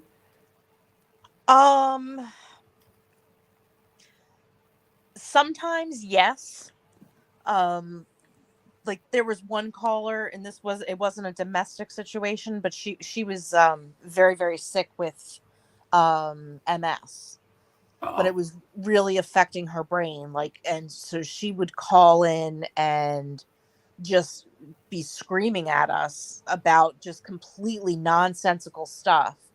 And there was an alert on that address that when she called, we had to contact her husband and let him know that she was calling us again, because basically it was a situation where her caretaker wasn't taking care of her when her husband wasn't there. So she would just kind of completely lose it, and she'd call 911, and she was, paranoid and seeing things. And it was a really, really sad situation. But because we talked to her so often, we never really calmed her down, but we were able to at least get her to start thinking a little bit more clearly. She would always hang up on us. It was, but there was no need for us to send the police because there really wasn't anything going on. Gotcha. So. What about cranks? Did you get a lot of people that would prank yous or try to like send yous to places that weren't, things like that? That nothing's really going on? We had a guy that would call in, and we called him Nipple Man. What? Yeah. Oh, He became a serial 911 caller. He ended up getting arrested and thrown in jail because of it. But yeah, he would it was just very, very sexual nature of his calls, and he was like obsessed with nipples. What a creep. Hence the reason we called him Nipple Man. So yeah, there's always the kind. Working with the police department. Was his name Doug? No. No, I didn't. It was front row seats to the greatest show on earth. There's nothing better. So he had a sickness then. It was definitely a sickness, right? Because there was definitely something wrong with him for sure. Was he calling from a payphone? Or his house? No, I don't remember. I know that he wasn't calling from his house because it took us a while to find him. I think he was calling from payphones, and like we ended up being able to. The police were able to, kind of make hone in on his location, and then they caught him in the act. I believe is how it ended up happening. Wow. I don't really remember. I don't remember all of those details, but yeah. He's probably. You think he's still doing that today? Oh, who knows? Wow, because that's a sickness that like doesn't come up. What would make someone do that? Like, I don't know. It was bizarre. And we knew if we got one call from him in a night, we were going to get many calls from him in a night. So he would So- call in just to talk sexual to the female dispatchers? Yes. He would Wow. hang up if it was a male that answered the phone. I used to do that too on the radio, but I mean, Yeah, we called that something different though. Frank's laughing in the chat when I said Doug. Yeah, we know a guy like that. Yeah, this guy, he used to live around here. He lives in other states now, but he used to, it's really sick. He used to defecate on people's cars. Oh. I still do that from time to time, just for fun. Yeah, true story though. A guy we knew. He was real nuts. Real nuts. Well, he would do it on his neighbor's benches. He was a sick person. That's hysterical. It's very disturbing. Very disturbing. I don't know where in the world he is today, but yeah, it's just like, I don't know. I think he moved back to Portugal with his family, but he was a crazy dude. Godfather. Yeah, Godfather. Did it make national news? No, I think he might have made local news a few times. Or the Sunrise. That feels like a local paper. Then another guy. Speaking of perverted callers, when I was a little kid, we had this neighbor. They moved away, but we had this neighbor who would call all of his son's friends' mothers and say and talk dirty, and they would hang up on him. Well, he did this for like a year. Eventually, they had it traced, and they found out who the guy was. I felt bad for his son. His son was so embarrassed. It was nuts. Yeah. Yep. I'll never forget that. It was no. We were little kids at the time, but. And we didn't parents weren't telling the kids about it. But some kids did overhear their parents talking at school. And then when they finally traced the calls and it came, and I felt so bad for his son and daughter. Oh my God. They were so embarrassed, these poor kids. Oh, I have no doubt. So embarrassed. Come here, buddy. You want up? Sorry, I got a big pug bugging me. And then we've had serial killers. I don't know if we've had serial killers. Yeah, we did. We had one named William Sarmento. He killed a little kid named Frankie Bonds, and then he killed a little kid named Jason Wolf. We actually went to school with Jason's brother. We knew his cousins. And I went to school with his brother, Larry. And how his brother got kidnapped, the kid Larry always blamed himself because one morning they all got up early. The mother was making a breakfast, and the mother says, "Larry, go down and get the mail." He's like, I don't feel like doing it. Jason, you go get it. Jason goes down to get the mail and never comes back. Very sad stuff happened in 1987. And they found him in a pond, tortured. Yeah, the guy's name was William Sarmento. People can look him up. Frank, you know what I'm talking about. We weren't allowed to leave our yards as little kids when that was going on. It was crazy. They finally found him. I think he hung himself in jail because he was getting tortured. Our local prison in the 80s, our jail was like a gladiator combat school. It was nuts. So this guy was getting tortured in prison. He ended up hanging himself. Yeah. It was pretty crazy. Yeah. I mean, most, well, I can't say most, but a lot of prisons are a training ground. Yeah, like a criminal school. Yeah. Yeah, like a college. Yep. Mm-hmm. Yeah, big time. Sorry, I got an overgrown pug attacking me. Like a serial pooper, Michigan. Serial. Yeah, there's some sick people out there, man. They're really, really sick people. We had this other guy named Christopher Hightower. He lived in Barrington, right near Papa from Frank. You're in the chat. Right near Papa from Barrington, he lived. Papa from Barrington knew him. I used to see that guy at the store all the time. That's what he used to say. He ended up killing the neighbors, killing his neighbors and living in their house and driving their car for a week. And he got pulled over in the same town. This guy was nuts. Christopher Hightower. crazy. Then we had Greg Price. Greg Price was a 13-year-old who killed one woman and then a year later killed another woman and her kids. It was just nuts. 13 years old. Yeah, he was a young kid. He was huge, though. He looked like a 20-year-old man, but he was 13. His name was Craig Price. Yeah, they're out there, dude. They're out there. They are out there for Yeah, sure. Renee had the Night Stalker in his neighborhood. Yeah, the Night Stalker. Richard Ramirez. Richard Ramirez, yes. What a psycho. Mm-hmm. Yeah, that's Papa from Barrington's voice to it, too. I remember that nut. Yep. Yeah, because Papa from Barrington was like, he knew everybody in his town and stuff like that. So he even knew that nut. I just see him at the library. And he ended up killing his neighbors. Like, it was very sad, man. Very sad. Over something minute and stupid, too. Like, they're out there wandering among us, right? Same with serial killers. Why do you think they don't talk about serial killers no more? What do you think these people just stopped?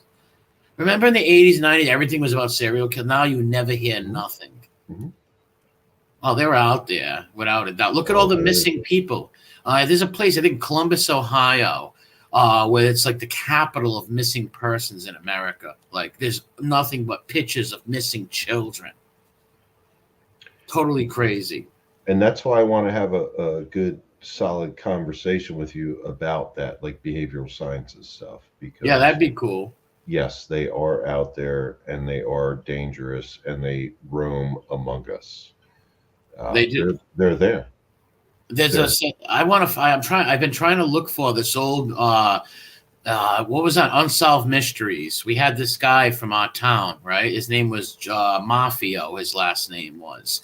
Mm-hmm. And he was accused of killing his wife. I remember we used to go shovel snow as kids, and we would always see his wife's missing picture. She was so pretty, too. Like, she was beautiful. And we would always see her missing picture and everywhere. It was everywhere. And the cops ripped up his yard. They looked for, they couldn't pin it on him. Like, they couldn't get him. They don't know where she was. So about 10 years later, he ends up shooting his girlfriend and himself. So they'll never find where the wife is. Yep, he lived on Hartford Avenue. You remember that, Frank? It's so the way we can get into this another time, but the way they think and the way they act, and the surprising thing, a lot of them are very intelligent. Yeah. Well, he was on Unsolved Mysteries crying, like, you know, and like he looking right at the camera, like, I would never hurt my wife. And you know what? I've been trying to find that episode of Unsolved Mysteries for years. I can't find it.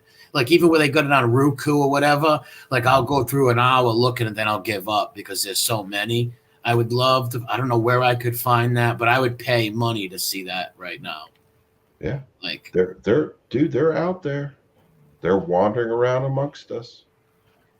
That's why it's amazing why people will take guns away from people. Bad guys are always going to have weapons and guns. Mm-hmm. Like, look where the places would never get broken into and nobody will ever go into someone's home. There's a neighborhood where a bunch of people have firearms to protect themselves. Mm-hmm. They never get victimized. Mm-hmm. It's always these neighborhoods that, people know that they have no weapons or whatever, and they end up going in their houses and killing them. Yeah. And like I said, I really am sorry. I got an anxious pug that wants to go to bed, but they are walking amongst us. No question about it. You know this. I know this. There's these wackos out there that they're basically they're human shells, is the way I see them. It's just trying to figure things out. We know they've done this. Where are they going to go next? Who's going to be the next one? Yeah, where they're going to move to, whatever. Now, what are you going to go to bed? Yeah, I got to. Yeah, you seem tired. I'll let you crash out. Thanks for having me on. No, man. Yeah. No, thank you for coming on. I wish I wasn't sick earlier. I would have been up. I would have been on here talking to everybody. I might go live on my channel and talk about it or something. Who knows? That's cool. No, I appreciate you coming on. But yeah, Always. God bless you and your uh, family, Miss Smith. thank you, sir. All And right. you have a Have good a good night. night and a good day. Bye, Pug. Yeah. See ya. Everyone, thanks for coming on. Thanks for watching, liking, commenting, and subscribing. Thank you to everyone, Kim, Carol, Mary, and MRE. I'll try to do another live soon, probably earlier than this one. But yeah, catch you on the next one. Thank you. See this? This is the one I got to deal with now. Have a good one, everybody.